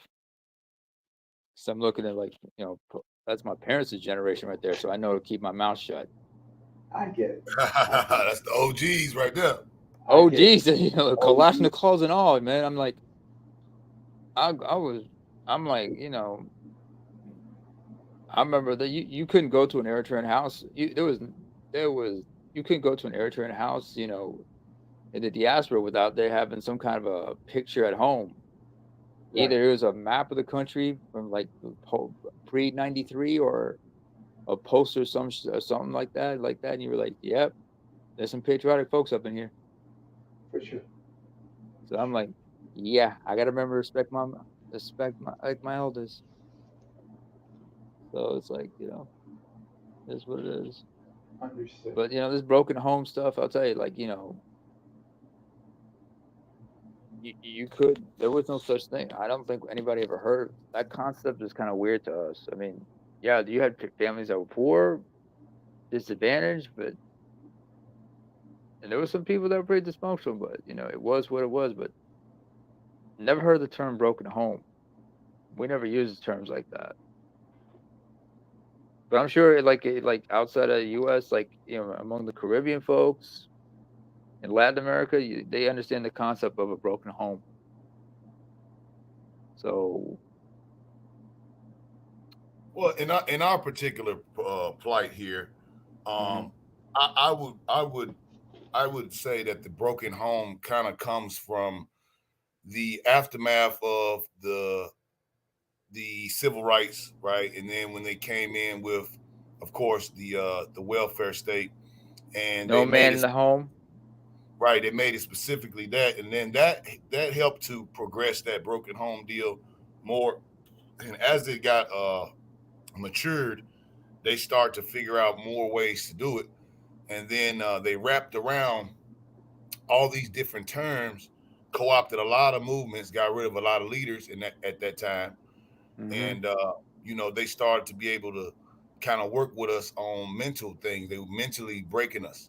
You know what I mean? They was making us think that the right was starting to be wrong and wrong was starting to be right. Even now to this day, where and I'm on the fence about abortion. Women can do whatever they want to do. Do I want to pay for it out of my tax money? No. I Yeah. feel like if you got abortion, you want to get it, pay your money and let it be. We shouldn't be on here trying to, and then they say, well, that's a reproductive right. And I'm like, well, when you say reproductive, they have taken the whole concept of reproductive rights to mean, Mm-hmm. because back in the days when you would say reproductive rights, you would think about eugenics and like cleansing and race cleansing. But they would say we don't want the weeds. I mean, Margaret Sanger, I mean herself, she was like, we don't want the weeds. We're gonna thin them out. She Yeah. made Birth Control League. She was the starter of the Birth Control League, which eventually came into Planned Parenthood. And she said we got to Okay. get rid of these black weeds. She sat Yeah. up there in front of the Ku Klux Klan. She was basically like a woman Ku Klux Klan cyclops, and they were like, "Well, this is how we're going to do it." Yeah. And you just go back and look at the charters and see who were some of the people, family members who was on that charter to get Planned Parenthood started. I mean, just look at the DNC. That's the party. That is the party right there. Come to our thing, and we're gonna park a van in front of this, and let you snip your balls, and we're gonna kill your child before you go in here to the DNC. Now, if that That's a don't tell little you, insane. That's a little extreme. Yeah, yeah. That's I right. mean, that's what they did. They had 25 last count. I'm sure it was more. 25 abortions before the place was even shut down, and like 5 or 10 men went in there and had their balls chopped off. You Yeah. can't make this shit up. They're pretty open about things now. Because I remember in the '90s, we used to say, or people used to say that they were pro-choice. Now people are just saying that they're pro-abortion now. Like they just straight like completely messed that up. Yeah, it's the I was walking asked down. what I thought about that once, and my answer was simple. I said, and this has been my answer the past few years. It's like, and asked me if I'm pro-choice or pro-life. I said, let me put it this way. I think any man who insists on using a condom or turns down the opportunity of sex is pro-choice because you're making a choice. You're making the choice to be responsible. You're making the choice not to get caught up in some bullshit.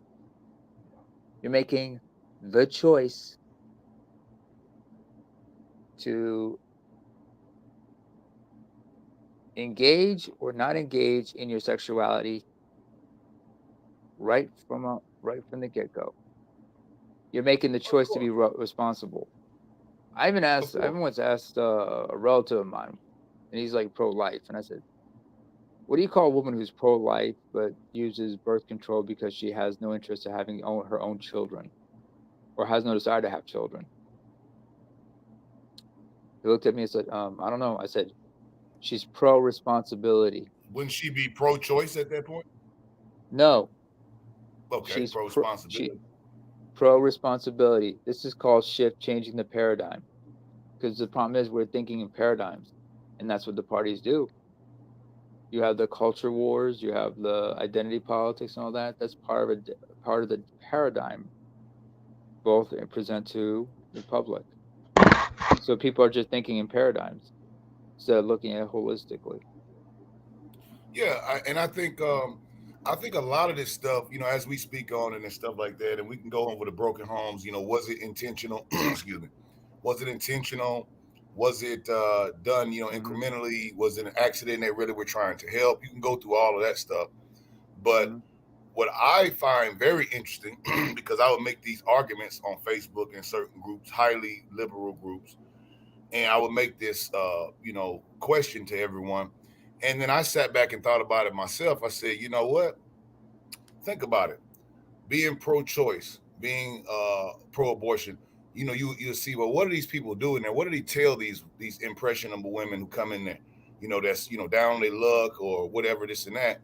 And you would never really see it until, you know, I think it was Project Liberty or something, Veritas. They start sending in these undercover, um, basically reporters, where they would, where people say, "Oh, that's false." Planned Parenthood doesn't do that, or insert name agency doesn't do that.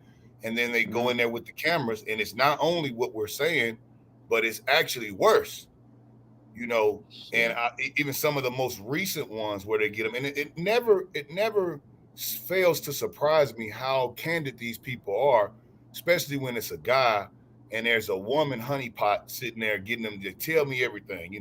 And that could be anywhere from the CNN guys, people over at CDC.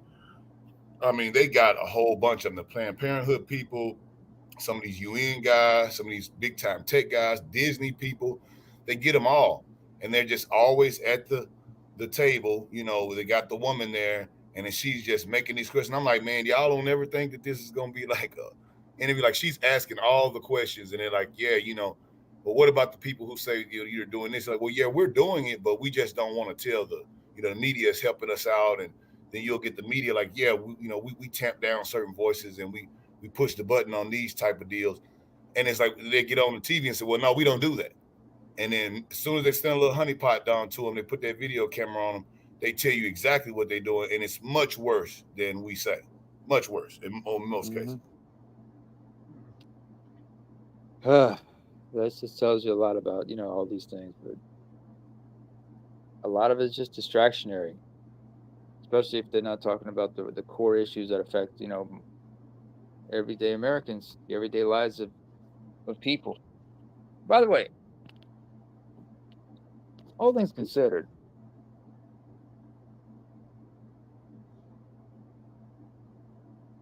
let's say Kamala wins the election, right? Hypothetical scenario here, folks. Mhm. Will Trump accept the results, or will he put up a big fight and claim the election was stolen? I don't know if he would. What I have seen is that Texas just wiped out 1 million voter registrations. Um, and they said that they are not going to accept illegal migrant votes. And they cleared out 1 million voter registrations because they all came back to either fictitious social security numbers or that they were directly found out to be illegals. So, and then some of them were dead people. Some of them were double voters. Some people would change one letter of the name. This different type of tactics that they use. So they have cleared out 1 million. I think Arizona has cleared out some of the stuff. Florida is going for their own version of it. So I think they're kind of getting ahead of it because, once it's over with, and they try to make anything of it, yeah, they're gonna say, see, we told you. These psychos, they don't want to accept anything when every time the Republicans win, the Democrats always challenge the election. It's not nothing new. They do it all the time, every single time. Hillary Clinton complained when she lost, said it was, the Russians did this and that, everybody was on the side of that. So, everybody, complains, but The what whole they're the gonna do. whole "Not My President" marches that happened like right after Trump was elected too. So Oh yeah. They had those already ready, man, to drum up, the sentiment. And a lot of these cases, think about it, man. If the Republicans, they never get to that level of it. They're not as bold as the Democrats. They will go out and they will do skullduggery, en masse in your face and tell you, go to hell. Republicans, they always, one step behind. So in my mind, I think that they're trying to make it so big, the turnout, that it won't be no way they could even steal it. And the only way to do it is people that the red state governors have to do their job. If you see that and it's not hard because these registrations are public, you go down there and you find out it's not a social security number attached to that. You find out that the address is wrong. You find out that this is a double dealing. You cut those registrations off immediately. So therefore, you get proactive, and then that way you don't have to try to go back and rely on the system to try to fix it because like I know, once those votes are cast, it's pretty much nothing that the other party can do. correct. Correct. I mean, you've seen a couple of maybe local and state stuff get redone and primary back and redone and suing, until oblivion. Maybe they have to do a runoff or something like that at the end. But as far as the federal election, when have we ever had a major federal election turned over for any party in the last 50 years? It doesn't happen. It doesn't happen. Either way, both parties have to get like a super high turnout, either one way or the other, for the election to actually matter. If the Democrats get a huge turnout, then they'll win. If the Republicans get a huge turnout, they'll win. The thing is the I think the Republicans need a huge turnout more than the Democrats do. So we'll see. We'll see what happens because the Republicans most of the time are a little bit flat-footed when it comes down to like technology and stuff like that. Like you said, the Republicans are a little bit more flat-footed and unorganized than the Democrats are. The Democrats are better at using these systems in terms of the media and all those other things than the Republicans are. So if the Republicans are going to win, they have to have a turnout that's so big that it's like a whitewash. Yeah, basically too big to steal. Correct. Um, Exactly. I think that a lot of the swing states, especially Pennsylvania, has become a very big battleground because that whoever wins, they're saying whoever wins Pennsylvania, and I forgot it's one more. They say basically if everything stayed the same, if every state voted the same way as they did in the previous election, and then if Trump wins It's Pennsylvania, Pennsylvania and Georgia. Those okay, are the two I Pennsylvania, heard. Georgia, Yeah, because yeah, because those are the two that flipped, right? Uh, Georgia never voted Democrat until 2020, and Pennsylvania flipped from Republican to Democrat, even though they were like a swing state to begin with, but they flipped. That's why I was surprised, to be honest, why she didn't pick Shapiro from Pennsylvania. It would have made more sense for her to pick Shapiro than to but see, pick. they still want Michigan. They got Ilhan Omar in Minnesota. They got Rashida Tlaib, I think that's her name, in Yeah, Minnesota. in Michigan. Yeah, I mean, yeah, in Michigan. she's in Michigan. Yeah, Yeah, they have to win Michigan. So if they was to bring up Shapiro, even though Shapiro would probably bring in a lot of the small hat votes and a lot yeah, of the people that's down with the the Zionist type stuff, they would correct. have brought it in, but they would have lost Michigan because they would have had. I mean, look at them now. I mean, just look at the Palestinian pro-Palestinian people are making more of a fuss at their rallies than anybody that's anti-Kamala. They're Yeah, I hear you. Unfortunately for the Palestinians or for anybody, I think they're going to end up voting for Kamala. There is see because there's two groups here.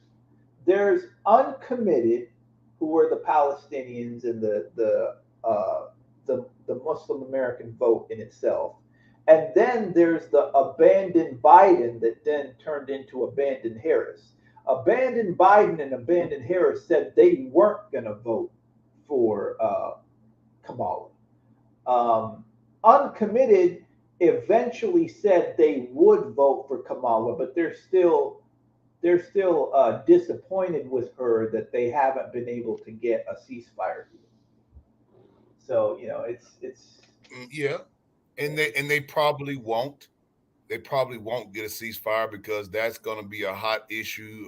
BB probably not. He's going to die on that hill, yeah, and yeah, I think they've made that completely clear by the actions that they've been taking. So I don't think that there will be anything that's going to stop him from trying to get his get back on them, which is sad, but I think it's reality. yeah, Shapiro it is. couldn't, and for that reason alone, they could not bring Shapiro in because it would look too pro-Israel. It would look Yeah. too pro-Israel. So they had I the hear Tim you, Cross. but technically to get to 270, they need Pennsylvania, and it's going to be harder to get Pennsylvania now with Shapiro not being there. So you know, but I get you though. I get you. Yeah, Pennsylvania, man, is big, man. They got some of the biggest rail lines in the country in Pennsylvania. They got they got coal, they got steel, Yeah, and they got a lot of industry up there, man. It's big time industry. Outside of Philly and Pittsburgh, maybe a couple other places, most of Pennsylvania, is country folk, man. yeah, totally, totally, absolutely. It's the Democrats always have a harder time winning because their map is different. So they always need to flip a couple swing states to kind of be in contention. The problem is with the border being what it is, a lot of the swing states, especially in the West Coast, they're swinging towards Trump, so that's not good for the Democrats. I mean, I don't think Kamala's getting Arizona, for example, or Nevada. So she needs to hold all the states that Biden held in order to be reelected. It's got to pretty much be the same map. And Yeah, getting that map in 2024 is harder because of what happened with inflation and all this other kind of stuff. That's going to yeah. be harder for her to get.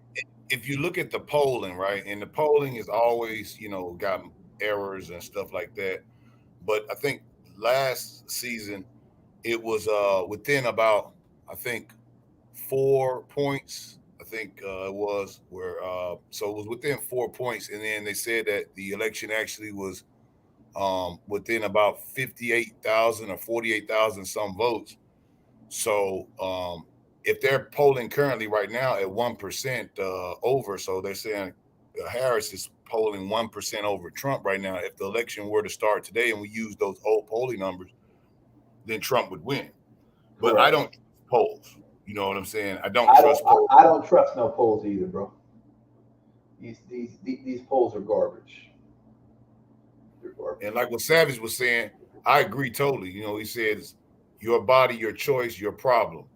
I don't give a wet runny shit about abortion. Want my vote? You're gonna have to do better than abortion, and that's basically what I said. I don't care if you want to kill your legacy, your children. That's your business.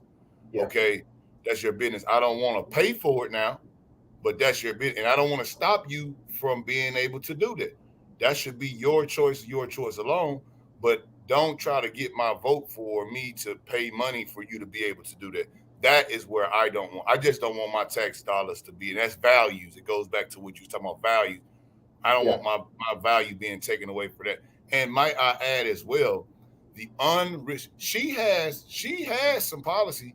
Her policy was unrealized capital gains, Yeah, and I can't stand that. I can't stand that, bro.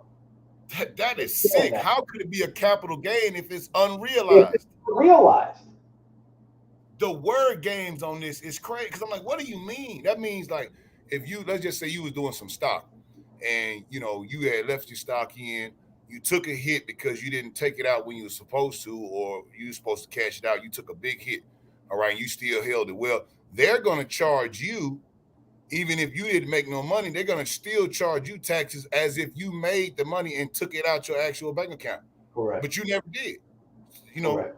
That's unrealized So gain. so it amounts to double taxation because you're paying taxes on something that you didn't realize, and then if you realize a gain after that, you get you get taxed on the gain itself once it becomes realized.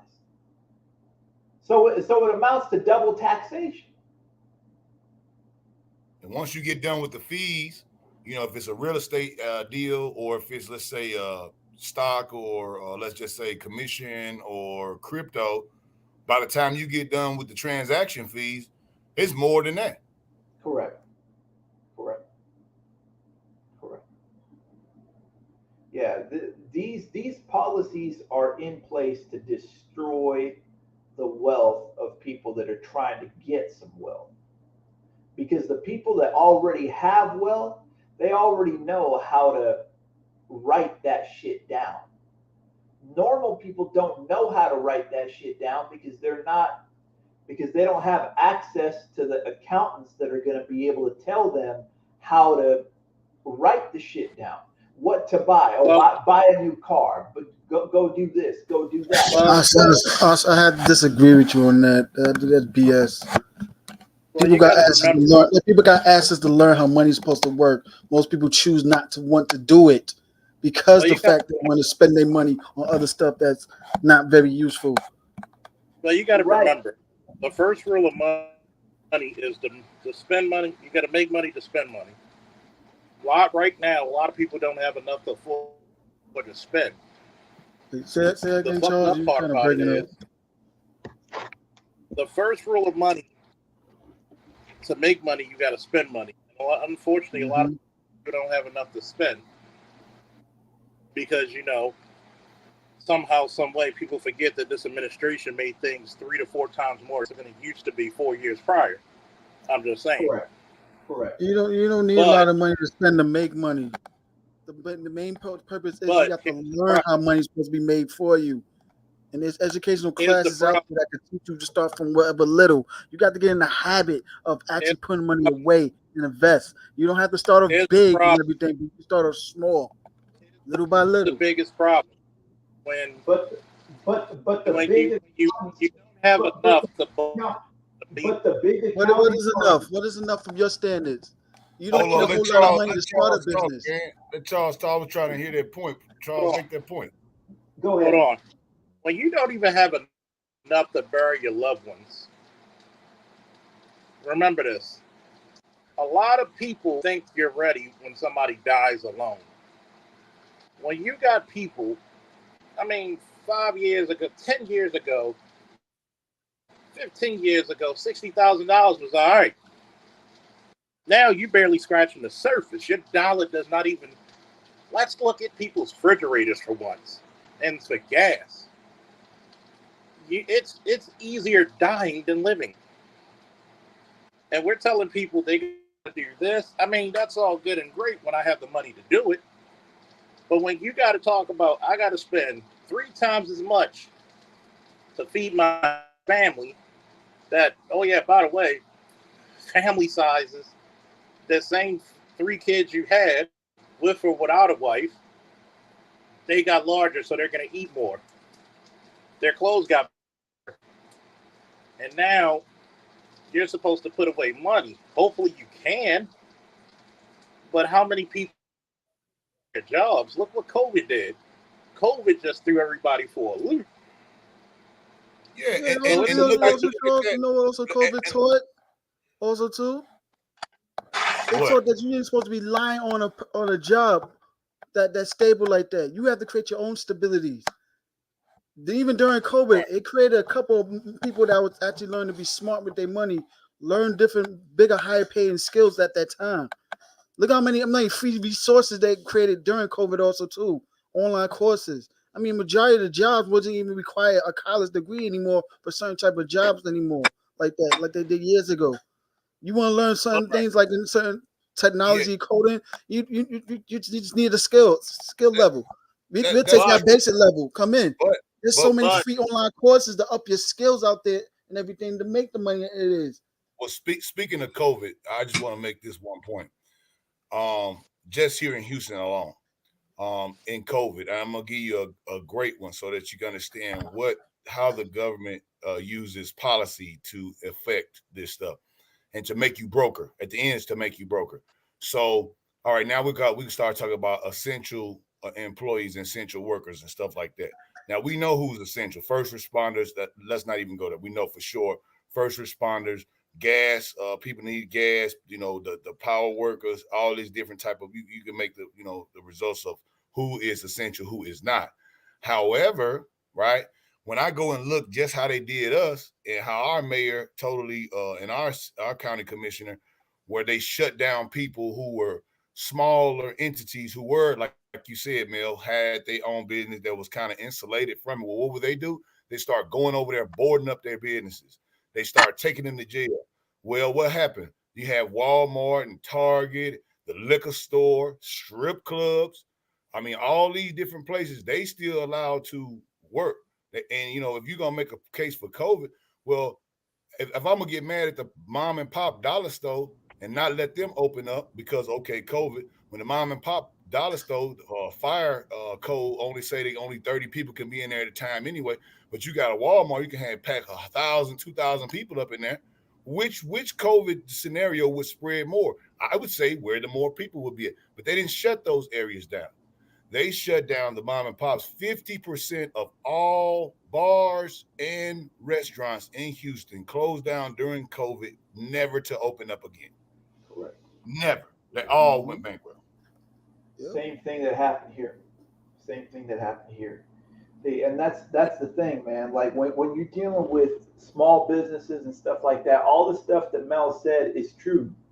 The situation though is that the army of accountants and the army of staff that places like Walmart has for them to be able to do what they do isn't the army that you have or anybody else that's dealing with their mom and pop shop has. So they're technically at a much higher rate of catastrophic failure. Well, think about it. If you were Walmart and you were what was his name? The guy who created Walmart. What was his name? Sam Walton. Okay, Sam if you Walton. were Walton's people, in the board over there, and you were thinking about, well, who are we going to vote for? What money is we going to put behind? People like Bezos, who, Amazon never stopped, Walmart never stopped. When you start thinking about, well, who would they give their money to? Well, we're gonna, you got a lobbyist that said, well, we're gonna keep us open, and you have a government that said, well, we're gonna shut down every single competitor. Don't even let them even open their doors, That's right. and wait a and minute. and then let them all get shut down. Hold on for a minute. That mess wasn't real. The whole world got suckered. Um, what You talking wasn't about real? COVID? Oh man, See, we're gonna stop playing with people saying COVID wasn't real. exactly. Yeah, COVID was died from. definitely That's stupid conspiracy theories right here, man. Ren, you a dumbass. I'm gonna say that. COVID was real, man. You know what I'm saying? It I might said not I have got in been. COVID during the Yeah, term. yeah. Wasn't really bad. Probably may have been a regular flu, but it said it was COVID. I recovered Right, from it, so that shit right. was I remember real. how, So I don't play with that shit. I remember how badly I was sick from it.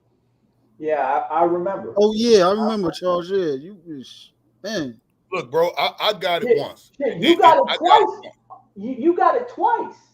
Yeah, Yeah. You got it twice. I remember because I talked to you while you were in the hospital getting it the second time. Oh yeah. Ooh. Shit. Yeah, your breathing was Yeah. really Your bad. breathing was heavy and all that shit. Exactly. You was on that respirator. Yeah, like the breathing respirator thing. Yeah. I respirator. Good God, because a Mm-hmm. lot of don't know medical respirator. Your body has no vacuum. Meaning, if I don't have to do it myself, I'm going to stop doing it, and that's how a lot of people died. Mm-hmm. Right. That's why they needed those machines. What they call them? The Breathing wind machine, machine. something like. Yeah, man. Yeah.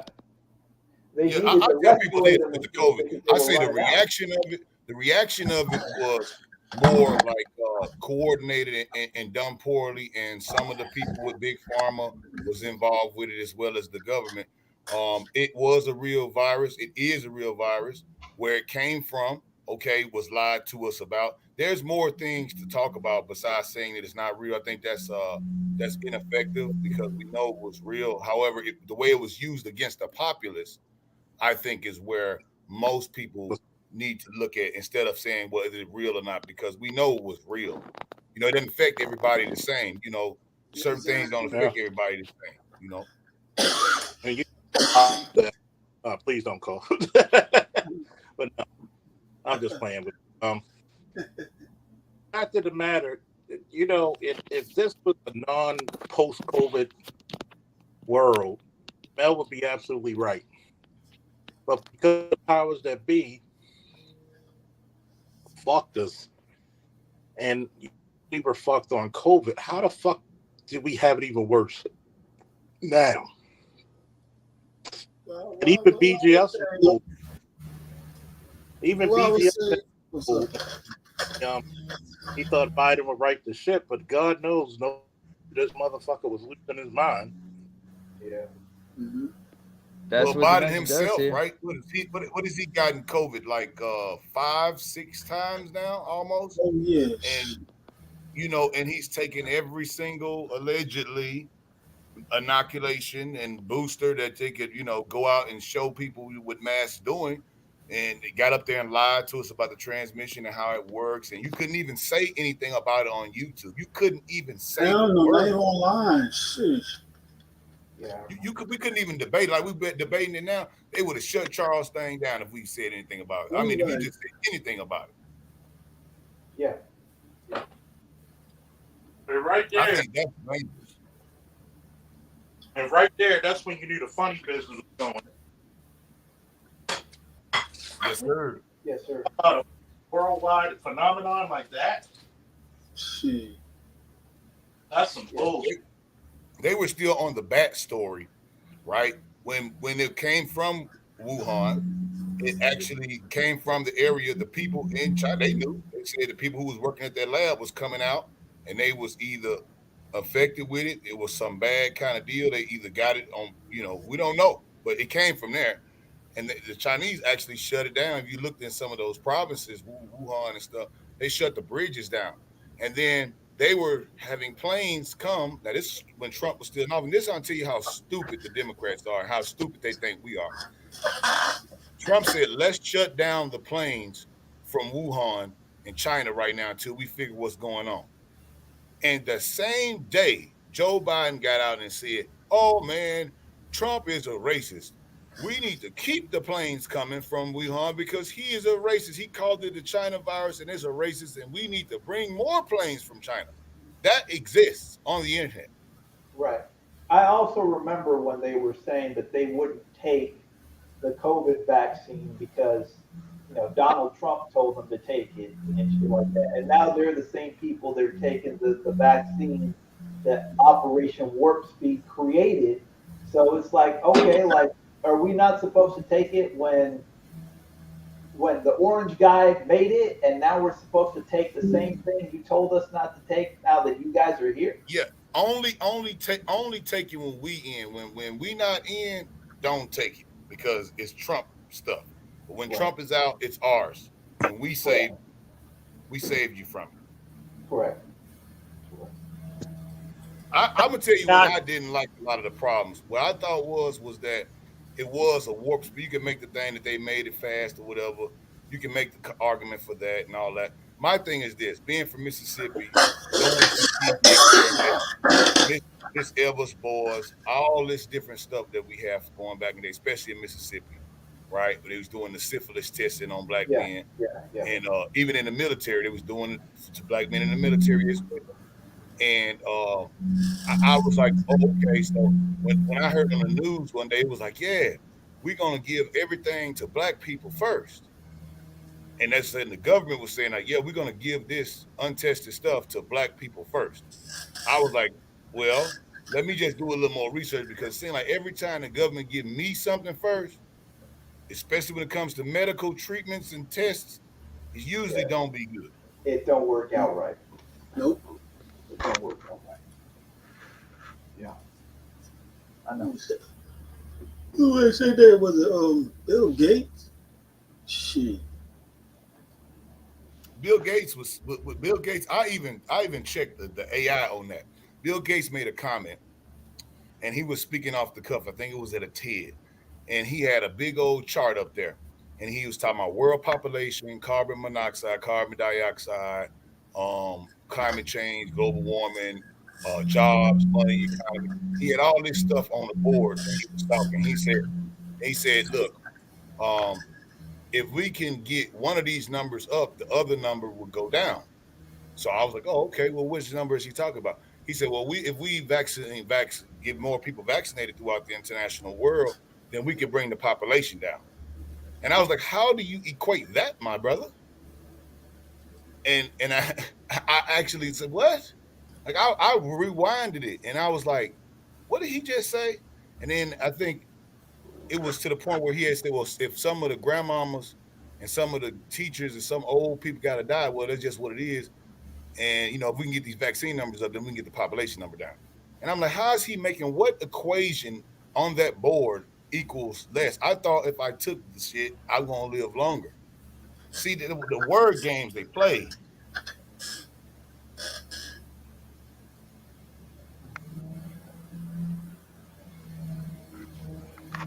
Yeah, bro. That video is almost scrubbed from the internet, might I add. It may be on YouTube now still, but I went on AI. I even asked the AI where it was at, tried to get the AI to find it. It found it slightly, but it was giving me stuff. It was like, well, Bill Gates never said that. And I'm like, here I am watching the video. And I'm like, man, it's like the AI is programmed with the MSNBC and the CNN talking points. Because I'm like, I'm sitting here watching you telling me my lying eyes telling me that he didn't just say that he could get the population down if he increases the V value, which V requires inoculations in the international world. So, it's just like, the gaslight. Everything is gaslit to the left. Everything. Yeah. Hey, yo, I'm about to check. I'm about to step out. I'm heading over to AB's where they started All the right. stream and everything. So the Gladiator, so to Coliseum. So I'll see you guys at the Coliseum. Sounds good, Neymar. Happy birthday, bro. Thank you, brother.